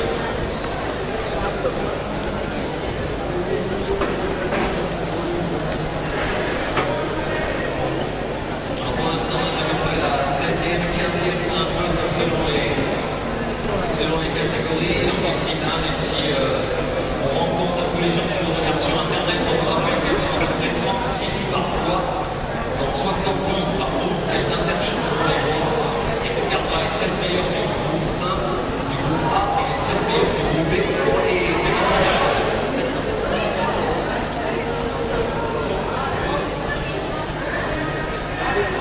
Et on souhaite la bienvenue à tous ceux qui nous rejoignent, qui arrivent seulement maintenant, ou peut-être qui sont c'est pas le groupe dans les gradins, si vous partez ou si vous arrivez. Vous arrivez, levez les mains si vous pouvez vous arriver. Bienvenue.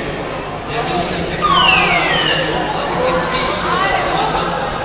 Cet après-midi, les garçons sont dans la salle d'à côté. En train de grimper en bloc. Terminé pour la Russe, Terentieva Galina.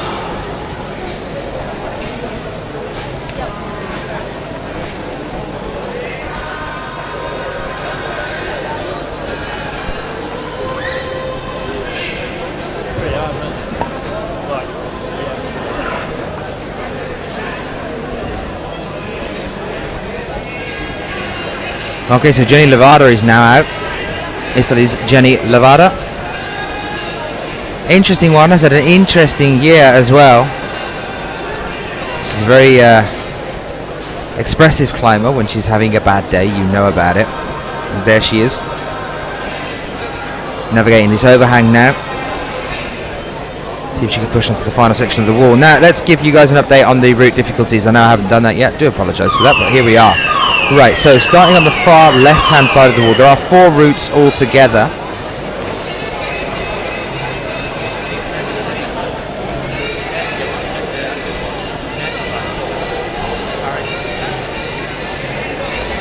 Well,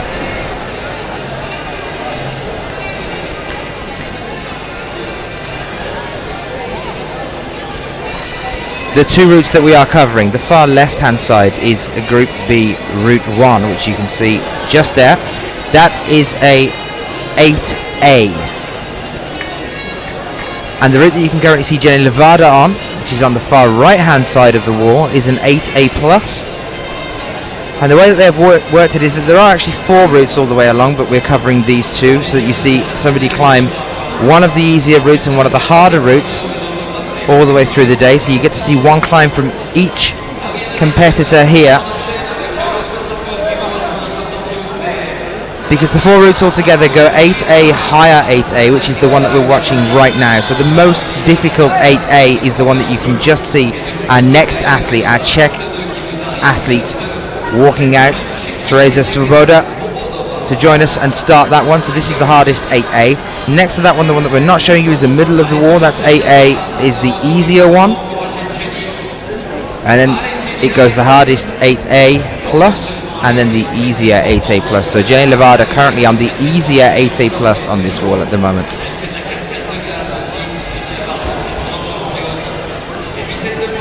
So those are the difficulties as they stand at the moment. We're currently still with Jenny Levada and now with Teresa Svobodova.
Too many expectations.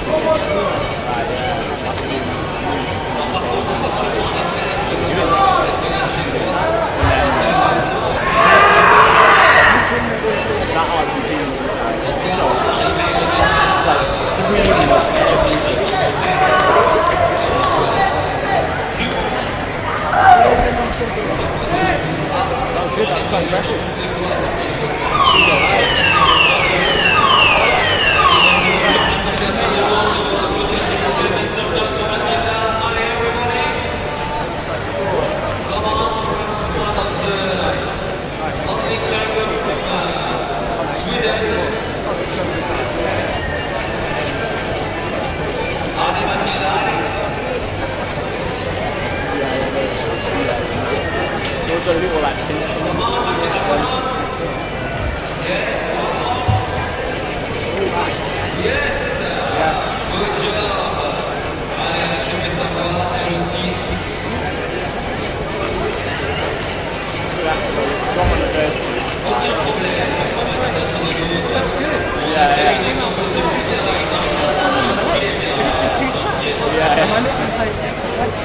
understand about me anymore.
Well, we are back then with Maria Georgieva of Bulgaria.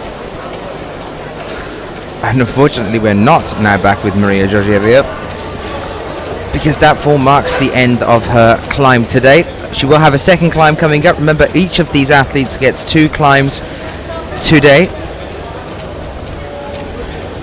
We are still with Angela Eiter on the right hand side of Austria, now powering her way up the wall. She is currently at roughly the halfway point here.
Well, to give you just an update as well on what the difficulty settings on these routes are, on your left hand side of the screen right now you are looking at an 8A, and on the right hand side you're looking at an 8A plus.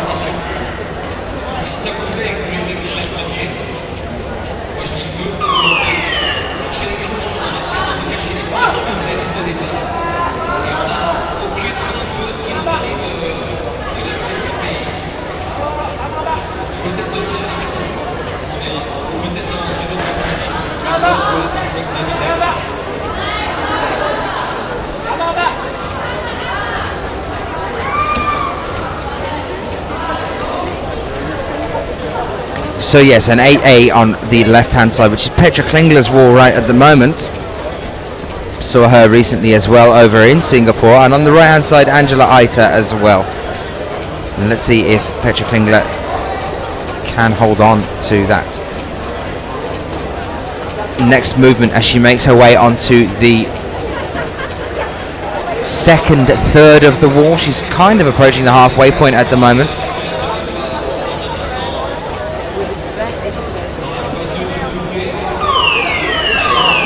Triplet of holds now, and just above her she's going to start bearing left now as she approaches the overhang. Petra is on the right hand side now with our AA plus wall. You can see Angela Eiter is now getting onto that square shaped feature just above her, and that is right up at the top of the wall. She's in the final section now, the final third of the wall. If she can push over this next bit, it does go onto another little bit of overhang. Remember that this wall has a 33% incline, an over 30% incline, so it's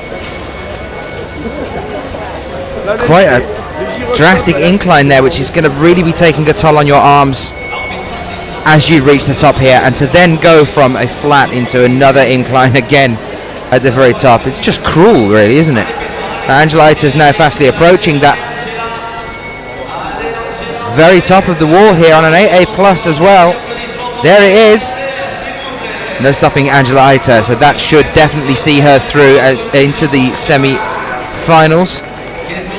26 athletes, as I've said before, making it through into the semi-finals, compared to 20 from the bouldering.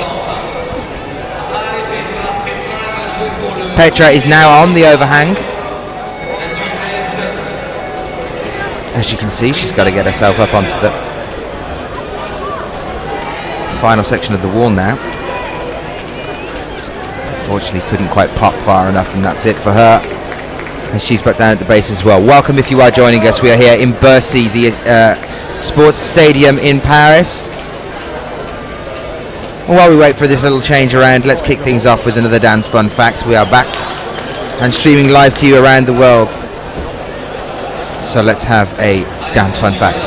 French men have the lowest level of obesity in the EU, and women are second after Denmark. So a very healthy nation as a whole.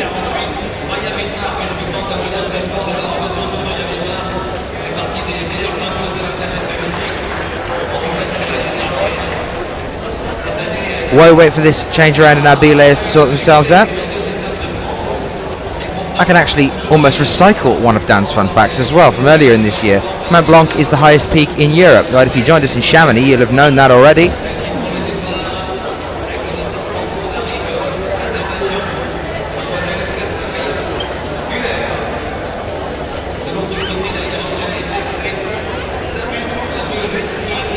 Starting off quite quiet as we move into the qualifications here. Not a huge crowd, waiting for the weekend when we're going to have a massive gathering of people, up to 9,000 seats. If you want one of those seats, if you are in Paris or anywhere near this area in Bercy over the next few days, and you want to be around, get yourself onto climbingworld2012.com and book yourself a ticket. If you type in Bercy World Championships tickets as well onto Google,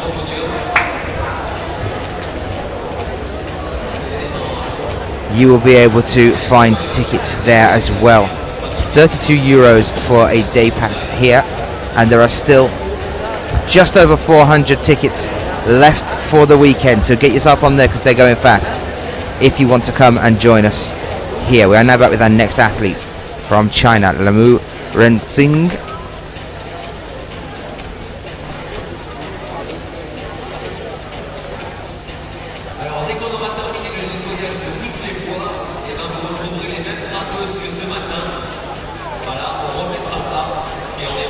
Whilst Group B for Route 1 is cleaned.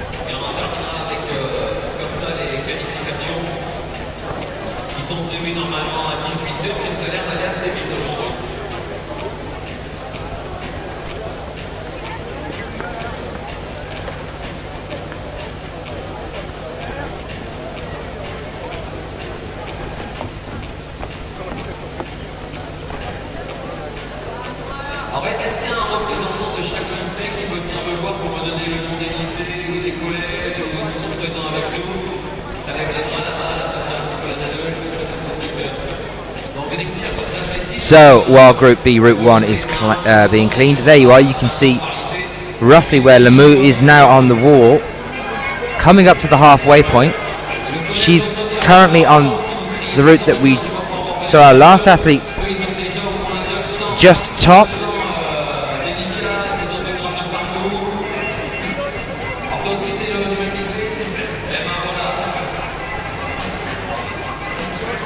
Angela Aita, but we are now watching to see if Lamu Renxing can do the same thing again on this 8A plus.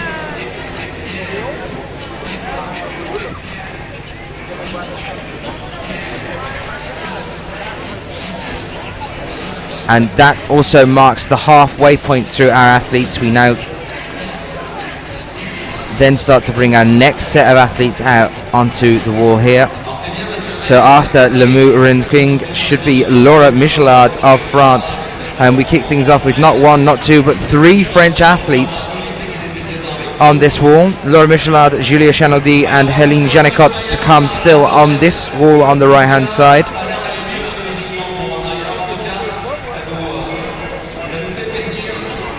celle qui va arriver aussi là, au pied du mur. Le dossard 35, c'est la japonaise Moka, très très forte en ce moment, Moka. Alors elle a fait beaucoup de finales l'année dernière depuis cette saison. Moka, elle fait des podiums en tous les sens, elle est en pleine forme. On est 4 normalement, mais il faut participer de manger ou pas? Je sais pas. Ils sont partis, je sais pas où, par où. So, welcome if you are joining us. We are here at the female qualification round for the World Championships here in Paris. That marks Ramou's first climb done with, roughly the halfway point. We have seen tops on that wall. It is one of the harder walls with an 8A+. We get ready now for our next athlete to come out, which should be Laura Michelard. Whilst we wait for our other wall to be cleaned.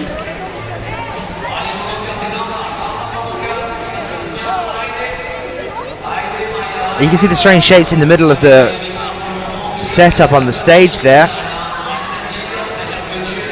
The bouldering walls that we'll be using in the semi-finals and finals as we move through the competition. This entire arena is going to be completely full. What do we think of them then? What do we think in the chat room of the design for the bouldering walls in the middle of the complex?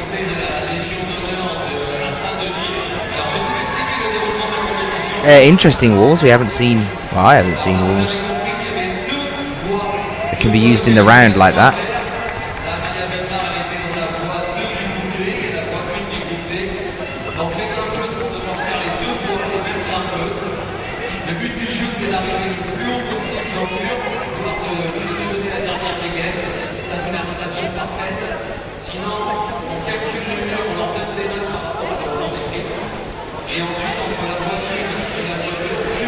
So we're currently waiting for a turnover.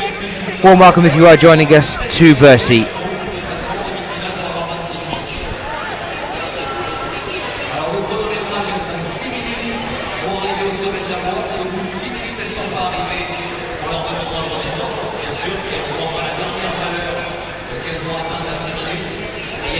The pyramid-shaped sports stadium here in Bercy, Palais Omnisports de Paris, Bercy.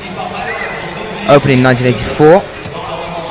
Actually designed and built by not just one but three different architects, Androld, Parat, Prouvaire and Goran. But in terms of what it can do as a stadium, currently around the outside edge, though you can't see it because the seats are taking up above that, there is a huge velodrome stretching all the way around that can be used as a cycling track. It is also, the stadium is home to women's handball competitions and basketball as well. But it is used as a variety of different sports as a venue, and it is also used as a concert hall as well. So we're waiting for this turnaround for our next athlete to be brought out.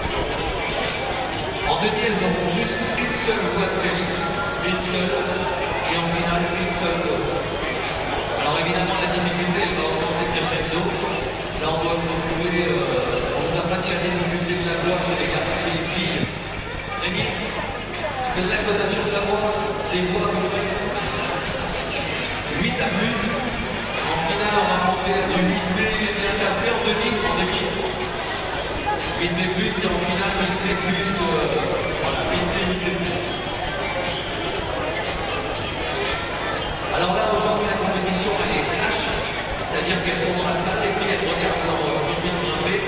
On leur a fait voir une démonstration de la voix sur vidéo, donc elles ont vu les secondes évoluer dans le pas. Et à partir de demain, la demi-finale et la finale, la compétition sera à vue. À vue, ça veut dire qu'elles auront 6 minutes pour découvrir la voix, ce qu'on appelle l'observation. Là, elles devront trouver la méthode idéale pour arriver au sommet. La méthode, c'est l'enchaînement de mouvements et de jambes et de bras droite-gauche qui permet d'arriver jusqu'en haut. Alors, il y a plusieurs méthodes, mais il y a aussi plusieurs contre-méthodes. Il ne faut surtout pas se mettre dans des contre-méthodes, sinon on est obligé de désescalader pour redescendre. Let's take you through the schedule and what we're going to be looking at over the next few days here while we wait for this next turnaround. So IFSC.tv. currently today. We started off with the male bouldering qualifications at 9 o'clock today. At 2 o'clock we came over here to the female league qualifications, and we're going to stay with you at the league qualifications as we move through our day here. Tomorrow morning at 9 o'clock the male lead qualifications will kick us off in the main arena where we are now, and then we'll go into the bouldering qualification room at 12 o'clock Central European time. That's 12 o'clock our time for the female bouldering qualifications. So do make sure you double check your own personal clocks as to what times that will be for where you are if you're joining us from around the world. Our third day here for the live webcast. At 10 o'clock we're going to be bringing you the male bouldering semi-finals, and at 2 the paraclimbing final number 1, and after the presentation of paraclimbing, the final award ceremony, we will be replaying the female semi-finals in lead as well. So you're not going to miss any of the action during the day, but we do have to come back and show you the paraclimbing final. We don't want to miss that one, so we'll have to show you that one. We're back with our next athlete now out on the wall, which is Tina Sosteric.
Next we're on the left hand side now. Number 26 is Konal Husseinova of Azerbaijan on the left hand side. So Tina Sosteric.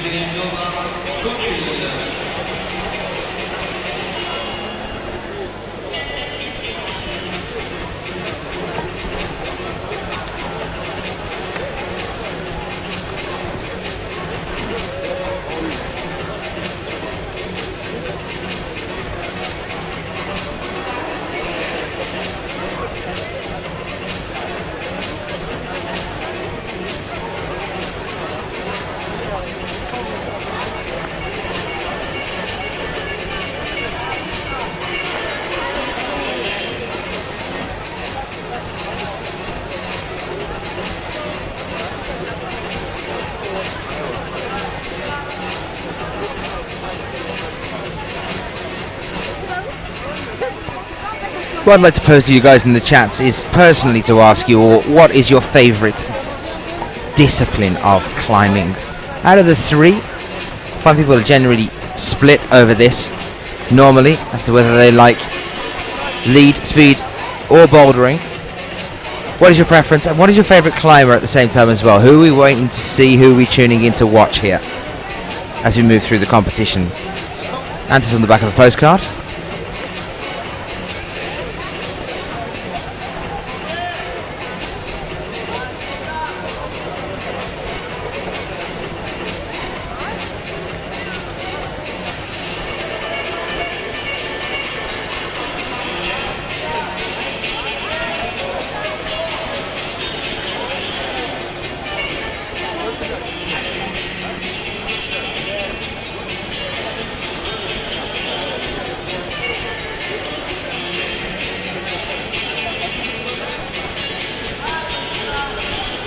Tina Sosteric, now on the right hand side of your screen, only 19 years old, born in 1993 in Cranj. Will be there later on this year for the final competition with the IFSC's season 2012.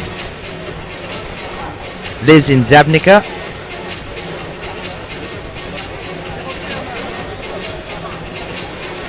She's now at the final overhang section of the wall. If she can push onto this final section here, she does have an incline up ahead.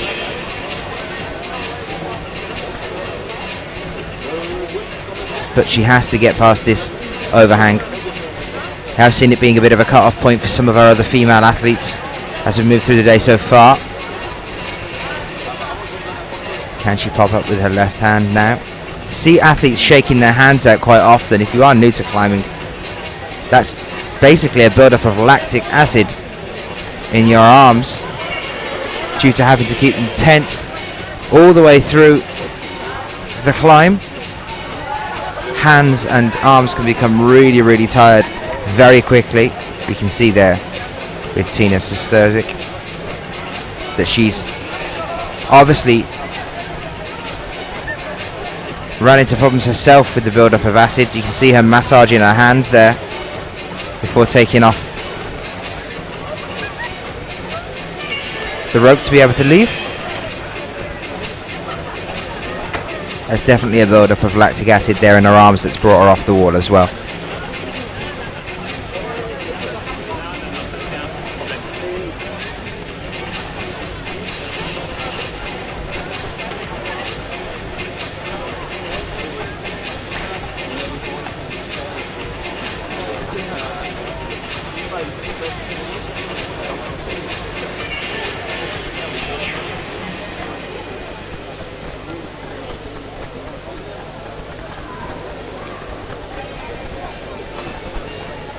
And now that Tina Sesterzik is finished on the wall there, that wall is going to be cleaned as well.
deuxième voie de qualif.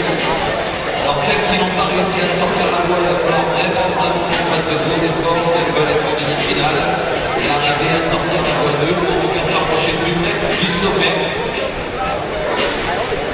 On laisse juste à nos ouvreurs le temps de nettoyer les voies pour enlever l'accumulation de magnésie. Et ensuite on attaque avec la deuxième partie de cet après-midi. Il y a toujours le bloc, les derniers à mon avis participants du bloc qui devraient être en train de concourir. Il reste 2 heures de compétition pour les qualifs de bloc à Marseille Sardin. Vous pouvez aller faire un tour de temps en temps, les encourager. En plus, c'est peut-être ceux qui ont le plus besoin de vous. Les meilleures conditions seront passées ce matin de 9h à 10h. En bloc, on regardera les 10 meilleurs de chaque circuit pour composer l'équipe de demi-finale.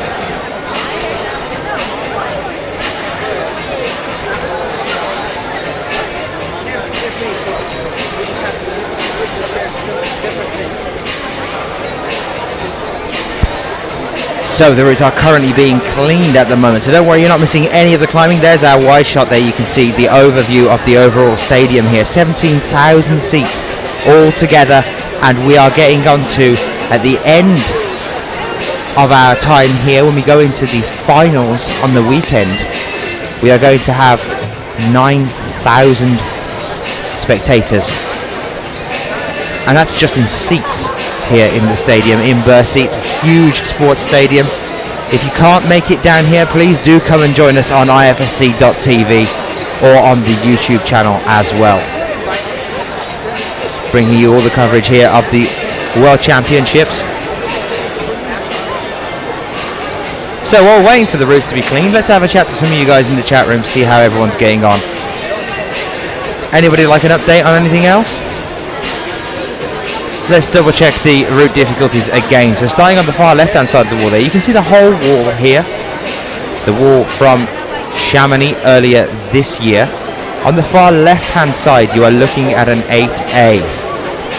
The 2 routes in the middle, the one on the side that is closest to us is an 8A as well, and the one on the other side of that you can just see being cleaned at the top there, that's an 8A plus. On the far right hand side, the other wall that we're covering the 2 either side, so you get to see all of the athletes climb once today. That's an 8A plus as well. Now I was chatting to the route setters just a few moments ago about the difficulties here. So an 8A and an 8A plus for qualifications here in the World Championships, and what a difference that is compared to what we were seeing over in the World Youth Championships just a few days ago, when the 8A and 8A plus categories were the final difficulty gradings.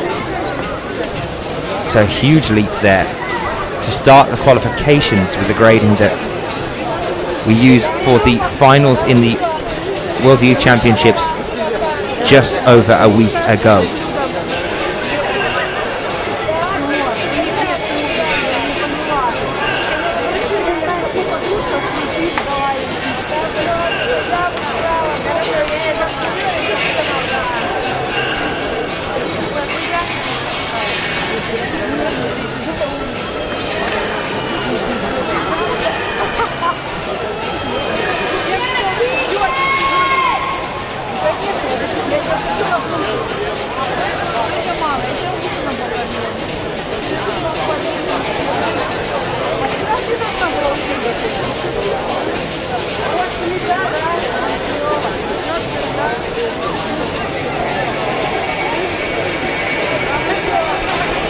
So a question from some of you in the chat room as well about whether Mina Markovic is in the competition. Unfortunately, she's not here. She's not in this lead competition. It's a shock to see, and that is due to this hand injury that she acquired in Munich just recently. I was chatting to some of the climbers there as well that were saying that actually when she was back in the ISO just before coming out into the final of Munich, she'd injured her hand.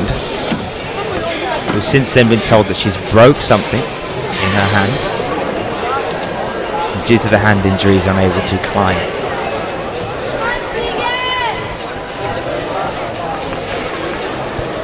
So we're going to bring you back onto the wall now. The route cleaning is still going on, but here we are with our next athlete, starting out on that far left-hand side now, which is an 8A.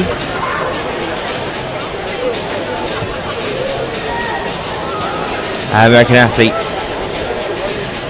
just kicking off here. And that's Tegan Wilson, number 38. You can see starting. Nice to see a lot more US athletes starting to enter into these competitions as well. Since we were over in Vail this year, very dominated by the US athletes there at the bouldering competition.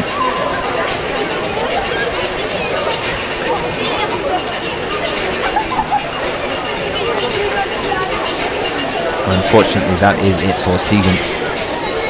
We wait for our next athlete to come out. So, is anybody joining us actually coming down to the finals this weekend? That's another question I'd like to know for you guys.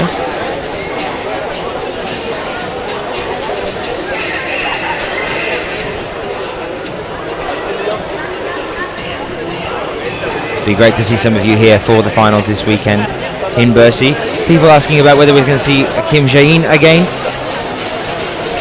Well, the reason that we split it this way is so that we can definitely see all of the athletes climb at least once here, and that means that for now, no, we have seen Kim Jae-in climb already, so that is all that we are going to see of her today. But not to worry, we move into the rest of the competition, and we've got the semi-finals and the finals yet to come.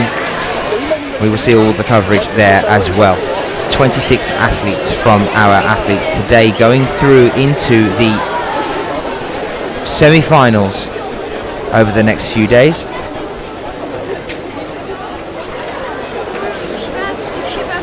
Tony saying, I wish I could get to Bercy, but a bit too far. Do let us know where you are joining us from as well.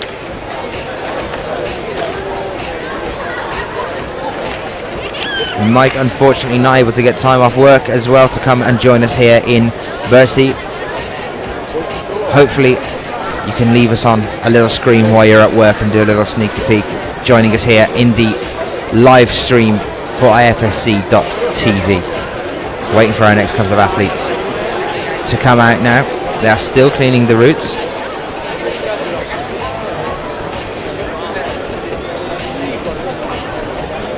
Huge setup here though. Look at those 3 sections of walls out here. The speed wall you can see on the far right hand side has been used for the paraclimbing so far today, but it will be turned into the speed wall as well. It's the same wall that we had in Chamonix as well. And that'll be turned into the speed wall as we move through the competition. But what a huge setup we have here. Fantastic set of walls and thousands of seats that are selling very fast, guys. So if you haven't got a ticket yet for Bercy and you are available to make it, or you're planning on making it, you got to get booking those tickets fast, because there's very few left. We are practically sold out for the finals here. It's going to be a huge crowd. The atmosphere is going to be electric as we move into the weekend. I'll be moving down on the ground as we move into the weekend as well, interviewing people and asking people how they're finding it. Finding some of the athletes down on the ground there as well, and having a chat to them. So any questions you might have for certain athletes during that time, do send them in, because we can see you guys in the chat room. Any questions you might have about anything here, do send them in as well, because we will do our best to answer them for you.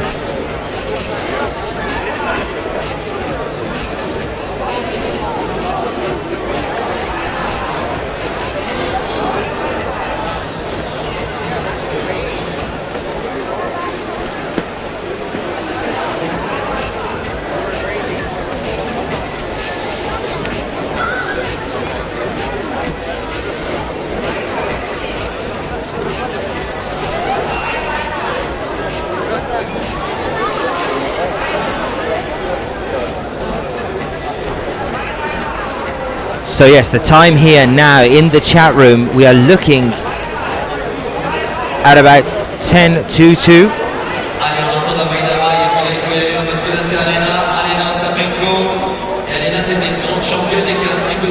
And at 10:02, we are joined by our next female athlete, which is Rebecca Stotts. Rebecca Stotz of Switzerland about to make a start on Women's Group B, Route 1. We bring that to you now. Warm welcome to you if you are joining us. My name is Daniel Finn and I'll be with you all the way through this competition. Any questions, as I have said, do send them in to us on the chat room. Love chatting to you guys. I'm sure we'll have many discussion as we move through the competition. Rebecca Stotz now starting us off on Women's Group B, Route 1.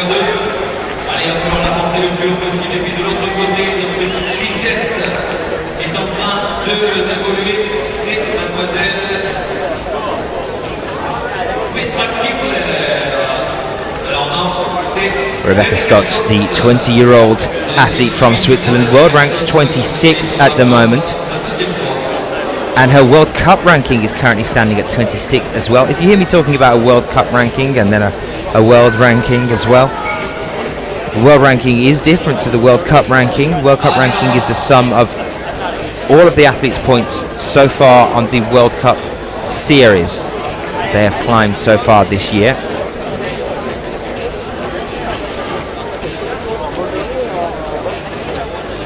A very impressive list of results on her top 12 best results as well for Rebecca Stotz. On the European Youth Cups and European Youth Championships and Series as well. Competed in both speed and lead at the World Youth Championships in Edinburgh in 2010. Not only made it into the speed competition there in 2010, but also made it into the finals for speed, and also made it into the finals for lead in Edinburgh as well at the World Youth Championships there. Over now on the second route that you're looking at, the Group A, Route 2. We are now with Laura Michelard of France. Only 18 years old, born in 1994.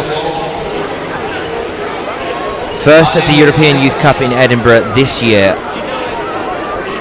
Second at a European Youth Cup in Voiron in France this year as well. Came 36th in the Women's Lead IFSC World Cup that we were at in Chamonix earlier this year. 21st at Briançon as well, so not making it yet.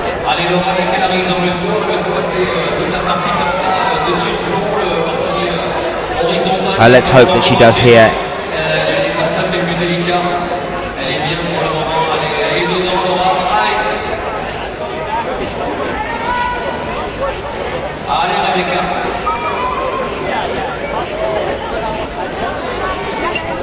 As a shout out to Dutchie in the chat room as well, saying hearing all of their ages I feel old being 26. I'm hearing you loud and clear on that one, Dutchie. Very young athletes indeed, coming from the World Youth Championships as well over in Singapore. And you're looking at some of the 14 and 15-year-old athletes there that are managing to top out on an 8 grading. Athletes starting younger and younger. Climbing XOXO, a question through to us in the chat room. I have a question, is this a replay? It is not a replay. We are currently live, bringing you the live coverage here in Bercy. The time where we are is roughly 5 to 2. And Rebecca is now down France, and unfortunately Rebecca Stotz did not top just on Women's Group B, Route 1. She was just getting around the overhang, the final third section of the wall.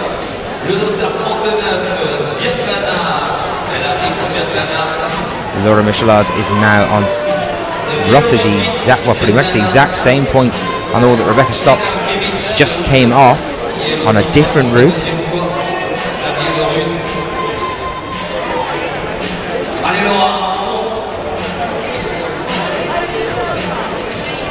Cries of LA Laura in the chat room, not only here but also I can hear them in the main arena as well.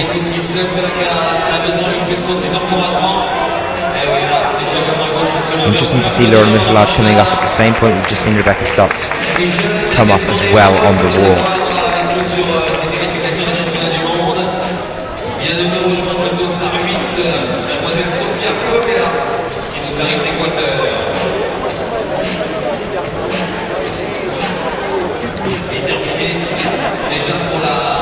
peu de Biélorussie.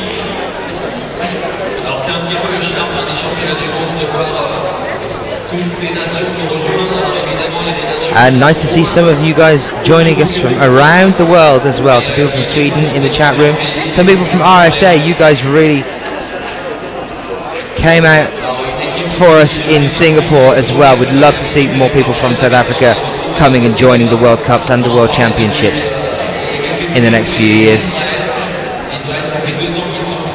And a cry from Holland as well. Now, the reason we have come away from the male bouldering qualification is due to the arrangements of the competitions here. We have 4 different disciplines of climbing to cover over a period of 5 days.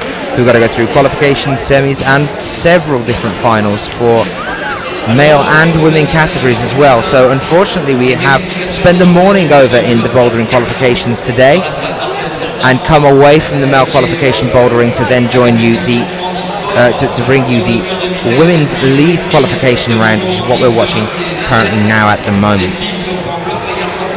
And we have to do that to try and cover as much of the event as possible.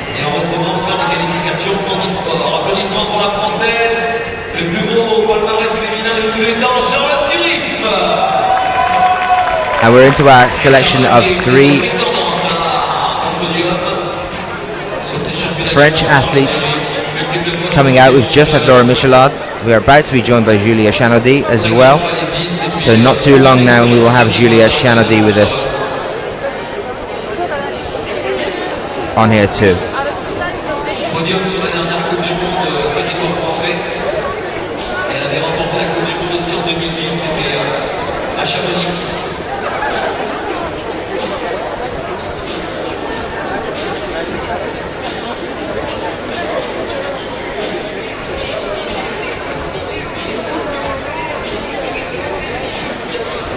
And there we are with our next French athlete now as well. Should very shortly be joined on the right hand side by another French athlete. But we're here at the moment with Charlotte Durif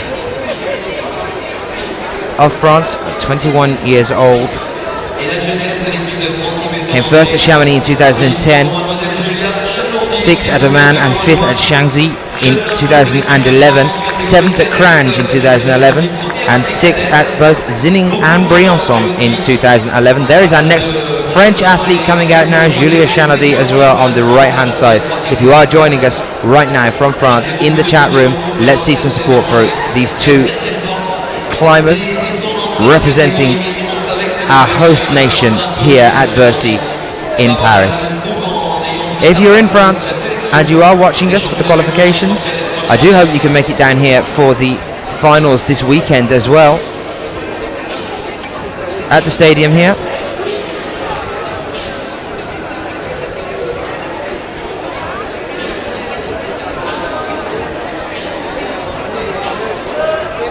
Alors cette année, Julia Chanaudy, on la voit avec le championnat du monde sur l'actif, mais potentiellement c'est quand même une demoiselle qui est capable d'être aussi forte en bloc qu'en diff. Le bloc c'est sa première expérience en cours d'ailleurs.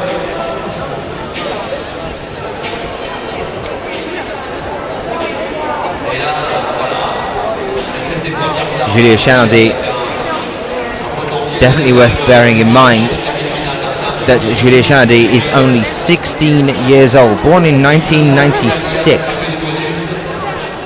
Second at the Female Youth A Boulder at the European Youth Cup in France this year. 29th at Briançon this year and 27th at Chamonix. So very, very close, but not making it through to the semi-finals as we went through that competition. She was 5th at the World Youth Championship in Inch in 2011 though.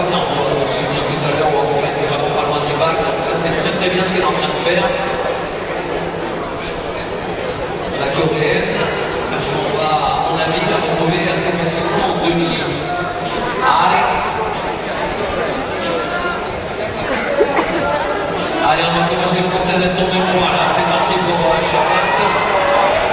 Et big applause for Sarah and Anna. Good job. Interesting to see these 2 athletes from France.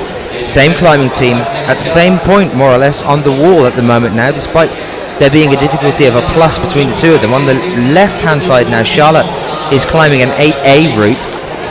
It's a high 8A.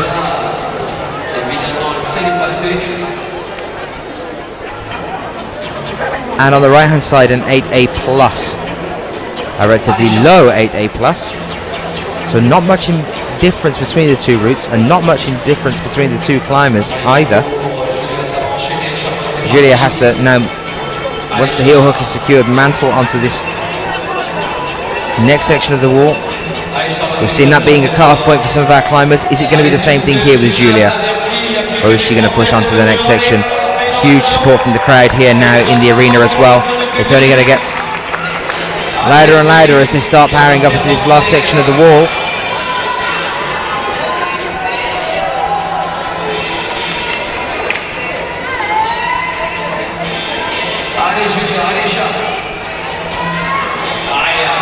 And unfortunately, that's it for Julia.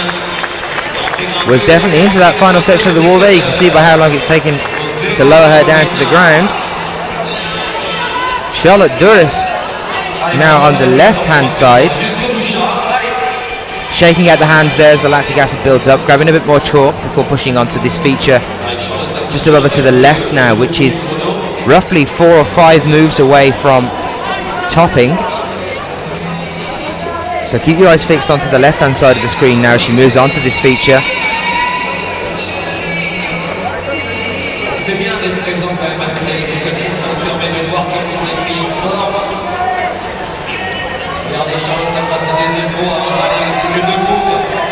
And here she goes, just 2 moves away from the top here now. Is she going to be able to secure this? There's the second one, and Charlotte Durif tops out here on the 8A. That should see her through into the semi-finals. Let's see some support now in the chat room for these two French athletes. An incredible effort as well from Julia Chanaudy on Group A, Route 2 just a few moments ago.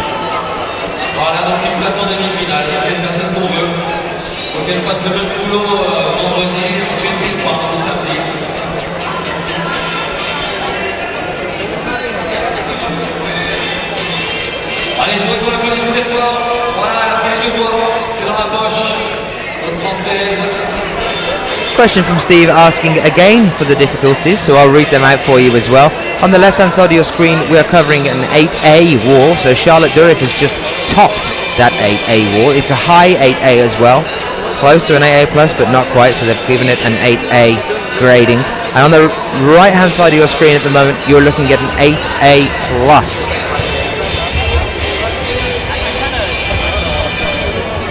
So thank you to the people in the chat room for giving us a hand with that.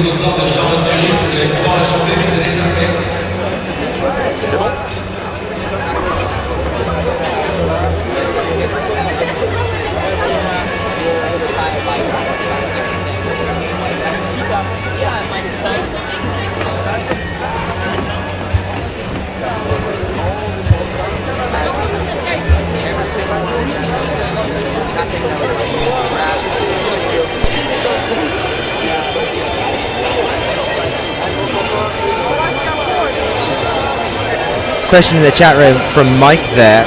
What's the prize for the winning lead? Well, for winning the lead, the respect of the world, I would say. This is the World Championship here. You win this one, you become the world champion for the next year. I'm sure there's also a sweetener in that deal as well. I'm not going to go into that too much.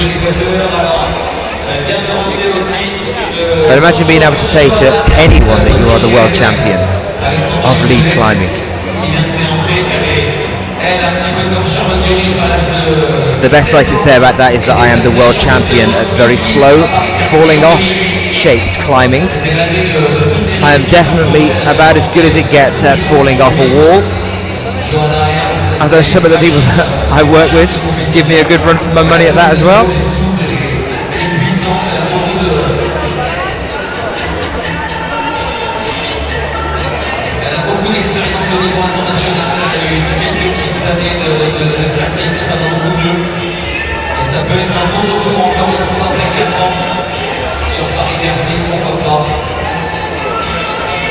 Allez, on fait rentrer une autre de nos Françaises, elle aussi sélection acquis qui a remporté la Coupe du Monde de Briançon dernièrement. Applaudissements pour mademoiselle, s'il vous plaît, très très fort, Hélène Janico qui fait son entrée. So our next athletes are about to come and join us. We were back with another French athlete, Hélène Janico. Number 5. You can just see her starting off there.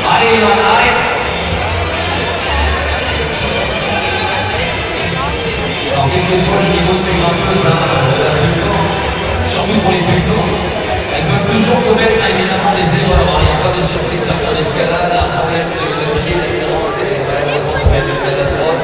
18 years old, Hélène Janico. Second at Chamonix in 2010. First at the European Youth Cup in Voiron this year. And first at the European Youth Cup in Pau last year, 2011. Second at the World Youth Championships in Valence in 2009. Another one to watch out for. Both France and Germany's team are extremely strong. A lot of strong teams. But there seem to be quite a lot of French athletes in most of our different disciplines climbing, and the same I would say for German athletes as well, particularly in lead and in bouldering.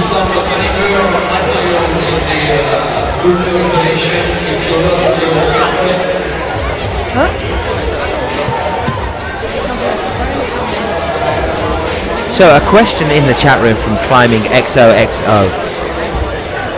They do qualifications twice. Do they do qualifications twice? So you've watched Kim Jae-in's qualifications. Does she do another climb? Yes, she will do another climb. Climbing XOXO.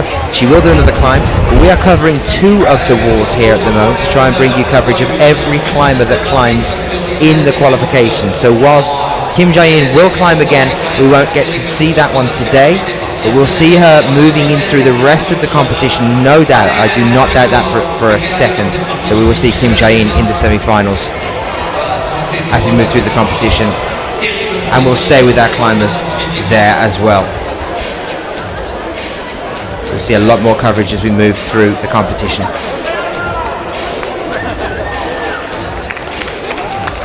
Hello. Hello.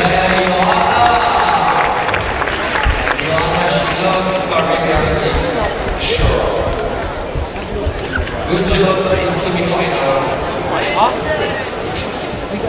Allez,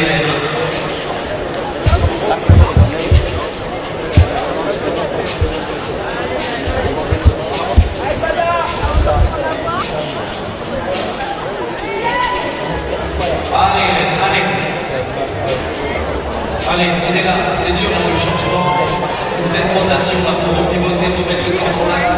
Voilà, et tout ça sans se prendre les pieds dans la corde, c'est un travail incroyable pour ceux qui grimpent, vous le savez. Allez, à la sortie du toit, on va pas prendre trop de temps pour se reposer. En plus, Hélène Janico, elle enchaîne. Et on accueille notre Belge, Mathilde Bluman, qui vient de nous rejoindre dans la Belgique. Alors les Belges ont toujours été des légendes dans cette discipline. On pense bien sûr à Muriel Sarkany, qui était l'une des plus grandes championnes de la discipline, et puis on a une très très grosse pensée pour Chloé Grafto, la vraie clochette, qui aurait été ravie d'être présente avec nous. Et son papa qui sera là pendant le championnat du monde, il nous rejoindra. On pense toujours à elle, c'est toujours son nom dans les compétitions internationales. Very interesting question from Squidders there as well in the chat room. Is this an indoor only event or is it simply indoor this time? I can tell you that it's usually outside. I'm used to being outside, walking around in the sunshine. I don't know whether you're talking specifically about the World Championships, but for the World Cups we've been all over the place, and for the World Youth Championships we're actually on a beach, on Siloso Beach in Sentosa in Singapore. We had a tropical storm over there as well just recently, so one of the great things about us being inside here in Bercy Stadium, not only is the stadium phenomenal, it's huge, there's a lot of seats, it's going to have an almost impossible to describe atmosphere on this weekend, so don't miss that at all. Make sure you guys come and join us for that, because it's going to be fantastic this weekend. But not only that, we also have the added advantage of not being able to be rained off.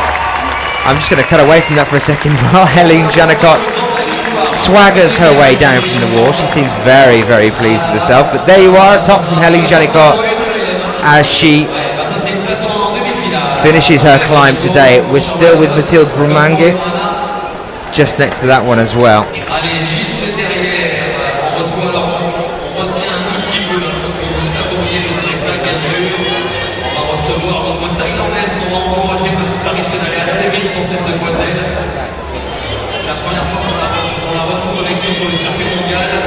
C'est Punta Rica, Tunia Manic de la Thaïlande.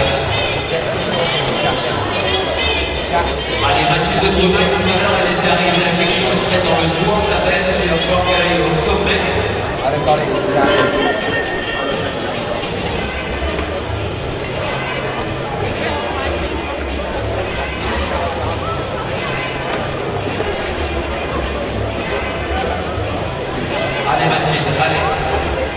And an interesting point there as well in the chat room from Els saying rock beats plastic though. How do we all feel about that? That's my next question to you guys in the chat room. The advantage of us being inside here is that there is no chance of us being rained off. We can control the humidity, the temperature, we can clean the walls easier when we're in here. It's not as hot. The chalk build-up is going to be less of an issue because of the humidity, but you personally prefer being out on rock or prefer climbing in a gym? What is your preference as a climber, personally?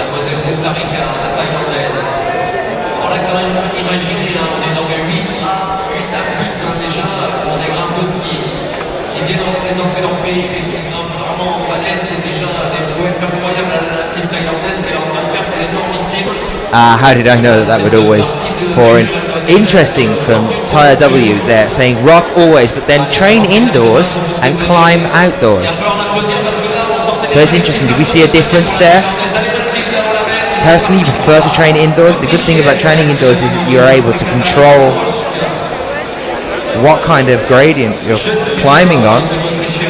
Multitude of different routes available in one location, which is always an advantage as well if you're training.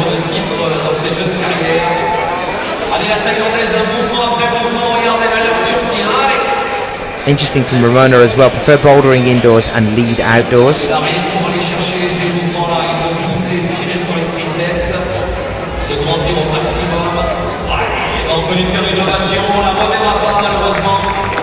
And an even better answer there as well from Jim N, saying getting to the top on either rock or plastic and just knowing I completed it is enough for me.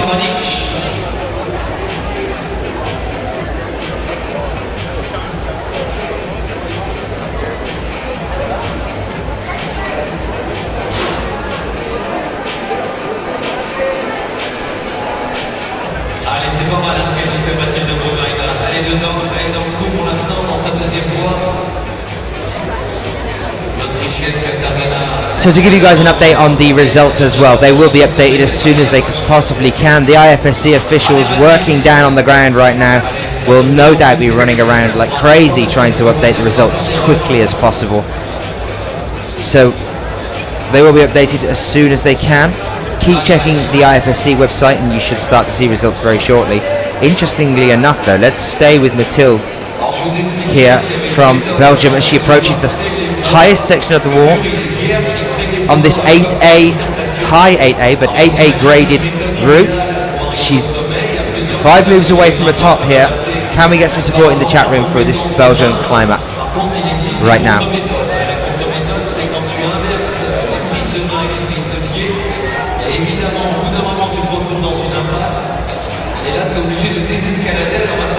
So CRO is asking, can you give me a link to the list of climbers? Now that can definitely always be found on ifsc-climbing.org.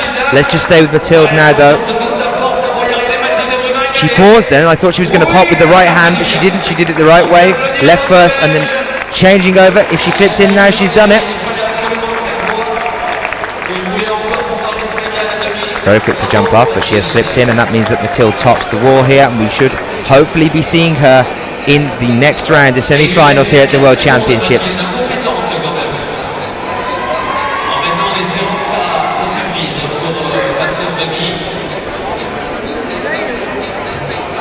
So there's an update from TC for Crow in the chat room. If you're looking for start lists, they are there now from TC. TC, thank you very much for that. You click on that link, you'll be able to see the start lists, but most information, in fact all information, can be found on ifsc-climbing.org. And again, if you want to try refreshing or seeing a different version of the coverage we're giving you here, click on the alternate version just underneath your screens now as well. You can watch us on YouTube or you can watch us here on www.ifsc.tv. Là, c'est une contre-performance pour elle, malheureusement. Ça lui arrive rarement, ça. Alors, celle qui peut arriver à prétendre à la finale, là, qui vient de s'élancer, c'est Evgenia Malamine à la demi-finale, ça sera presque sûr. Il y a plus beaucoup de grimpeuses. So we are just waiting for our next turnaround now again. How about while we're having a bit of a pause, we have a dance fun fact? Let's have a dance fun fact.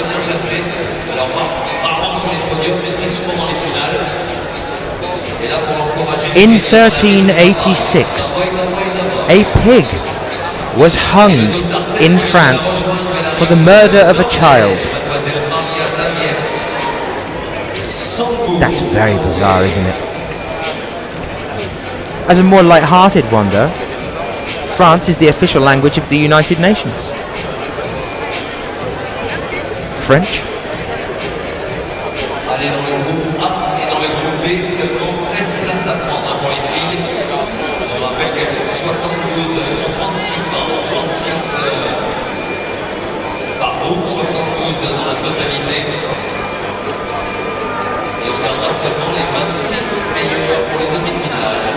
Ah, et migration des collèges. Où les collèges vont au bloc.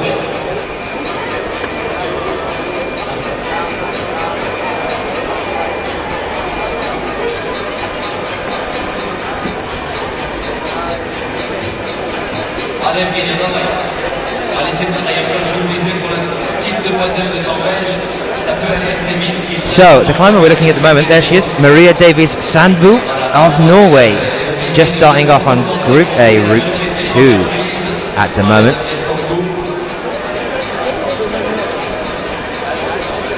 Allez, Maria, allez.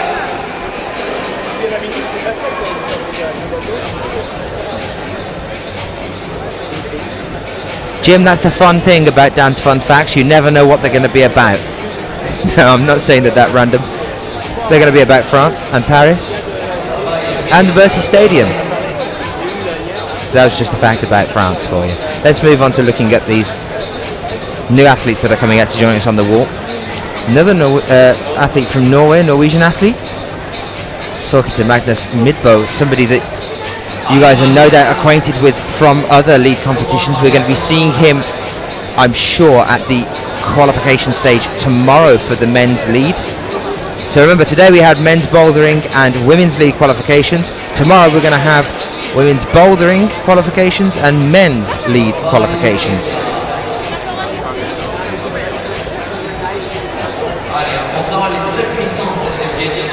A very excited request for a question there from Crow. Who's coming 2 numbers after Maria Davies Sandbu? Well, on this wall, after Maria Davies Sandbu, we will be joined by Magdalena Roek. Well done there from Mike telling people to just calm down. But get excited for Maria Davies Sandbu, who is now approaching the overhang on the wall, 2/3 of the way up.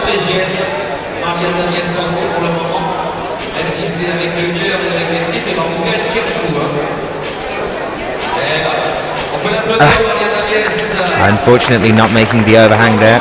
Maria Davies comes down.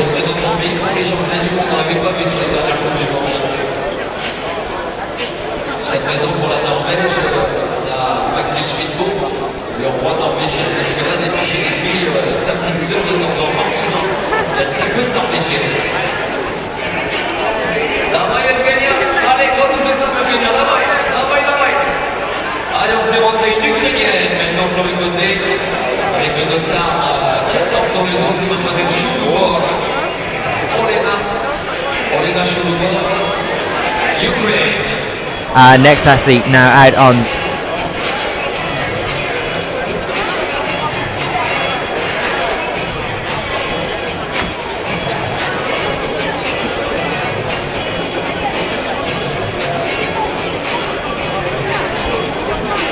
that you can see climbing on the wall there, you're getting to see twice. Olena Shirubor, we saw her climb earlier. She's just taking off just there as we wait for our next athlete to come out on the Group A Route 2 wall. We're waiting on Group B Route 1 for our next athlete as well. But as you can see there at the moment, currently only the middle two walls being used. So let's have a chat to you guys in the chat room. We're talking about climbing as a whole, and one of the big things that I want you guys to start doing today, if you are just joining us, is to get yourself over onto Facebook. No doubt you have a Facebook account. Everybody has a Facebook account these days. Get yourself over to Facebook and get onto Sport Climbing 2020, and that will help us if you click like, move towards the Olympics in 2020. Now, if you're currently watching thinking, well, this is quite slow, there's not a huge crowd here, we're just setting off, what's going on, I want to see a load of excitement building around climbing, you haven't seen anything yet. You wait until we move into the weekend here and into the finals of our climbing competitions. This entire arena will be full. The atmosphere is going to be out of this world. Do not miss that. This weekend, live on IFSC.tv. And you can also follow us, if you are joining us now, on the YouTube channel as well.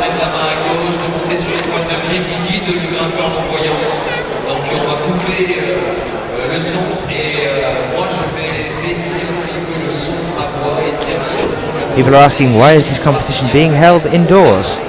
I think just for the fun of it, John.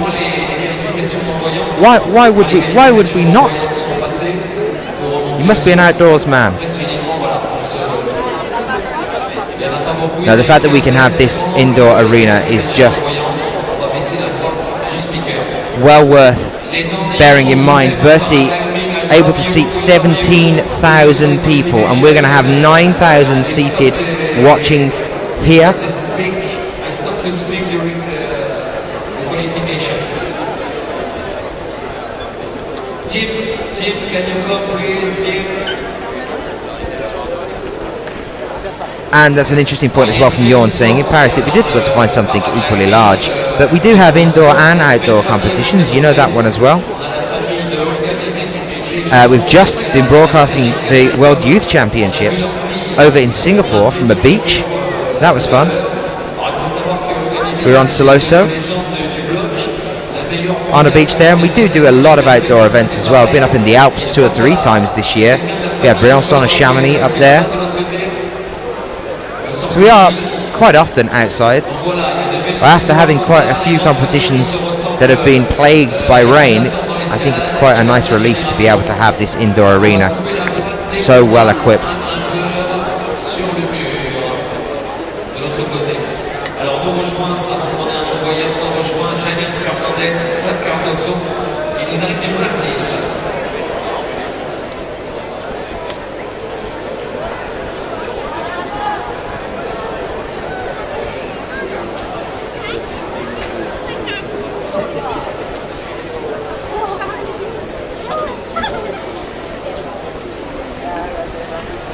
So our next two climbers are now out and on the wall. We are looking at Jenny Fernandez M. Cardoso on the right hand side of your screen now in the blue top. You can see just starting off there. Of Brazil. Any support from Brazil, do make yourselves known. It's great to have a Brazilian athlete competing here. I'd like to see more and more different countries from around the world coming in and competing with us. Tell you, the youth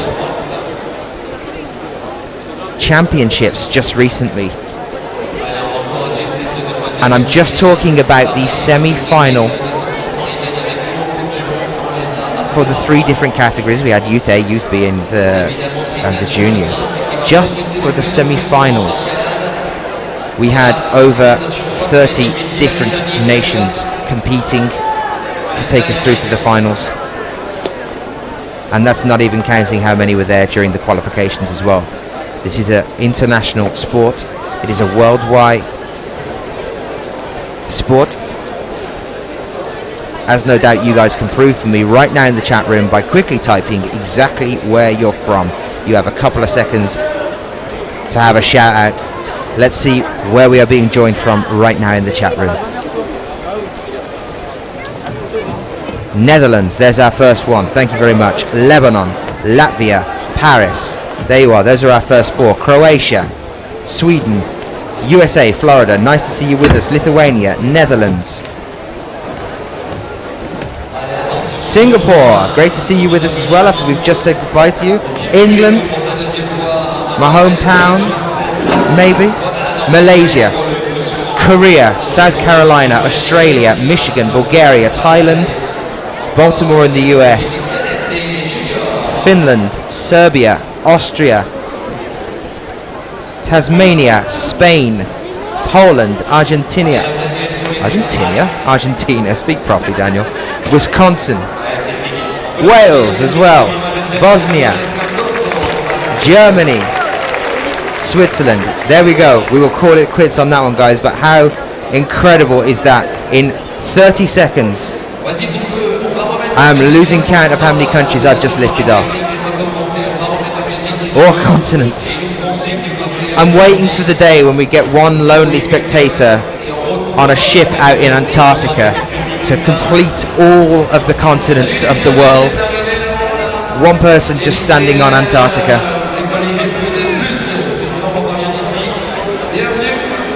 I will say one more. Denmark has just said hello, so there we are. Hello to Denmark as well, as we wait for our next turnaround. Jorgus, you must tell me if you are actually in Antarctica right now watching, because if that's true, I need to know. I think I'll have completed all of the whole wide world continents. Oh, see, I knew you were kidding, Jorgus. You got me far too excited then.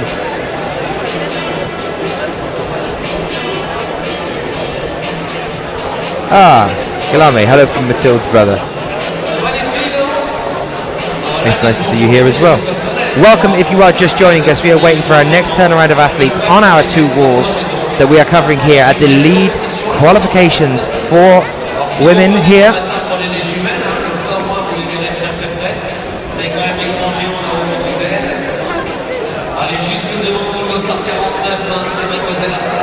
I missed Canada. That's impossible. Did I actually miss Canada? I must have missed it on the shout out. So I'll give a shout out to Canada as well now. I hope you guys, the reason I couldn't quite catch you is because no doubt you are frantically getting prepared already for next year's World Youth Championships. Remember guys, next year we'll be over in Canada on Vancouver Island for the World Youth Championships. You must come and join us for that one as well. Do not miss that one for the world. We had a phenomenal World Youth Championships in Singapore just recently. The final for I think every category. For me, the one that really got me was Hannah Schubert taking gold. That was an emotional reaction from her, if you saw that one.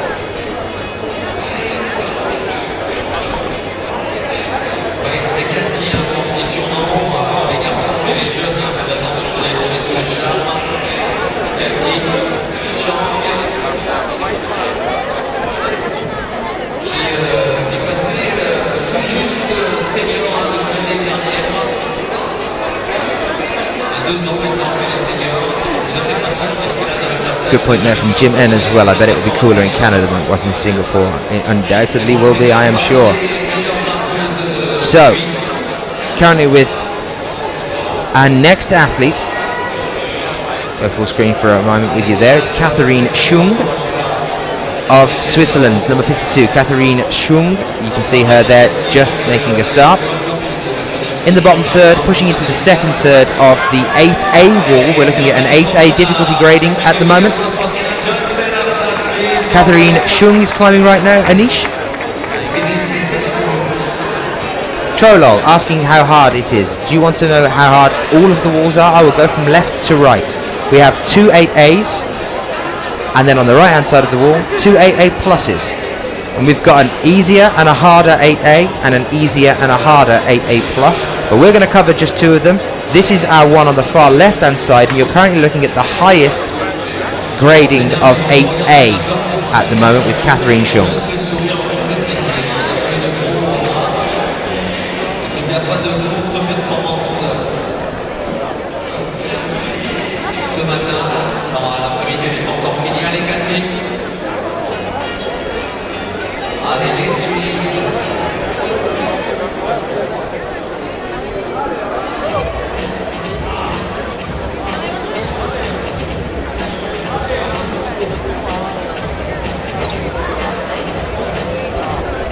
Just talk you guys through exactly what's happening here over the next few days. We are trying to bring you as much coverage as we possibly can. We want to pick out the highlights of the competition.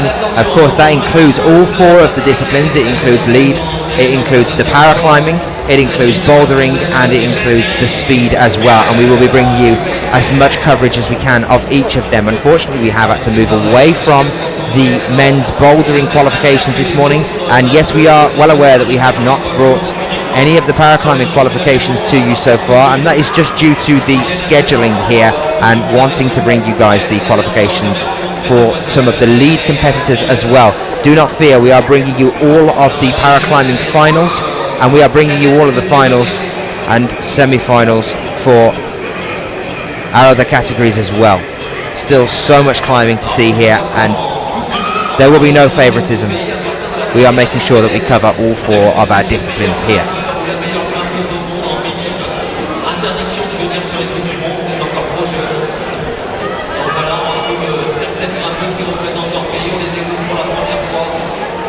C'est terminé pour la petite Suissesse, Catherine Champ, donc on peut l'applaudir. Ça va être à mon avis très difficile pour la retrouver en demi-finale.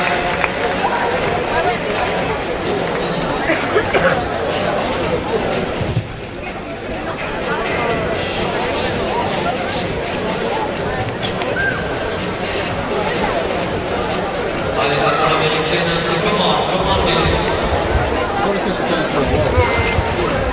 Question coming in asking about Maya Vidmar and whether she's going to be climbing next. Well, I can tell you that she is on my list in front of me at the moment. She is signed in for the start list, so we will definitely get to see her. But the other interesting thing is that I also have Sasha the Julian on this list as signed in, and I know that Sasha is not competing.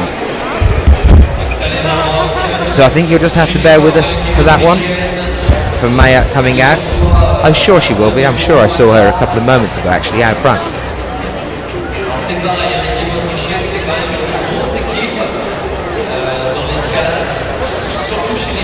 Another thing we like to do whenever we are met with Magdalena Röck is to think of how many Röck puns we can have, because she has one of the best names I've ever seen for a rock climber.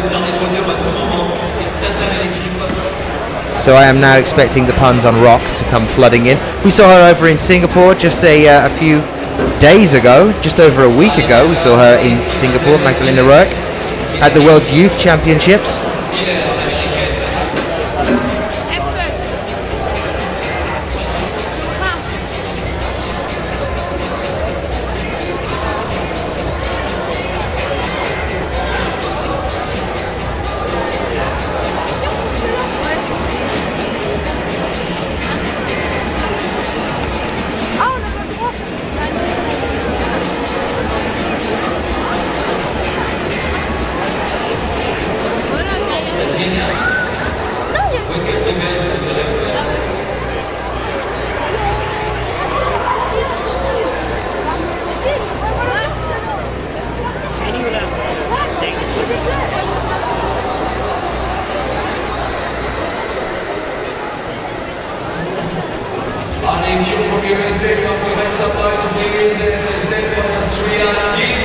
Magdalena Röck, only 18 years old.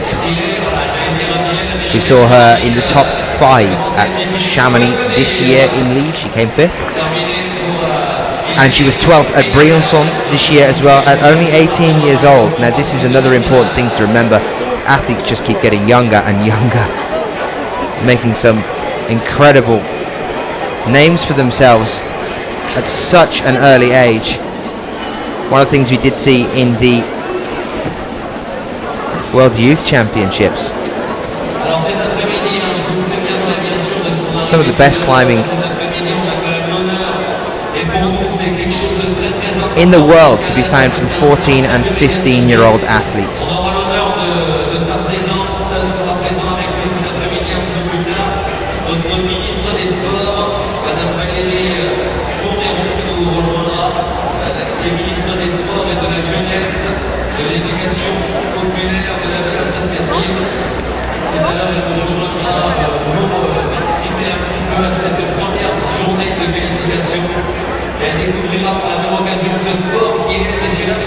Interesting point there from one of the, even in the chat room as well. There's a lot of injured girls this season. You are right, there are a lot of injured girls this season. We've had Mina Markovic pulling out due to her hand. We have had Maya Vidmar recently pull out, but it looks like she's going to be here now, and that was a recurring finger injury that she achieved in 2007. I say achieved like it's an achievement, but suffered from in 2007. She had to take some time out there, came back again, and it looks like it's becoming a problem for her again here. Now Olga Shalazhina as well, of the Ukraine, we saw her earlier today. She was out from the bouldering final actually in Vienna. She came through into the final in Vienna and injured her knee during the final there. That was an extremely eventful final. If you can get your hands on that one, you want to watch some of the most exciting bouldering that I've seen so far this year. Get yourself onto the Vienna final and have a look at exactly what happened there. There were blood, sweat and tears. We saw Alex Puccio's fingers bleeding from the fingertips due to some of the holes in the wall. We saw Rustam Galmanov's now famous one-armed pull-up at the end of the final bouldering problem there as well. We saw Rei Sugimoto's twisted ankle in that final as well, and Olga Shalazhina's injury on her ACL ligaments in her knee, all in one final. It was really eventful, so make sure you go and watch that.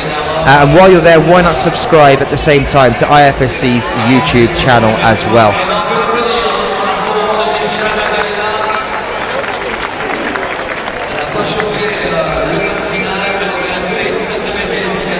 And somebody reminding me there as well, there's Katie in the chat room, Sasha's finger too, yes. Sasha de Julien unfortunately pulling out of this competition. Her name is on my start list, but I do know that she's not going to be here thanks to an update from Sheila earlier today. And an update from her to say that Sasha has actually announced that she won't be climbing, as she's had to go and see the doctor instead due to her fingers. So we're here with an Ecuadorian climber now, Andrea Royas. We saw a phenomenal output from the Ecuadorian team in the speed climbing at the World Youth Championships just recently as well. And Katie, you're calling me on all of these ones as well. How could I forget Shauna's leg? Shauna with Shauna Coxey this year about a broken leg. This is the thing, we've been talking about a lot of injuries this year. Yes, there have been. There really have been.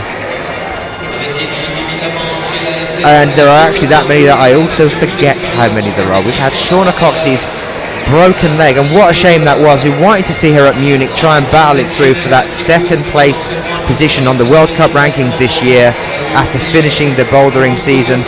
Unfortunately, she was out on rock at Magic Woods and jumped off, had already topped the boulder, and not even really a high jump, but just jumped off to get down. Must have landed funny and just completely knackered her leg in, so she's got a broken leg as well. But she is here. We have seen her around here, so I'll be bringing you an update on how the leg's healing. She was hoping to be back in time for Munich to try for the overall World Cup ranking to secure the second place. She didn't get that. She ended up with third at the end of this year. She was knocked out by Akio Noguchi.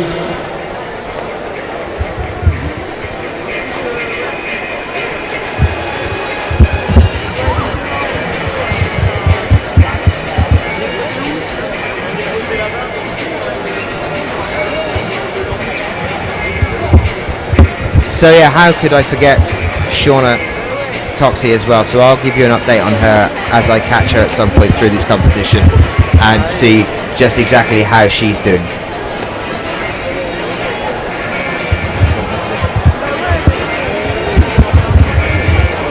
So we're still waiting right now for the turnaround, waiting for our next couple of athletes to come out on Group B, Route 1 and Group A, Route 2 so far as well.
vous verrez si vous venez pour les finales de la vitesse avec les qualifs, ou alors si vous n'avez pas la chance d'être avec nous samedi et dimanche à Bercy, et que vous êtes devant vos écrans et devant vos ordinateurs, vous pouvez suivre sur la web TV de la Fédération française montagne et escalade, le IFSC, et vous verrez le meilleur, le grimpeur le plus rapide au monde en vitesse, c'est un Chinois, Xin Zong, qui viendra tenter de battre le record du monde à 6,26.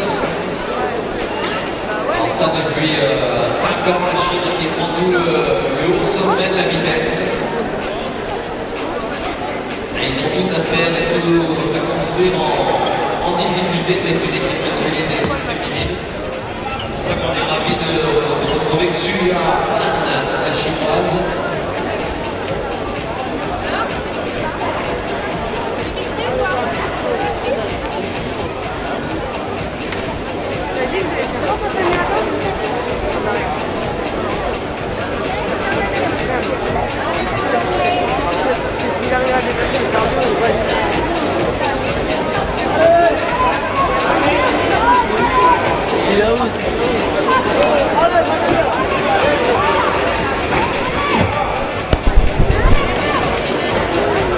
Allez Barbara, allez s'il vous plaît, pour réfléchir là, formez des Barbara, ça commence à bouger un petit peu au niveau des jambes, on les voit.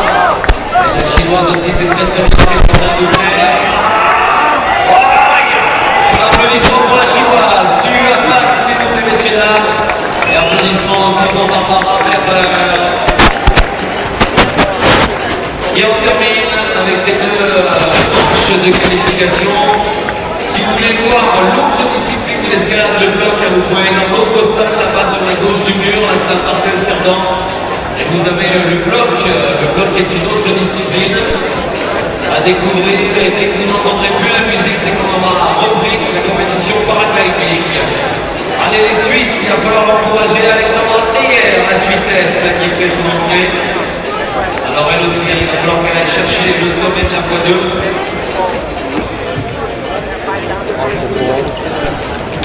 Watching horde of people asking for autographs. Down here at the base you can see autographs being signed by a lot of the younger supporters.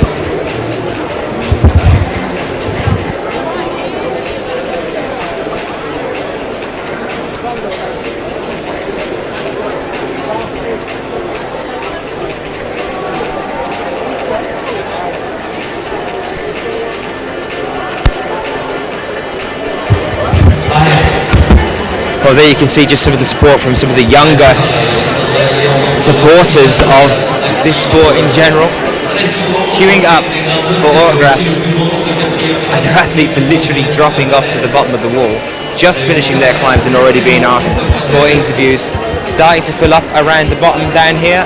I am just going to go over and interrupt and have a bit of a chat to Domin Skovic because I've just spotted him. And I always like talking to Domin. How you doing, Domin? Yeah, okay. Are you ready for this championship? Yeah. Now it's just another day for the rest. Tomorrow we start hard, and yeah. So you haven't got very long at all before you're kicking off with everything tomorrow. So what kind of stuff have you been doing? I mean, I was with you a week ago, so you can't have been doing too much. But in between the World Youth Championships and now, what have you been up to? Yeah, I just do some easy trainings, not too hard, because you shouldn't get tired, you know. And yeah, yesterday we came here, had some lunch when we came here, do some movies, then we went to sleep, you know. Now we came to watch here, did some climbing, like go over the warming up zone. You've had a bit of a warm up here today already then? Yeah, just for the feeling and that stuff. Right, okay, so what about the bouldering this morning with some of the fellow athletes from Slovenia that have been coming in there? Yeah. How was that for you watching your fellow athletes in the bouldering? Yeah, it was okay. I cheered them up and that stuff. We had some problems to come in the morning with the accreditation, you know. We didn't have, our trainers didn't bring them, and we had to do some stuff, but yeah, we catch them up and we cheer them, so Great, and are you in good form yourself? Are you feeling comfortable and ready for getting onto the wall here? Yeah, of course. Okay, Domin, I'm looking forward to seeing you over the next few days. Good luck for the competition. Thank you. Take care. Okay, so we're going to wait for a few seconds now before we start off yet again with our next set of athletes. I have a horde of screaming children behind me, which is always interesting to see as they start shouting. You can see the support here on the ground. And there is a wall at the moment that's being climbed by Alexandra Eya, which is one of our climbers that we saw earlier today, the Swiss athlete, number 18. You can see just navigating her way around the overhang at the moment. We've seen her once already, as it says at the bottom of your screen there. Group B, Route 1 and Group A, Route 2 are the two routes that we are covering when we get set. But we are about to get set with our next athlete on Women's Group B, Route 1. So I'm going to take you back over onto the wall now and have a bit of a chat there, while I keep looking for people down here to have a bit of a chat to and see if I can lose some of the children that are gathered at my feet. I'll see you in a few minutes.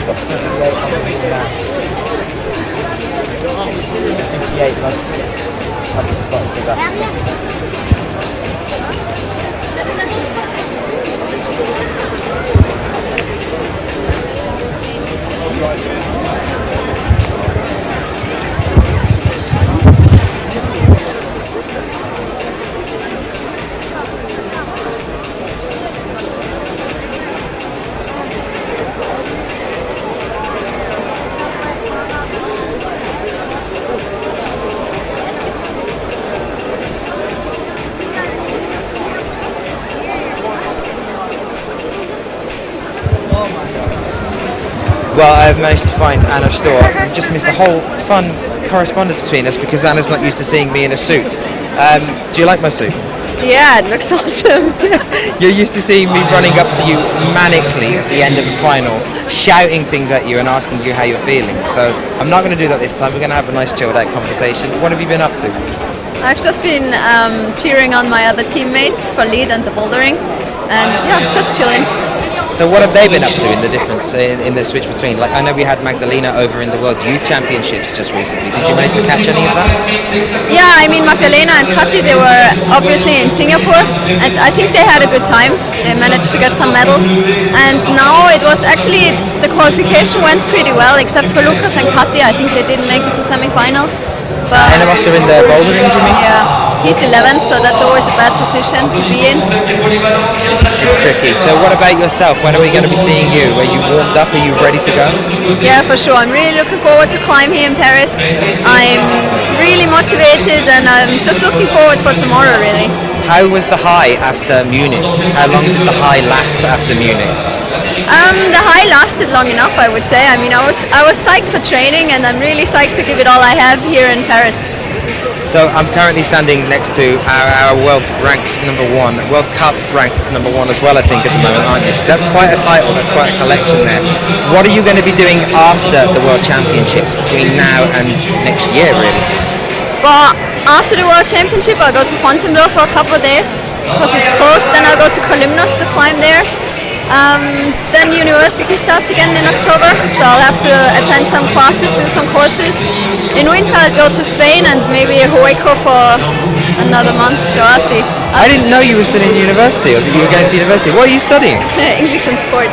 English and sport? You actually chose to choose English as a... Wow, that's yeah, impressive. to be a teacher, you know. Oh wow, okay, so that's what you want to end up doing? Eventually, yeah. That's fantastic. I've seen so many different things. There was somebody that was climbing recently that had a degree in particle physics the other day. There's such a thing about climbing that we find a lot of you do other things on the side as well, finding out about that. What about you in terms of what do you do in your downtime? If you've got like a hobby or some time off, do you do anything other than climbing? What do you enjoy doing? Yeah, I do lots of other things. I like mountain biking in summer or skiing in winter. There's so much to do. Like. Are they mainly sport orientated, or do you do other things as well? Yeah, lots of sport orientated things. I wish you all the best as you move through the competition. Anna, thank you for giving us your time yet again. Thanks. I'll see you soon. Thank you. That was Anna Storr there, our world ranked number 1, our World Cup ranking number 1 as well. Let's have another little look around here, see if we can find anyone else to have a bit of a chat to. So we try and get over down to the paraclimbing as well down here. Second year that this has been in the World Championships. We saw it in the World Championships last year, and again this year we've got paraclimbing here. 4 different categories as opposed to our normal 3 that we're used to, our bouldering, our speed and our lead. So let's have a bit of a ramble, shall we? So see if we can get through here. Lots of younger athletes moving around at my feet now. Stay with me. Trying to, says my cameraman. My camera talks, by the way. This is Johnny that's following me around. Everyone say hello to Johnny.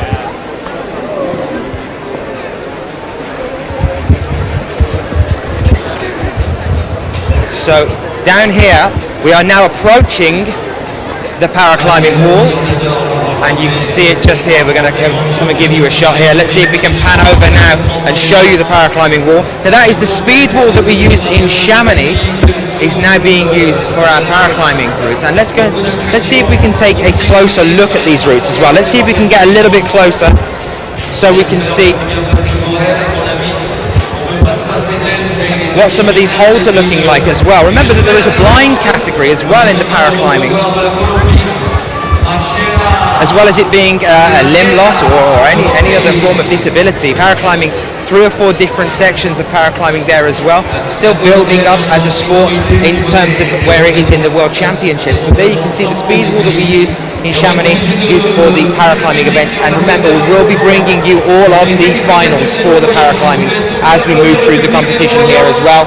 And over the next few days, that will also be turned into a speed wall as we move into the speed finals as well. And we have our next para-athlete coming out now as well.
Well, I've come and found a seat here. These are quite comfortable, aren't they? Yeah. I'm quite enjoying these. I'm with Adam and Remy, who are 2 of the route setters. Adam is our chief route setter, our head route setter here for the lead, and Remy, one of the route setters as well. How are you finding the routes in general? Have you found that they've gone according to plan? Well, these ones, yeah. So far it's been really good. Yeah, I think we're all as a team very happy with it as it goes, because they are quite hard, you know. Like it's so far, when you look at the results, you've got routes where you've got so far only 3 tops, which is perfect for us. Yeah, so it's good. Very happy. Can you tell us about the setup and how long you guys have been preparing here? I know you've been here for a few days now. I mean, we all have getting ready for the weekend and getting set up here. How long is it taking you to plan, prepare, and produce the routes? It takes as long as much time you have to do it. You know, like if you have not a lot of time, it takes very little time to do it. I mean, like we've been presetting most of the stuff before the competition in Chamonix, so most of the stuff is already done, and it's there waiting to be set up. These routes we've been doing yesterday, and it's been just one day to set them up. And that's why I'm really happy as well, because it wasn't a lot of time. That's really good. Managed to get it really done. You know, it's qualification routes for women, so that again, it's not the thing that you're really spending so much time on, especially when there's 2 groups. But then again, because it's two groups, you want the routes to be at the same level, and so far it looks that it's been okay. Yeah. In Chamonix, we've had let's say 4.5 days for preparing all this stuff, but yeah, we've had a bit of a late start with some small things, which just made it a harder job simply, and not a lot of time. Can you tell us what happened to the walls in between Chamonix and here? Did you guys manage to get it into a warehouse and do some secret experiments on what you thought you were going to do with the walls, or because this is the same wall we had for Chamonix, isn't it? This is a relatively new built wall. It wasn't us, but the group from Keep Gump that they put up the wall. If you compare the wall compared to what was in Chamonix, there's only one thing which is different, and that's the fact that it's been repainted. To make it look nicer. Now, I'd hope the routes are different as well, though, right? The routes are definitely different. No, these routes, I mean, they are different from what's been to Chamonix because we wanted to have totally different, you know, like, that's the idea. I mean, you've got the competition on the same wall, but it needs to be a totally different competition. So we've had different teams for Chamonix working, as you remember. This is a totally different team, and we've managed to play a lot with the volumes so what you're going to be seeing here for this competition is going to be I believe a nice spectacle of volumes, especially for the finals. So wait for this, and yeah, be ready. So you're thinking that it's definitely going to be a volume orientated wall as we move into the finals? It's not going to be volume orientated, but it's going to be there's going to be some graphics with the volumes, so it's going to look nice, I think. Yeah, that's what we wanted to have. We wanted to have as well that it will be easy for the public to see how much they advance on the route, and it's very clear out that, you know, they advance there at a certain point, and it's easy just to see and to make a mark that this one fell here, this one fell here, this one's finishing it, and yeah, it should be nice. Well, working with the French team, it's always working as well with certain, you know, like with not design maybe, but really designing the routes. I mean, like, it's very nice to have a team which is orientated on having it, that the look, the outcome of how the wall looks is nice. So this, I believe it will be like this with the final routes, you know. So it's not only going to be an exciting wall, it's going to be a good looking wall as well. Yeah, it should be. It should be. Yeah. Adam Paul, head route set, thank you so much for talking to us. Thank you for your time, both of you. Yeah. Thank you. Thank you. So we're going to have a little move around now and keep going. See who else we can find in this arena now. And this is the main MC over here now. He's having a really nice time. How are you finding today? It's the beginning, but with not a lot of people actually, but I mean, it's gonna be a really beautiful one championship. Are you prepared to speak in front of 9,000 people? Sure, for Saturday and Sunday, 9,000 people, perhaps more. Do you think we're going to beat Chamonix? Because you were with us at Chamonix as well, weren't you? Yes. We're going to beat it in terms of population here? Yeah, some people are from Chamonix and all the France and England, Europe and world. It's going to be brilliant. Thank you very much for talking to us. Take care. I have to leave him because he now has to start talking to the rest of these guys and entertain them. He's got a job to do as well.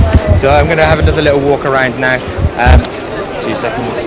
All these guys are moving past. I'm trying to find as many athletes as I can, but there are quite a few of them moving around backstage and then getting jumped by the climbers. If I just get you to pan over there to your right now, you can just see exactly what I'm talking about here when it comes to our athletes getting down to the ground and being what is essentially mugged by children. The younger fans, we have a climber here about to start off on the women's group A, route 2 as well at the moment. So let's bring you some coverage there as well.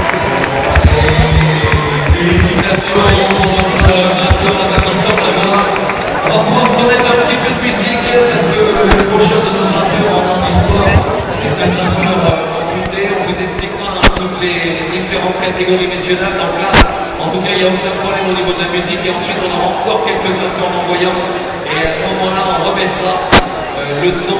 Donc vient de passer devant nous la métro, la norvégienne, la petite sœur de Magnus, le roi, la grimpe norvégien, là est en train de grimper mademoiselle Milik, Barbara Milik, la croate, ça a été très vite ce matin pour elle. Il faut l'encourager, notre croate, s'il vous plaît, parce que ça va pas monter jusqu'au toit, c'est sûr. Et quel bonheur de représenter son pays lors de ces championnats du monde. Allez!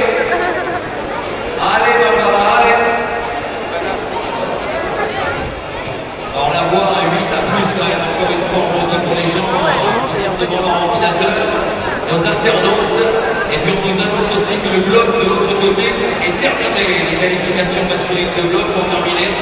On se retrouvera demain matin à 9h dans cette même salle pour les qualifications féminines de bloc. Allez Barbara. Climber from Croatia, come on.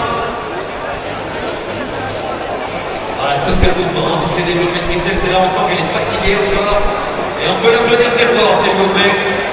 Applaudissements pour la Croate, Barbara Guilic qui a terminé avec ses qualifications. Allez, on accueille chez les filles du Japon avec le Osa 22. Mademoiselle Yoon-Yin Lee, Japan.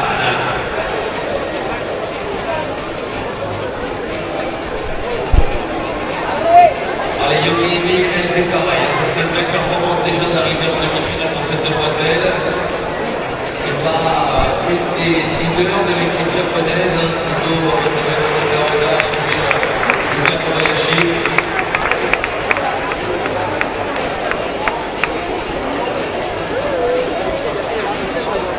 alors le Audi paragliding, vous me tenez au courant, dès qu'il y a un grimpeur ou une grimpeuse non-voyant, vous me sautez dessus.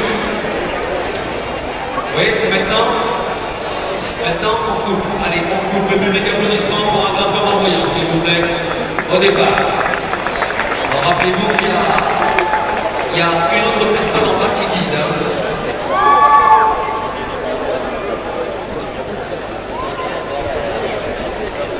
And here we are with number 62 on the wall, Evgenia Kazbekova of the Ukraine, making a start on women's Group B, Route 1. How is everyone doing in the chat room? Thought I'd have a little bit of a wonder there. I was attacked by young supporters of the sport, so I've gone back into hiding. Thought I'd come and join you guys back in the chat room as we move on through our next set of climbers.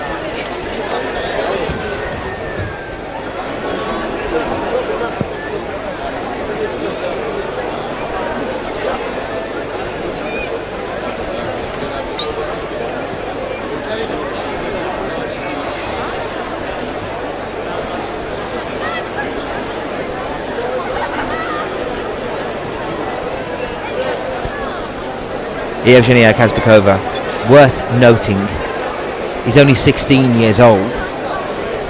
Well, here she is on the wall now, and she's about to be joined by another extremely young athlete who is also only 16 years old. On the other side of the wall, she's on the far left, which means she's climbing the 8A route at the moment, Group B, Route 1, which is an 8A difficulty. And on the right side of the wall, the far right, in a few moments' time, we'll be joined by Anak Verhoeven. Had the pleasure of chatting to down on the beach in Siloso, Singapore at the World Youth Championships just recently.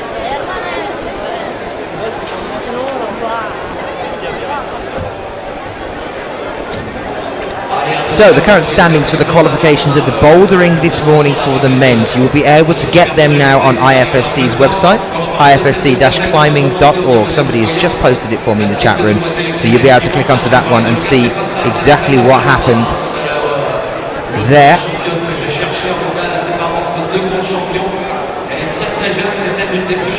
So have a little look at that one if you want the results for that. Do remember, if you are joining us in the chat room, give yourself a handle, give yourself a name, because it's always confusing when I see ZZZZZ something, saying something. I like to know who you are, what your name is, so I can give a shout out and say hello. Hello to Lucy, who's saying hello to us.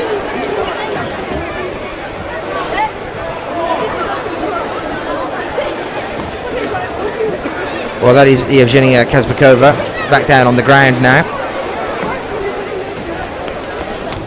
Still waiting to be joined by Anak Verhoeven.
we were talking about difficulties and the shift in difficulties between the European, the World Youth Championships just recently, the 8A to 8A plus. 8A plus was, I think, the hardest we saw in Singapore just recently. And that was for the finals there, and we're starting off in the qualifications here with 8A and 8A pluses, and that just shows you the standard that we're looking at when it comes to the climbers here.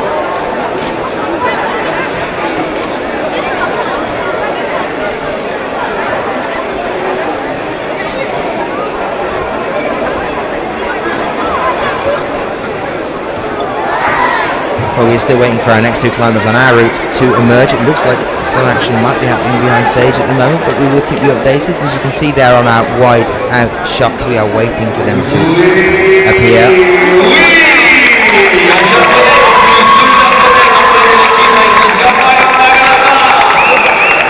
Félicitations pour notre grimpeur aujourd'hui japonais qui vient de sortir la bonne qualification.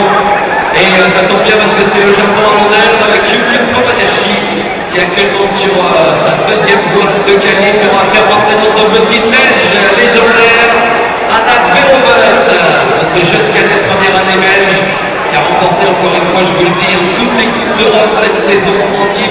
Now I know a lot of you are talking about the paraclimbing and asking about the paraclimbing. Don't worry at all. We will be taking you over to paraclimbing over the next few days. We are definitely bringing you all of the finals of the paraclimbing as well.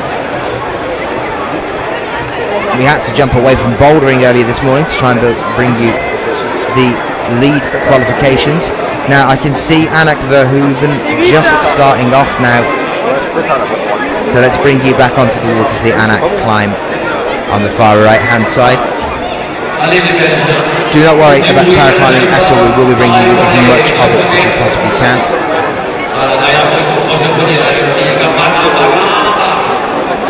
Yuka Kobayashi a pu prétendre largement à rentrer en finale sur ces championnats du monde Momoka. Alors en ce moment, elle fait un petit jeu avec Momoka Oda, se passe devant l'une et l'autre. On va dire que c'est Momoka la tête plus régulière. Donc on aura un bon retour de Yuka Kobayashi sur cette saison. Alors du côté d'Internet, s'excuse d'avance. We saw her over in Singapore just recently. Only 16 years old, born in 1996. She was 24th at Chamonix earlier this year.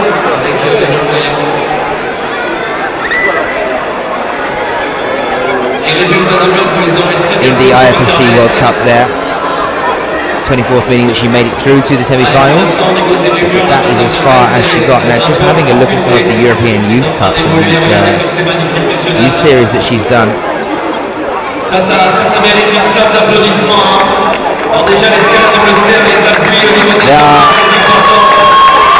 11 that I can see here, first place positions on Youth B and Youth A categories of European Youth Cups throughout 2010, 11 and 12. At least 11 podium first place positions for Anak Verhoeven. And I had a really nice chat to her after finishing up in Singapore about the difficulty of shifting from the youth championships and the youth cups into the World Cups and the World Championships.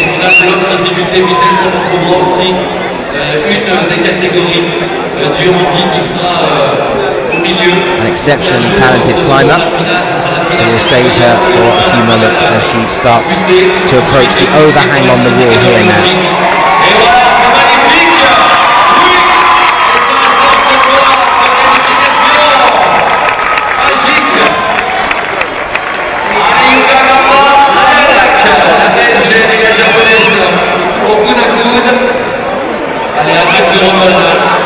Elle était déjà en physique, elle était déjà prête pour l'international 3 mois avant le début de la saison. Donc c'est pas physiquement que cette voix va l'inquiéter. Et on va se taire, on va laisser partir un grimpeur pour voyant.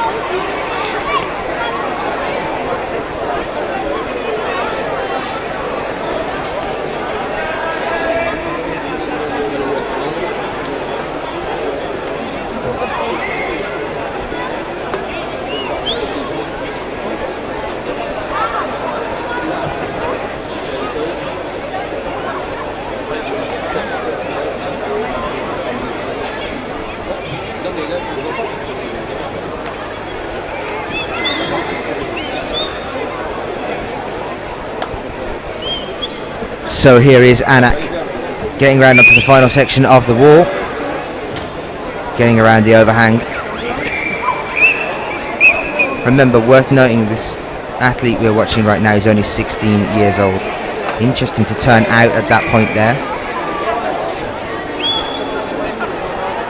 But it's got her where she wants to be. She's just got to pop up now onto the right hand.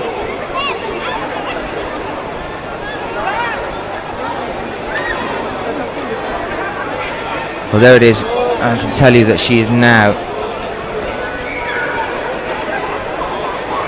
approximately 8 moves away from topping out here on the wall. Now remember, this other thing to keep in mind, this is an 8A plus route difficulty, which is what we had in the finals at Singapore.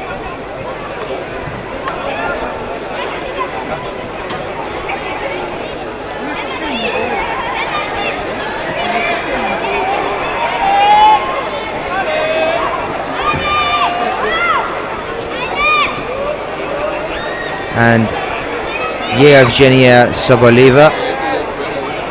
Oh no, sorry, Valerie Kramer. And unfortunately, Anak Verhoeven comes off just short of topping out. It should be enough though, I think. Here's hoping that it is enough to see her through into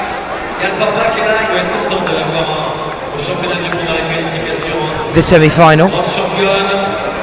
Question from Paul. Sasa Julian isn't competing in this event, is she? No, she isn't, Paul.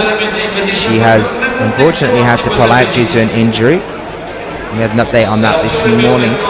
She was signed in to compete, but is unfortunately not competing here at this event.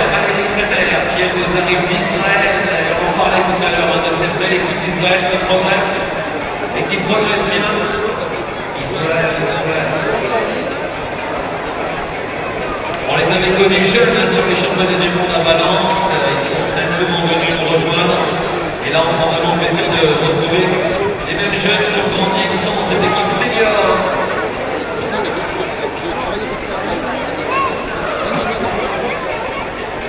Allez, 961, c'est connu aussi, c'est Seferova Sima qui nous arrive d'Azerbaïdjan.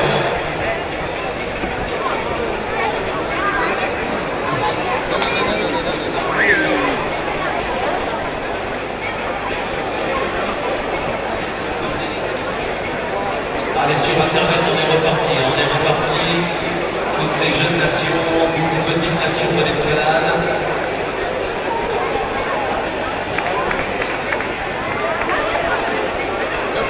Alors, elle s'est jetée, donc on va rappeler quand même un règlement. And that is it for Valerie Kramer of Israel. She's now down on the ground, unfortunately, only pushing into the second third of the wall there.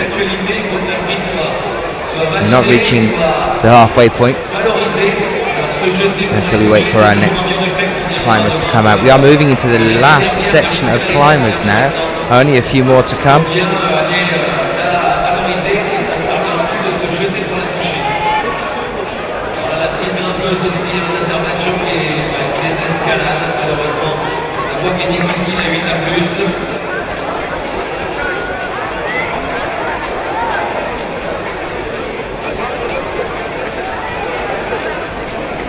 So our next athlete on that wall on the left hand side is going to be Dinara Fakhridinova of Russia. We saw her in Briançon earlier this year. Very well known athlete on the lead circuit. Just missed out on a place in the finals actually, Dinara Fakhridinova in Briançon.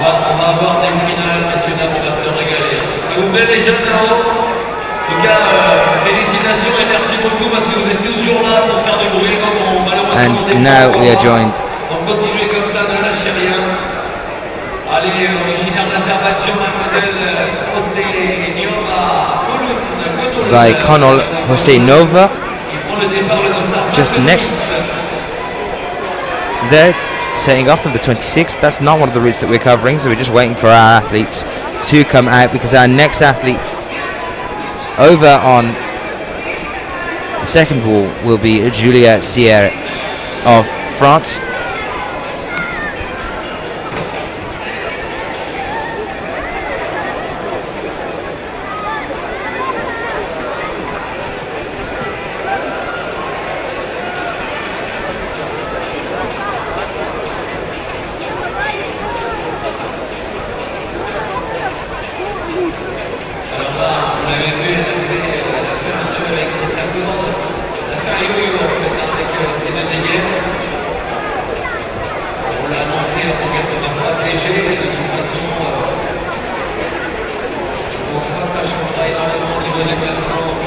So welcome if you are joining us. We are here bringing you the coverage of the female lead qualifications here at Bercy Stadium in Paris.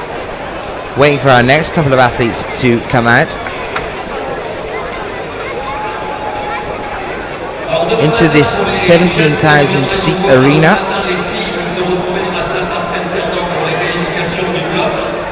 So graces with their attempt on this 15-meter high wall.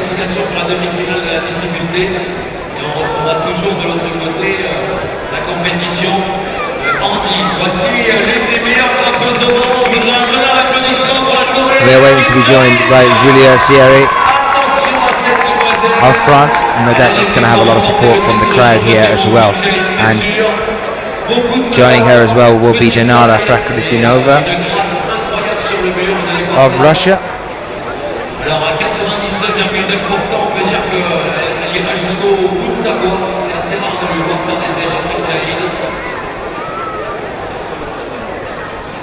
De toute façon, il y aura question de se passer tête pour une finale encore plus sur Bercy.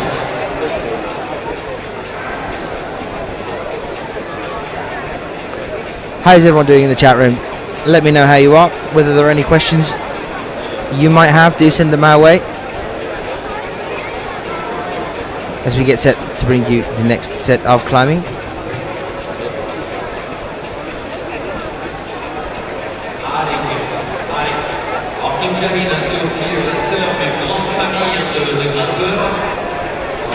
Any updates you guys are asking for about the paraclimbing, as I've said before and I'll say again, the paraclimbing will be covered as we move through the competition, but today we are covering the bouldering and then the lead. And tomorrow it will be the lead and then the bouldering. And then the paraclimbing will be covered as we move through the competition, as will speed climbing as well, because that's still to come as well.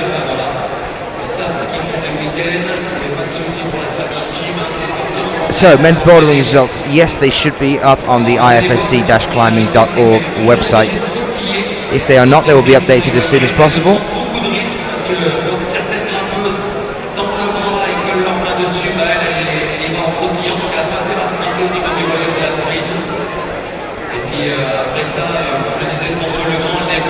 Okay, and how to find the results on that one? We've got a bit of a thing going on the website. If you go onto ifsc-climbing.org, when you're on there, on the left hand side there on the tab bar, go down to calendar and click on calendar, then choose the World Championships. You can see that there are the groups of 4 different World Championship headings there.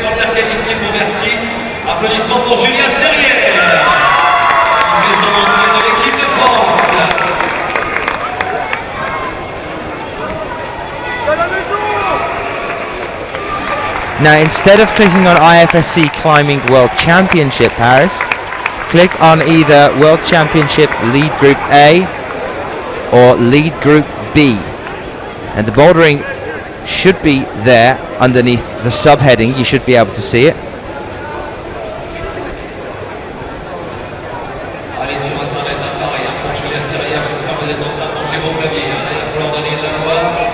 So that is the lead results. If you're after lead results so far, they will be under lead A and lead B, not under the World Championship results. If you're looking for bouldering results, go on there and click on the World Championships tab and the bit underneath there, and you'll be able to see the results for that one as well.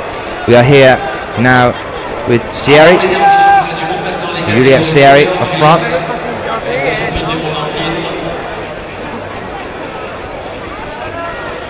Ok, on enlève la musique, on coupe la musique s'il te plaît.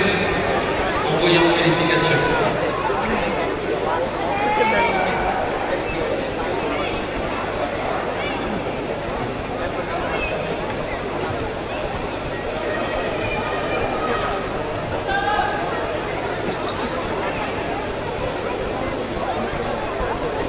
Big number 21 as she makes a climb here on the 8A plus wall, already approaching the overhang now, so let's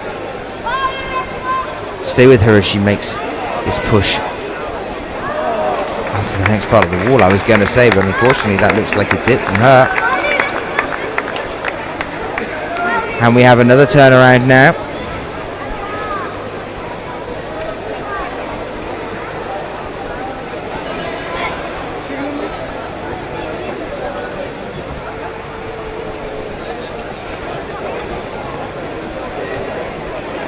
So, we now wait for our next climber to come out. There are a couple of climbers in the middle there, trying the other two routes, but we're sticking with our two routes.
Et vous avez vu, je voudrais qu'on refasse une ovation à Kim Jae-in, qui aussi était magnifique, je vous l'avais dit. Elle a fait son boulot, allez, vous pouvez l'applaudir. Elle signe aussi les autographes à les jeunes qui en veulent. Rappelez-vous que c'est l'une des meilleures grimpeuses au monde. Allez, Shalaina, voilà, l'Ukrainienne, il va rester à peu près 4 à 5 heures. So, still waiting for our next turnaround as we move into the last section of athletes here at the qualification stage for women's lead at the World Championships here in Bercy. It's our first day, it's just the qualification stages. Tomorrow's going to be the qualification stages as well, as then we move into our semi-finals and finals and bring you all the excitement of a 9,000 seat area that we have put aside. 17,000 seats in total this arena holds, but with the wall taking up the entirety of one side, we have 9,000 seats available for the finals. If you are around, if you can make it, if you can get to Bercy, get yourself onto the internet and start booking yourself some tickets for Bercy. There are not many tickets left, I can promise you that now, not many left at all. So go and get that one. We're going to bring you some of the paraclimbing action.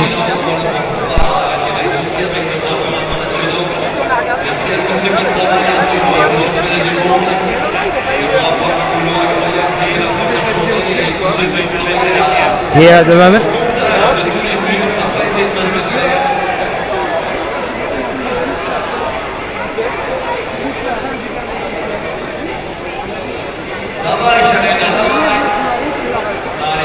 If you're from Ukraine, please don't let China alone.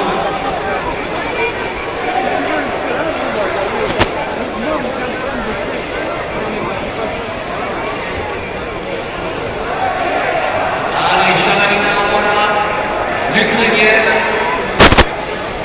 Et notre petite roquette russe, Tiniara Fakutinyova, qui nous rejoint. Well, this is Pablo Blanco Barrios of Spain, bib number 5, that you can see making a climb here at the moment, and that is in the men amputee leg PD category. People were talking earlier and just asking me about the different sections of climbing and how paraclimbing would work. It is split into different sections for different so-called disabilities, but proving that it isn't just there we just see Pablo top on the paraclimbing wall at the moment. So the categories that we've got here are men amputee leg PD, men arthritis and neurological PD, men visual impairment B1, men visual impairment B2, women physical disability and women visual impairment. So quite a few different categories of paraclimbing here, subcategories. Now taking you back over onto the wall. Now this is Dinara Fakhretdinova, you can see on the wall now, the Russian athlete. Well, we had the problem in Briançon when we thought she was going to go through to the finals, but unfortunately didn't make it through to the finals.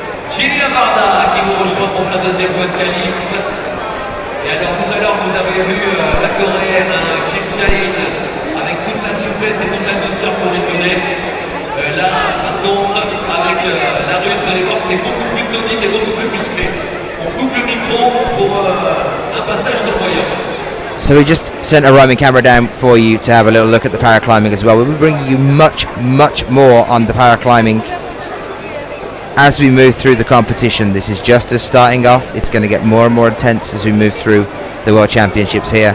Here is Dinara Fakhretdinova making her second climb of the day in the women's lead. And she is over on the 8A wall, now at the overhang.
And a question from someone in the chat room at the moment now, just asking about whether they'll see Hannah Midbow. She has already climbed today, and what we are trying to do on the lead qualifications for the women's at the moment is show every athlete once today as we move through the qualifications.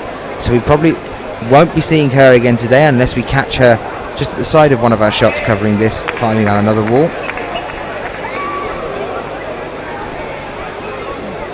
But we will be seeing much more of all of these athletes as we move through the competition.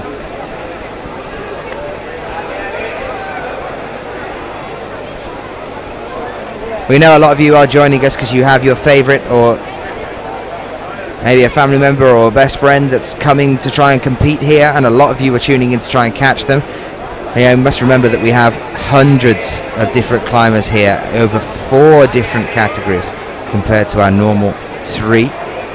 And I say normal 3, usually we do these one at a time. It would be a lead competition or a bouldering competition or a speed competition. Well, here we have not only a lead, a speed and a bouldering competition, we've also got a paraclimbing competition happening at the same time. So we do have to cut and jump around a little bit.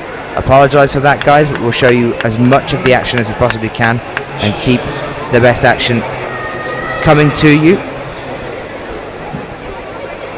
Anybody that is looking for the results as they stand at the moment, get yourself onto ifsc-climbing.org, and they are all on there as well.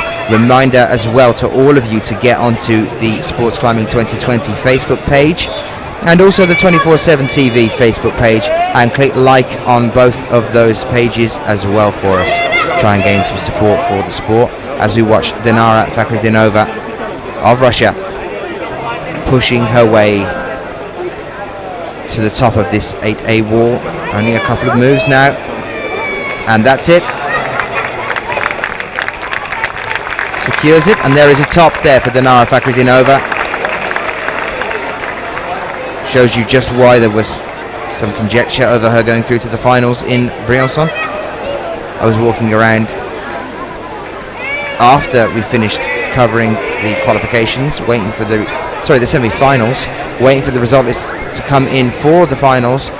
Huge group of athletes waiting by the results board. And she was one of them. Thought she was going to be making it through to the finals, and unfortunately wasn't.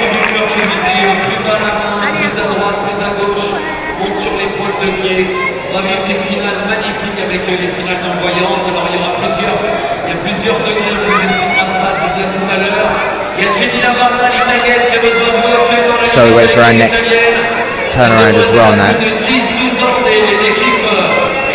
And our next climber starting off on our 8A plus wall.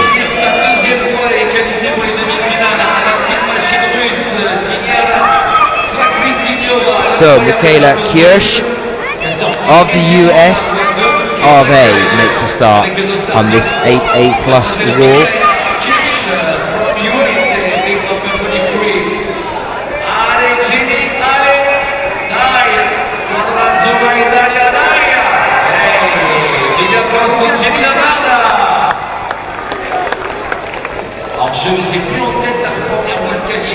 Only 17 years old, born in 1994, Michaela Kirsch. World ranked 63rd. Came 16th over in Singapore just recently at the Female Juniors League. The IFSC World Youth Championship there. We were there just over a week ago. Highest result to date is a gold medal position at the Female Youth B League North American Championships in Montreal in 2008. Remember that 2008 is now 4 years ago, which would have made her 13th time Female Youth B. In lead.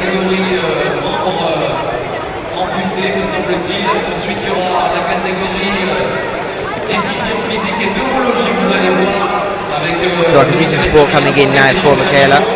Unfortunately that support is going to go unheard at the moment as Michaela makes her way back onto the mat. It looked like she slipped then. Vas-y, tu peux nous remettre de la musique, Christophe, pour vivre un petit peu la compète du rythme sur la fin de ces qualifications féminines. Et on dit...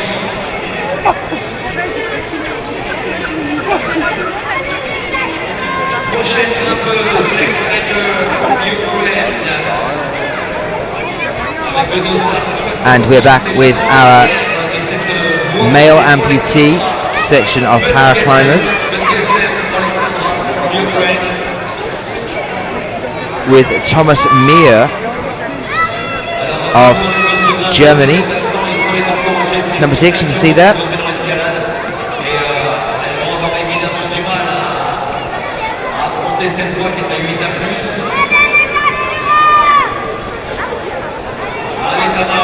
It's a much narrower wall, very direct, very straight up. Slight incline, but only very, very slight on this speed wall that we have here. Looks like it's going to be another top as well. And it is Thomas tops for Germany, under some support from the crowd there, as we are joined by our next female athlete.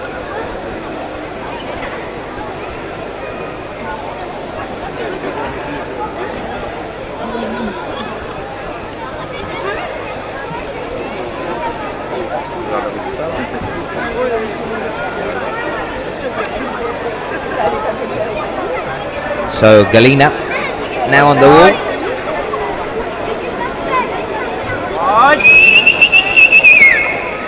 Hanging upside down.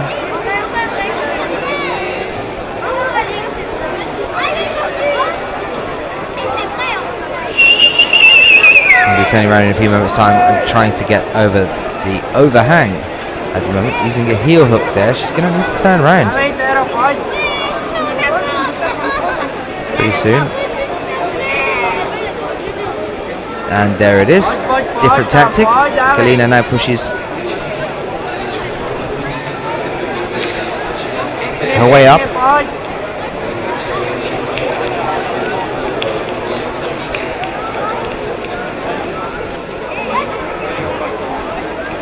A lot of people in the chat room saying, there's some nice moves there. Yes, nice little dance there. She moves into the final section of the wall. Is she going to be able to push around this overhang?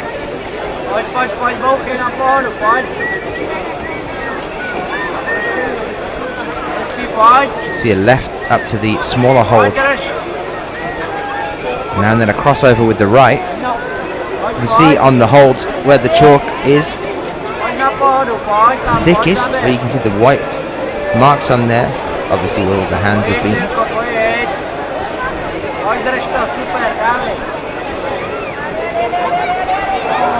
She went with the left and lost her footing there by trying to push further across. There's an interesting approach to that one there.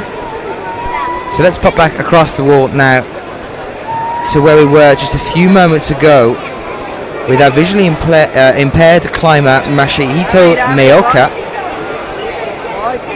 who is now about to top the wall here. Is he going to be able to top out here? We do hope so.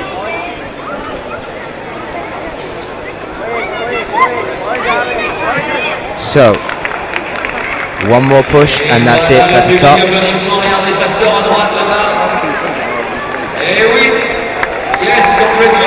And there it is, Masahito Meoka, to the applause of the crowd, tops out here, visually impaired climber. And that just shows you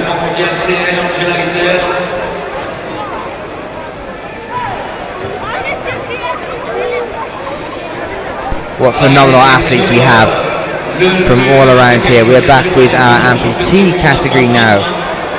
Just next to that, I would imagine that yes, we would have someone doing beta for them climbing. This is Matan Berman from Israel, just starting us off on the men amputee category.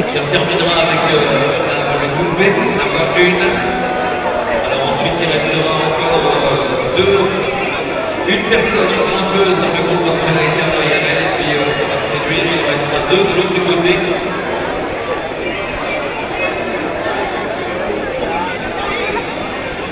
Allez, vas-y, monte le son, on le fera encore signe, mets la musique, on arrive sur la fin des qualifs de la NIF aussi. Allez, Angie, allez. Alors, ça fait plaisir aussi de retrouver la russe Anastasia parce que c'est une jeune grimpeuse russe. So Matan Berman now of Israel, losing Benny Brack. If anyone is joining us from there, 31-year-old athlete Matan Berman from the Israeli Organization of Sport Climbing. Do give us a shout out in the chat room right now. You can see some of the difficulties that these guys have had to face with either amputee injuries. We have blind climbers or visually impaired climbers as well. And yes, the disbelief in the chat room.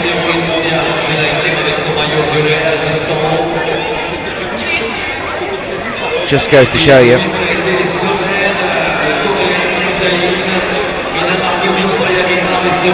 how appreciated this sport really is. Second year that this has been included in the World Championships.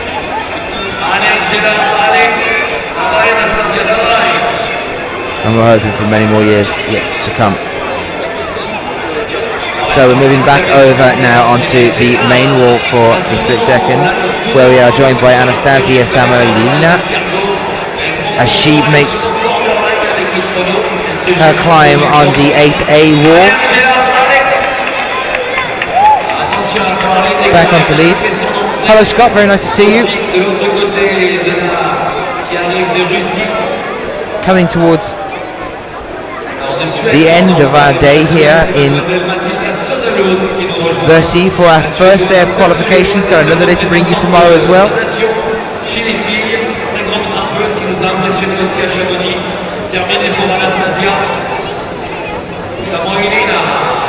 we do have a Colombian athlete in the competition. There's a question in the chat room there. Marcela Evelendia from Colombia is in the competition as well. That's just for women's at the moment. That's all I can tell you on that one. We're over here now with our next athlete, Matilda Soderlund, another very well-known athlete from Sweden. Made it through into not only the semi-finals over in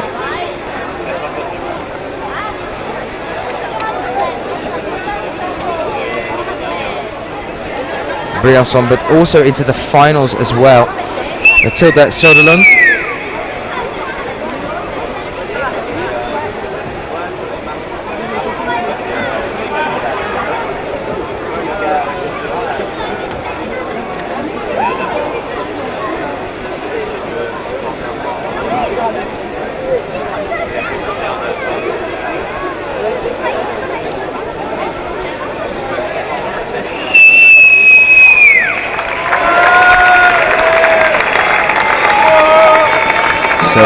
Made it through to the finals in Chamonix, into the semi-finals in Briançon. Very close.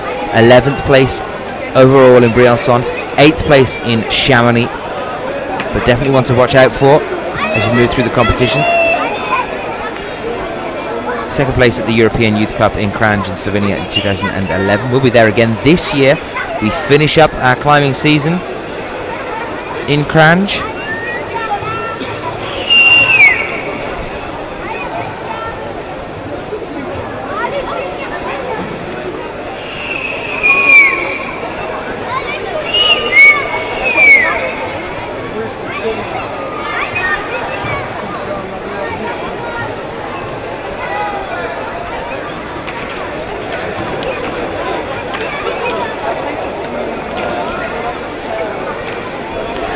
And just as an update, unfortunately, Matilda Soderlund on the overhang there, coming off of the 8A Plus route, but she's obviously not going to be happy with that.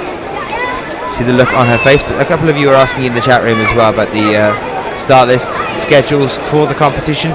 Get yourself onto ifsc-climbing.org and everything you need is on there. And you can have a little look at the start lists. If you're interested in some of the paraclimbers as well, some information on there. The start lists are on there as well.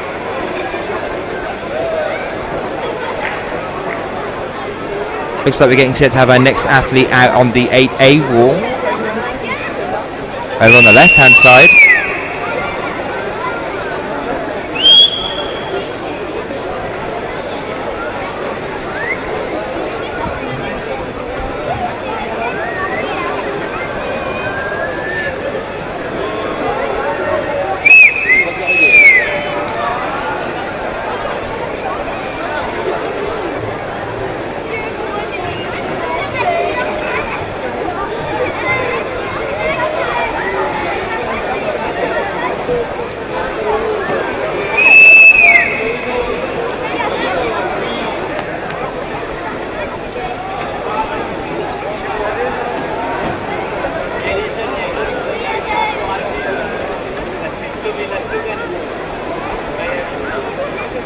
Well, here we are. That is Maya Vidmar, number 48. That gives you an update on Maya Vidmar. She is climbing here now. She's over on the 8A wall at the moment. She's just made a start there, so we are joined now with Maya Vidmar. Scott, yes, unfortunately you have missed Delali Miller. She has climbed already today. But we are here now with Maya Vidmar, Katia Vidmar's sister from Slovenia.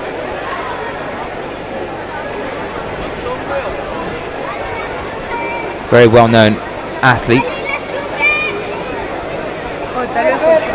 Won 6 World Cups in a row in 2007, so 6 first places in a row in 2007, and then injured her finger during training, so had to take 3 months out in 2007. There were rumours going around that it could be something to do with her finger again here that was going to stop her from competing here. Apparently not. She's here now. Also in the Slovenian Armed Forces.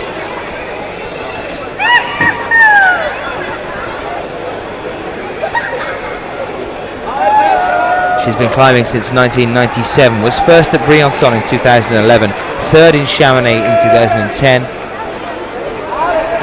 And here she is making a start on the wall, approaching the overhang now of our 8A wall. Also a graphic designer, Maya Vidmar. So she's obviously good at looking at shapes, analysing them.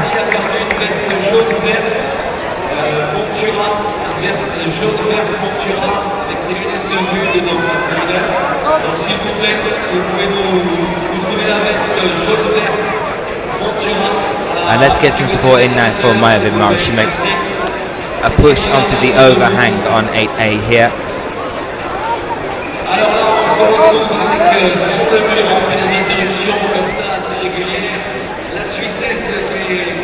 Anybody joining us in the chat room to support Maya?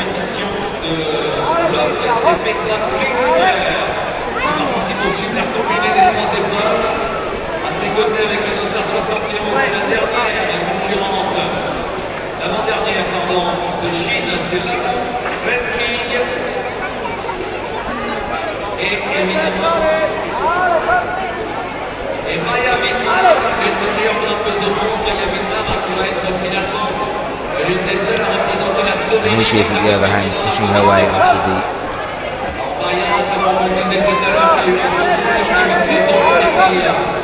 final third section of the wall.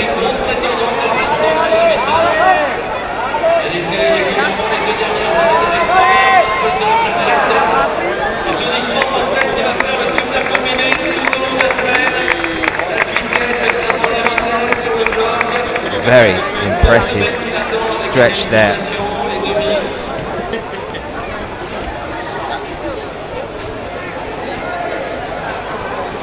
Popping up into the next section of the wall, actually like bypassing there. We've seen a lot of other athletes get to before, pushing onto those two holds she now has her hands on. Grabbing a bit more chalk here now. Shimu's going to have to pump that right arm up a little bit more.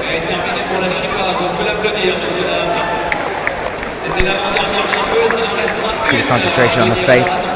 Also controlling her breathing and shaking her hands out. Now shaking the hands out, that's because of the lactic acid building up.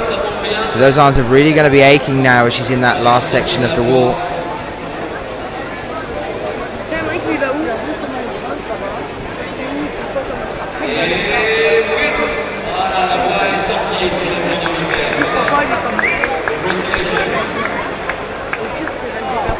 And she's come off there just as she was getting into the final incline section of the wall.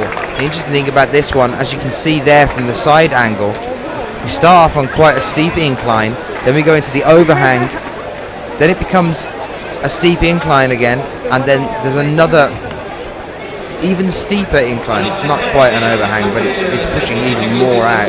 So the degree on the wall is way over 30 degrees by the top of the wall, and it just doesn't get any easier for them at all as they move up through that.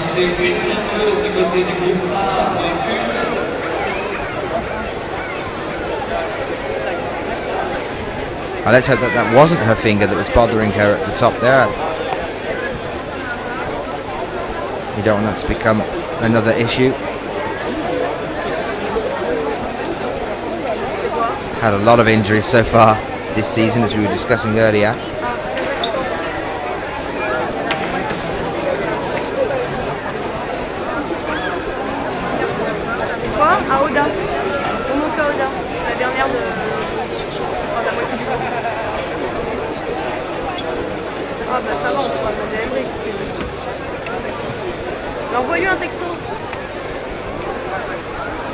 And here is Alia Iskakova of Kazakhstan making a start on our AA plus wall.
Question from Scott there. I know you're used to seeing all the bouldering competitions that we cover here. It is 10 in the bouldering, it's 13 in the lead. We take 26 of our athletes through to the semi-finals in lead, and then we go down to 8 for our finals. So it's a little bit more than we have normally in bouldering. We have 13,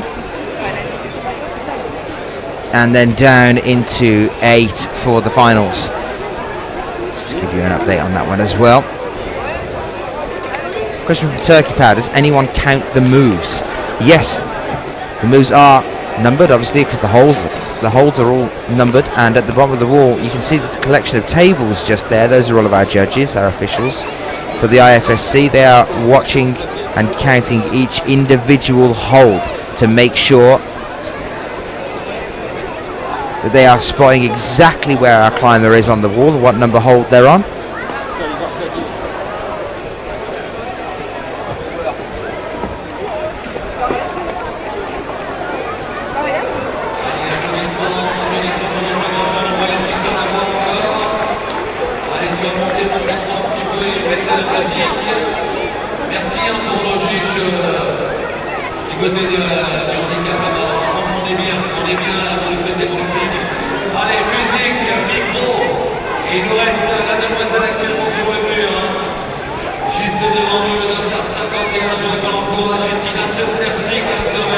There's another question from Scott there about Sasha. Yes, she was. Sasha the Julian entered into the competition but is unfortunately not competing.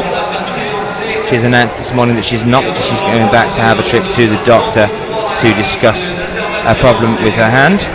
So we are now back over with number 33, which is Gula Kwaskwe of Azerbaijan.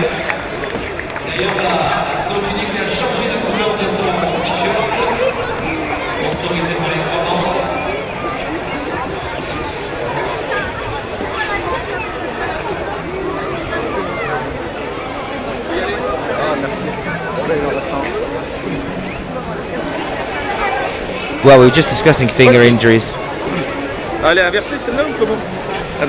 few moments ago,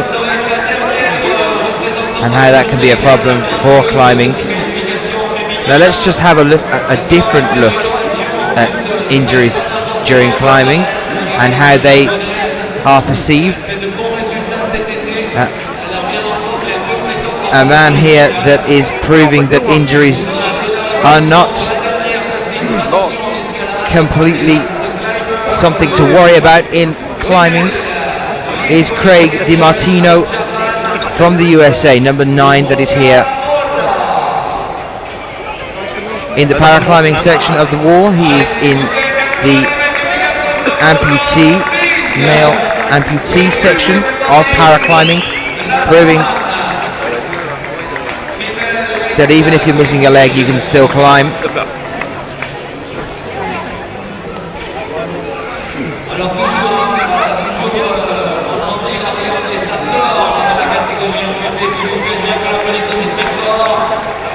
And every paraclimber we have brought you so far has topped.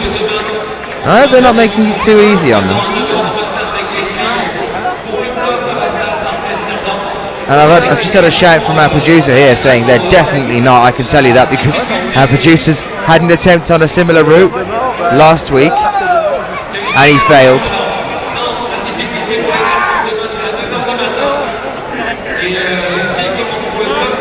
So they're definitely not making it too easy at all. He's had a fail.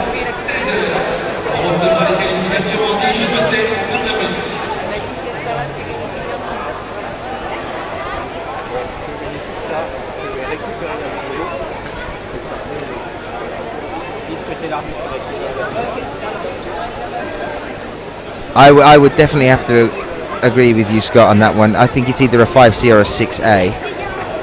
It says Garfio saying that, and me and Mike actually had a go on the speed wall at Singapore just recently after the competition was finished last week, and that was a 6A, and both of us failed to top the speed wall.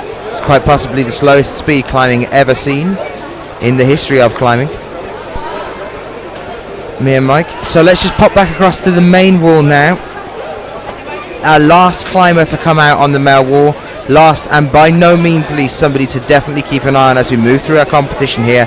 Talking of Singapore, this was definitely a name that we knew and will remember from Singapore just recently. It's Momoka Oda of Japan. Momoka Oda proving to us that it isn't too hard to jump from the World Youth Cups into the World Cups. C'est l'arbitre, hein,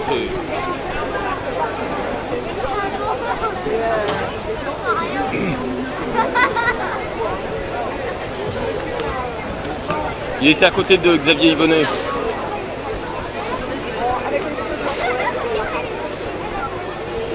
A lot of people asking for where they can see results. Now, I know everyone in the chat room should pretty much know that, so can we have a shout out? How many people right now are watching and know exactly where you can get results from? I've been saying it all day. This is only some brownie points with us, guys. Let's see who can answer that question for me. There it is. We've already got them pouring in. Thank you very much, Scott. Tell you what, while we're waiting with Momoka Oda and going through our Group A Route 2 section here, let's take a moment to have a dance fun fact as we work our way up the wall with Momoka Oda.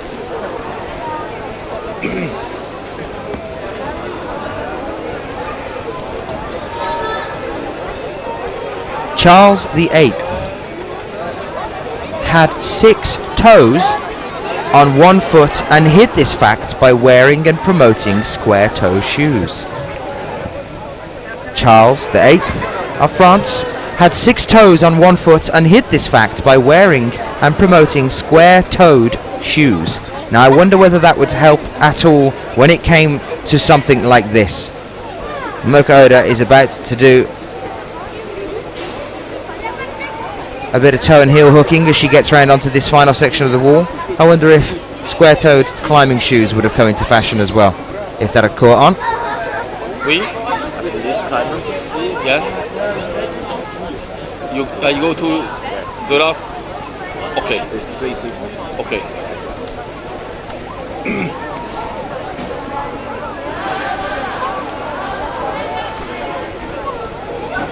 No, I don't want to jinx, because I have this whole thing about jinxing our climbers.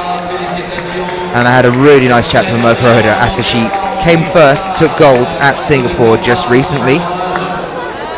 So I don't want to jinx her, but what are we thinking in the chat room? I'm not going to say it out loud, but what are we thinking in the chat room right now from Momoka Oda? She's currently about 10 moves from the top. Thank you for that opinion, Max. I am inclined to agree with you and will say no more on the subject. Momoka Oda, always brilliant to watch Momoka Oda climb. So powerful, so strong, seamless as she takes move to move.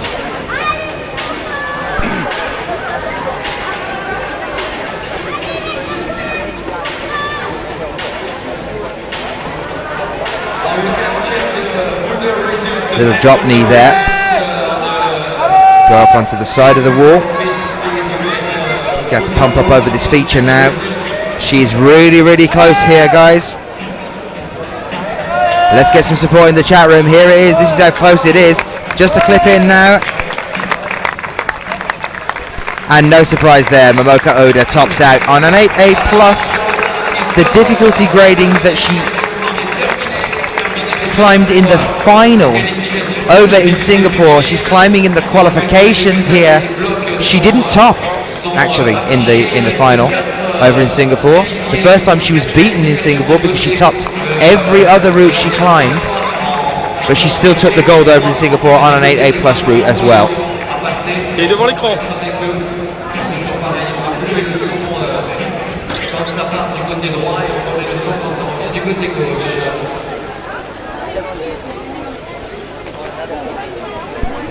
Actually, the word from USA for paragliding, Mr. Ronald Dixon.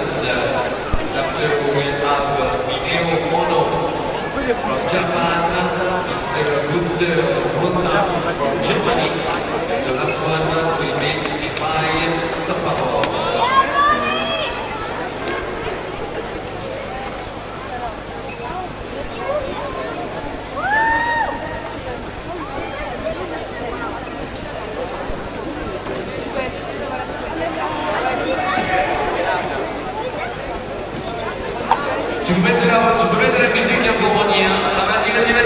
sont là.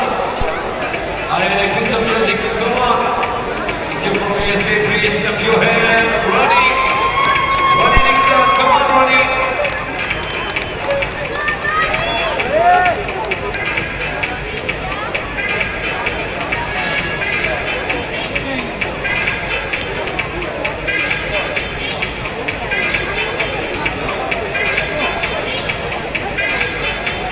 Yeah, congratulations, Ronnie.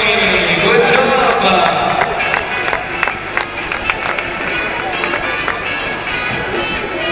Yes.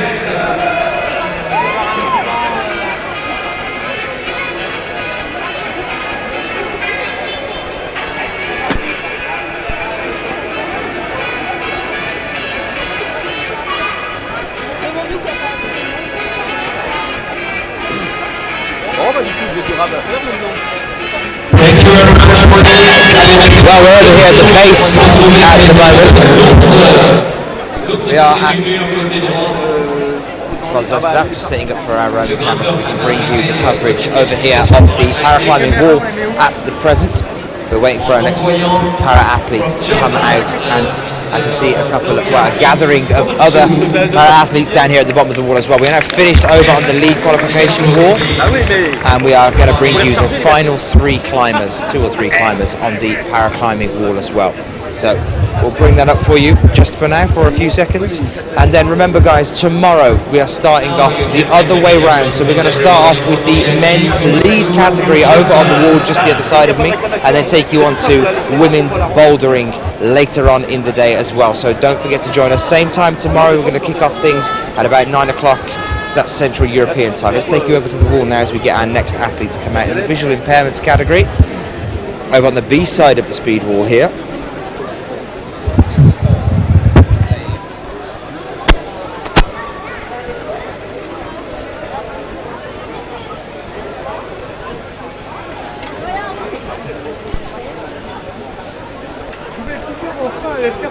Vous surveillez ma caméra, je reviens dans 23 minutes.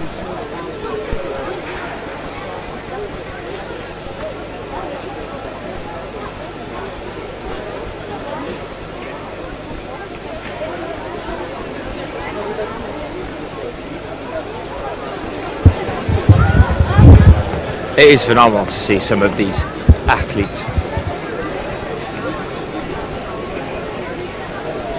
It's far beyond and above anything that I would be able to achieve myself, and I can see.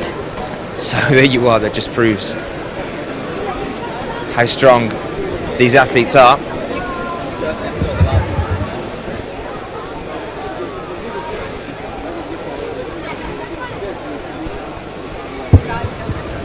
So number 45 here over on the wall. This is wall B.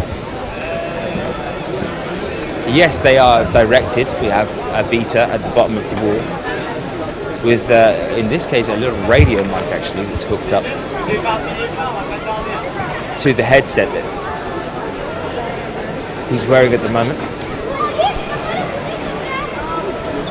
It's Noriaki Komatsu.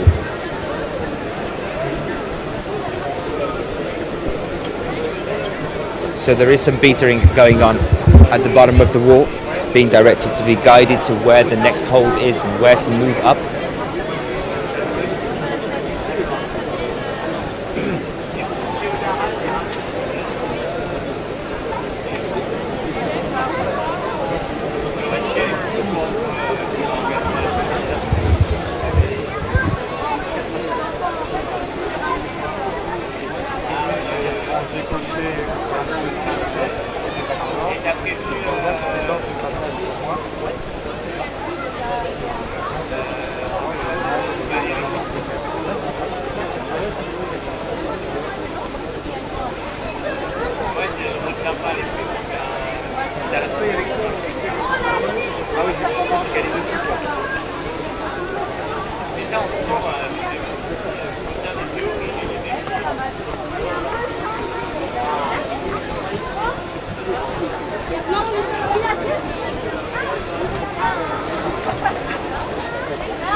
Well, I am here sitting down next to Julianne Worm's feet.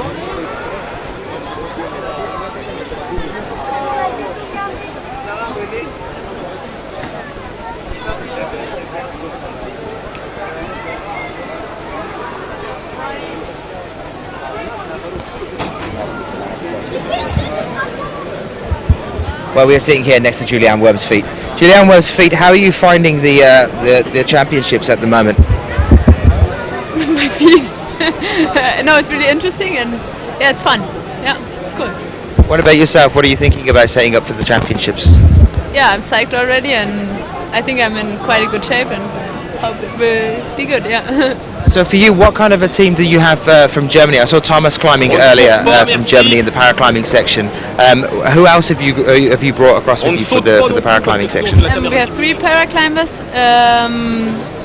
from Germany and one is still climbing. I think he's the next, or yeah, I think he's the next. So still one more to come out? Yeah. What about the kind of training that these guys go through? What kind of training that they do? Do you know at all? I don't know really much, but I think they're also training quite a lot, and it's really amazing what they're able to do. Well, I tell you what, can you point me to the coach for the paraclimbers? And can you tell me a name so that I don't just turn up and start shouting at someone? I'm being directed by Julianne Worm, which is always interesting. Directly behind us, this is Thomas, the one Who's climbing earlier, Thomas? Sebastian. The coach is Johannes. Johannes. And let's try and have a chat with the Johannes. next climber there. Brilliant, we can talk through that one as well. That's great, thank you very much. Johannes, hi, can we have a quick chat to you? Who are we talking to? Johannes, yes, can we have a brief chat with you? So you're the coach for the paraclimbing? Yeah. Can we come over and have a quick chat? That's brilliant. Okay, we are live now to the rest of the world, so say hello to the world. This is Johannes, who's the coach for the paraclimbers here. We're about to have your next athlete, I believe, coming out, is that right? Your next athlete is about to come out? Yeah, after the Japanese competitor, our second competitor in this category will compete, yeah. And how often a week, roughly, do these guys train? I think they climb quite often.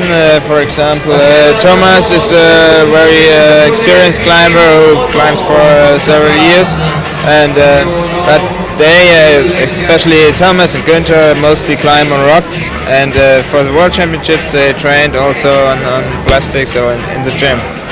Can you tell us about paraclimbing as a sport? Obviously, it's the second year that it's been included in the World Championships. For you, how has it progressed over the past few years, and where do you see it going in the future?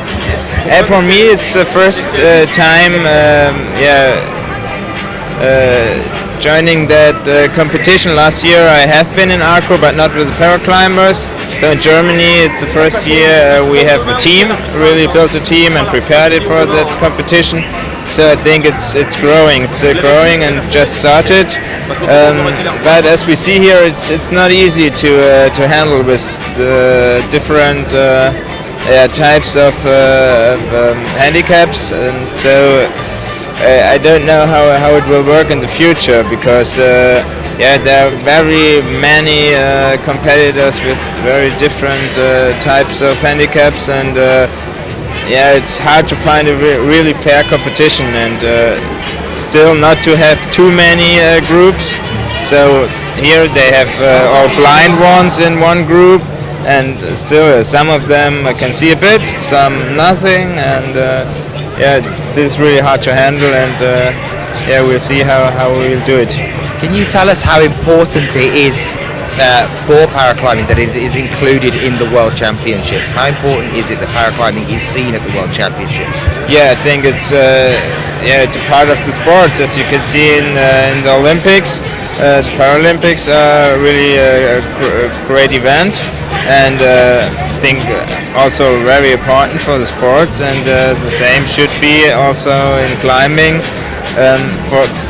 Especially for the athletes, it's very great to be here and to be part of the team, to be part really in the championships. Last year in Arco, it was separated on separated days, and I think it's better as they manage it here, because they are really part of the big climbing family, and for the athletes it's great to be here. Johannes, thank you very much for talking to us. I wish you and your team all the best as you move through the competition. Anything you'd like to say to anyone back at home watching in Germany, watching us here? Yeah, I hope you're all watching, and good luck for our team. Thank you, Johannes. Lovely speaking with you. I'll speak to you soon. So that was the head coach of the paraclimbing section for the German team. Not as crazy in the hair department as Oda, the head coach for the climbing athletes that we see over in Munich just recently. We're going to take you back over onto the wall now for a second for Minio Ono of Japan, approaching the top of the wall. 60 years old. Congratulations, Minio. Amazing. Good job. Oui. Non, non, non, du tout. Non, non, on l'a fait retranscrire en direct sur Internet. Là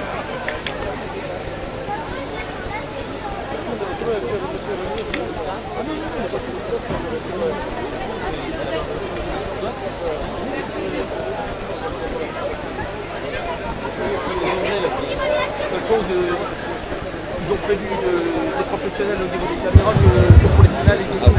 I'll sit here next to you. There you are. I've been able to sneak in. Here. No, you're fine. You're fine where you are. Don't worry. So I'm here with Thomas, one of the athletes. Yes. What? You compete within this category? In the leg amputee class. Yes. And it is Thomas, right? Yes. Yes. Okay. Well, I'm here with Thomas. Thomas, say hello to the world. To the world? You are live now. Oh, the web. Yeah. Really? So say hello. Can you tell us how it is for you to be here competing at the World Championships? Yeah, it's new for me at first, and it's nice to see the other climbers have some problems with the body, I think. Mm-hmm. But you've been climbing for many years, yes? So I was just talking to Johannes about you, and you do a lot of climbing on rock? Normally, mostly I climb on rock, and I climb since 1975. Oh. Since 1975. Yeah. Can you tell us how was your injury affected? It was an accident in the mountains, and we rappelled down a chimney, and a big stone come down in the chimney, and we had no really good places to go away from the stone. So were you actually climbing at the time that you got the injury? I stopped for 1 year. No, I meant were you actually, at the time that it actually happened, as it happened, were you climbing at the time? No,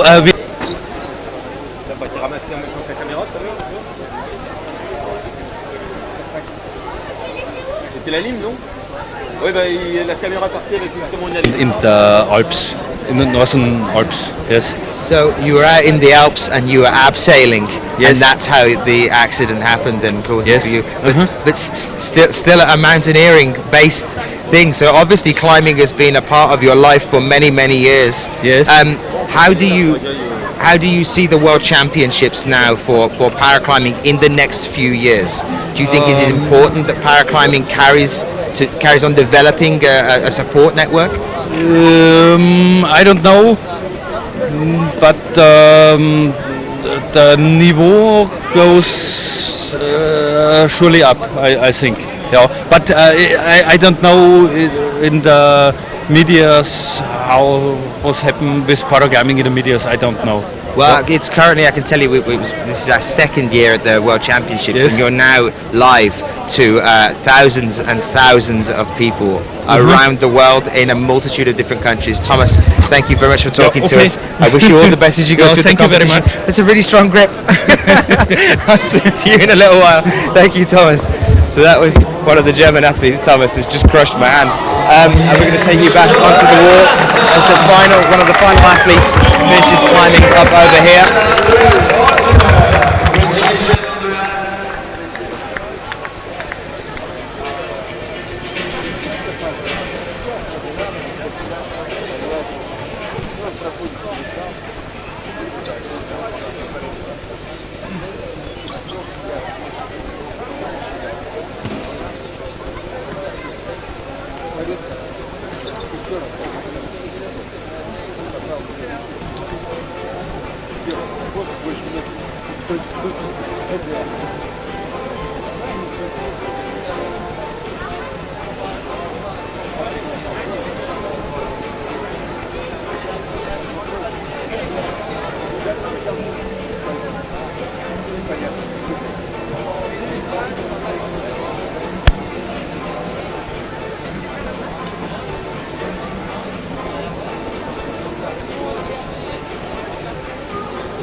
Okay, so actually it's the last climber to the left, Mr. Gunter Rosan from Germany. And after we'll have the last climber to the right, Mr. Dimitri Lestukin.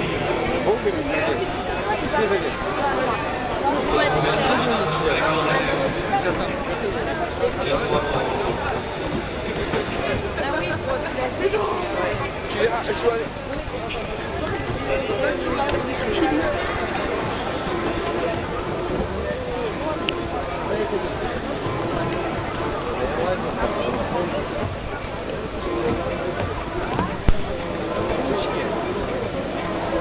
Завтра пойду в Болдер лазить. В зал.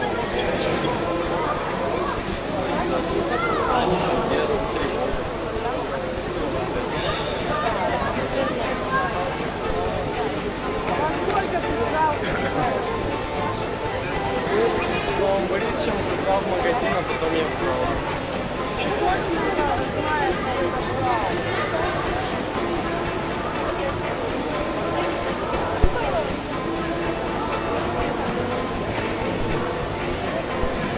An update on who is on the wall now. It's Gunther Grausmann, who is currently climbing for Germany.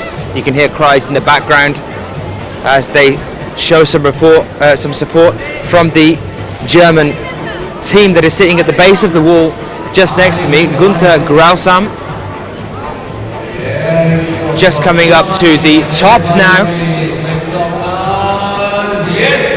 So a round of applause and lots of support from down on the wall. And I do believe that we have one more athlete still yet to come before the end of our climb here. So one more climb and then that will mark the end of our paraclimbing section here as well. So while we just wait for that one to switch around, let's have a brief chat with Jonas Baumann, who's carrying clothes. Yeah. How are you? So you climbed this morning? Yes. How was it? I really enjoyed it. I mean, it was not, in the end, the result was not so good for me, but I gave my best and made some mistakes, but in the end, I like the boulders, and yeah, so it's all fine. Well, your entire team has had a really big turnout here. It has been at most of the events that we've had. We've got 3 athletes, is it, for the paraclimbing that we're watching now? Yeah. And also a huge team of you guys in bouldering, lead, and are we seeing any of you guys in speed? No, and no female lead climbers. And we've got no female lead this time either? No. Oh, right, okay. So what kind of training have you been doing in between the last time we saw you? I think, was it Munich the last time we spoke?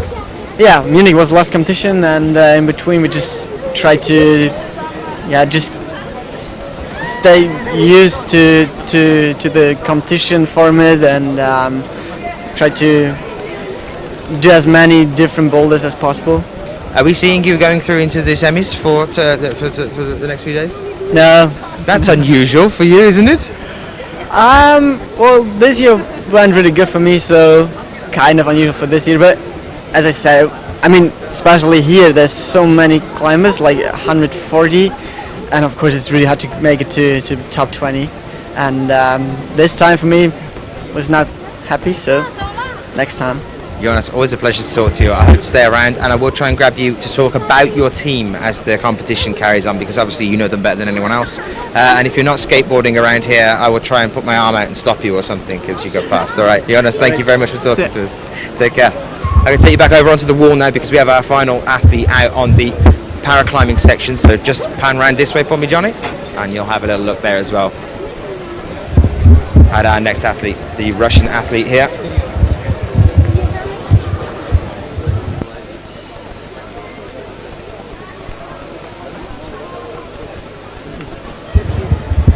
And here we are with what I believe is the final paraclimber of the day. This is over on the B side of the wall at the moment, which is the visually impaired side of the wall. We have the amputee on the left and the visually impaired on the right. And it's Dmitry Nustopkin from Russia, who is now fast approaching the midpoint in the wall.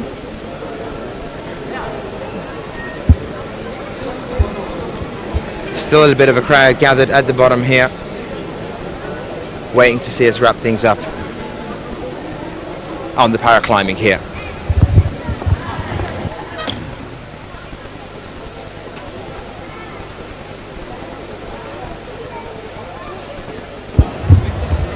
Oh, I do apologise, I've just double checked whether this is the last climber, and actually Dmitry is the penultimate climber. We do have one more to come after Dmitry. I think that'll be on the amputee section. I think it is one of his teammates as well coming out on the A side of the wall. So we've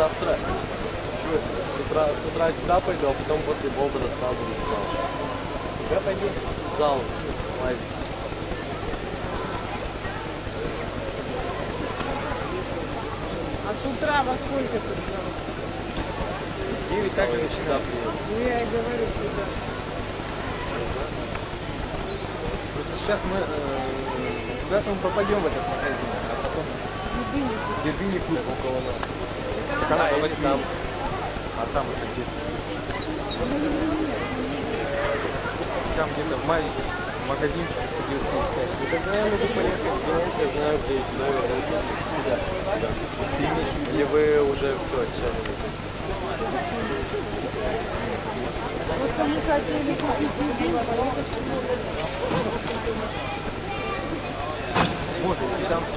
Doucement.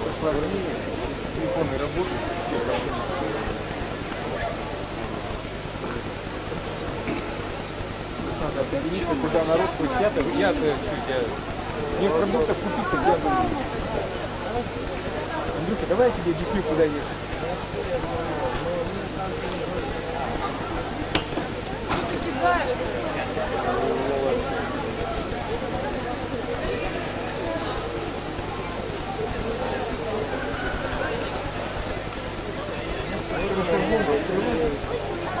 Может, Павла сейчас скажет, пойдем сразу гулять.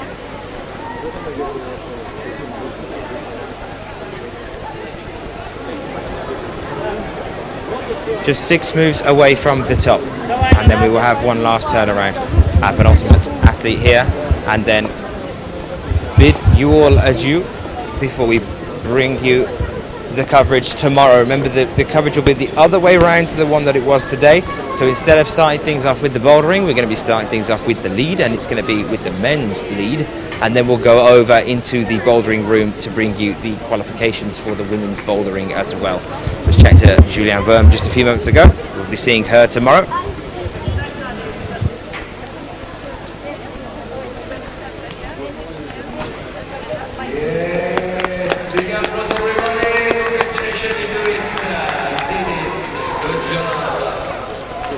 So the last climber to the other side will be Mikhail Sakharov.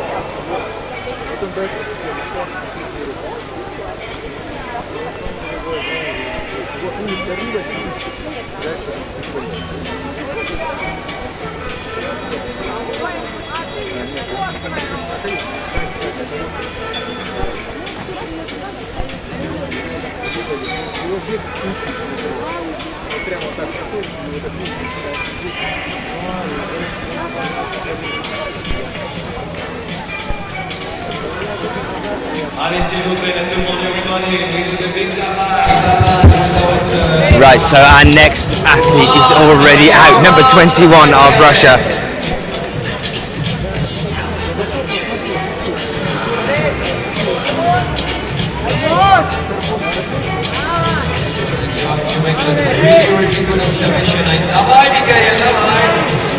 Well, actually, we've got Denis Petrenko wearing a Russian top.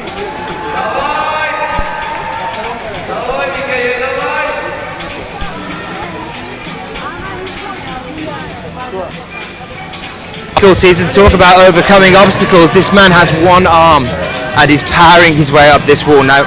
We all know from watching all of the competitions, all of the bouldering, all of the lead and the speed, how much you rely on your hands and your arms, and that just goes to show as well there. Phenomenal effort though there from Denis, and that marks the end of our climbers so far here today. Thank you very much. If you have been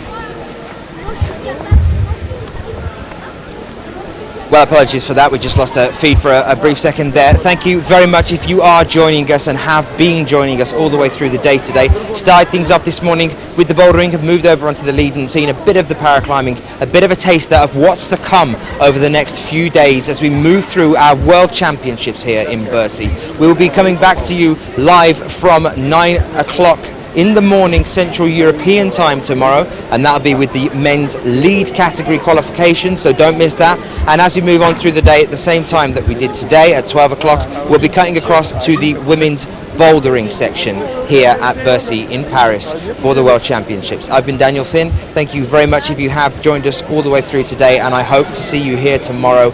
And do start getting excited, do start getting the word out, because as we move through this competition, the weekend is definitely going to be something to keep glued to your sets for. Thank you for being with us. I'll see you tomorrow.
Today, Top 30 is the only company in the world able to design, produce, set up and manage a top-level competition.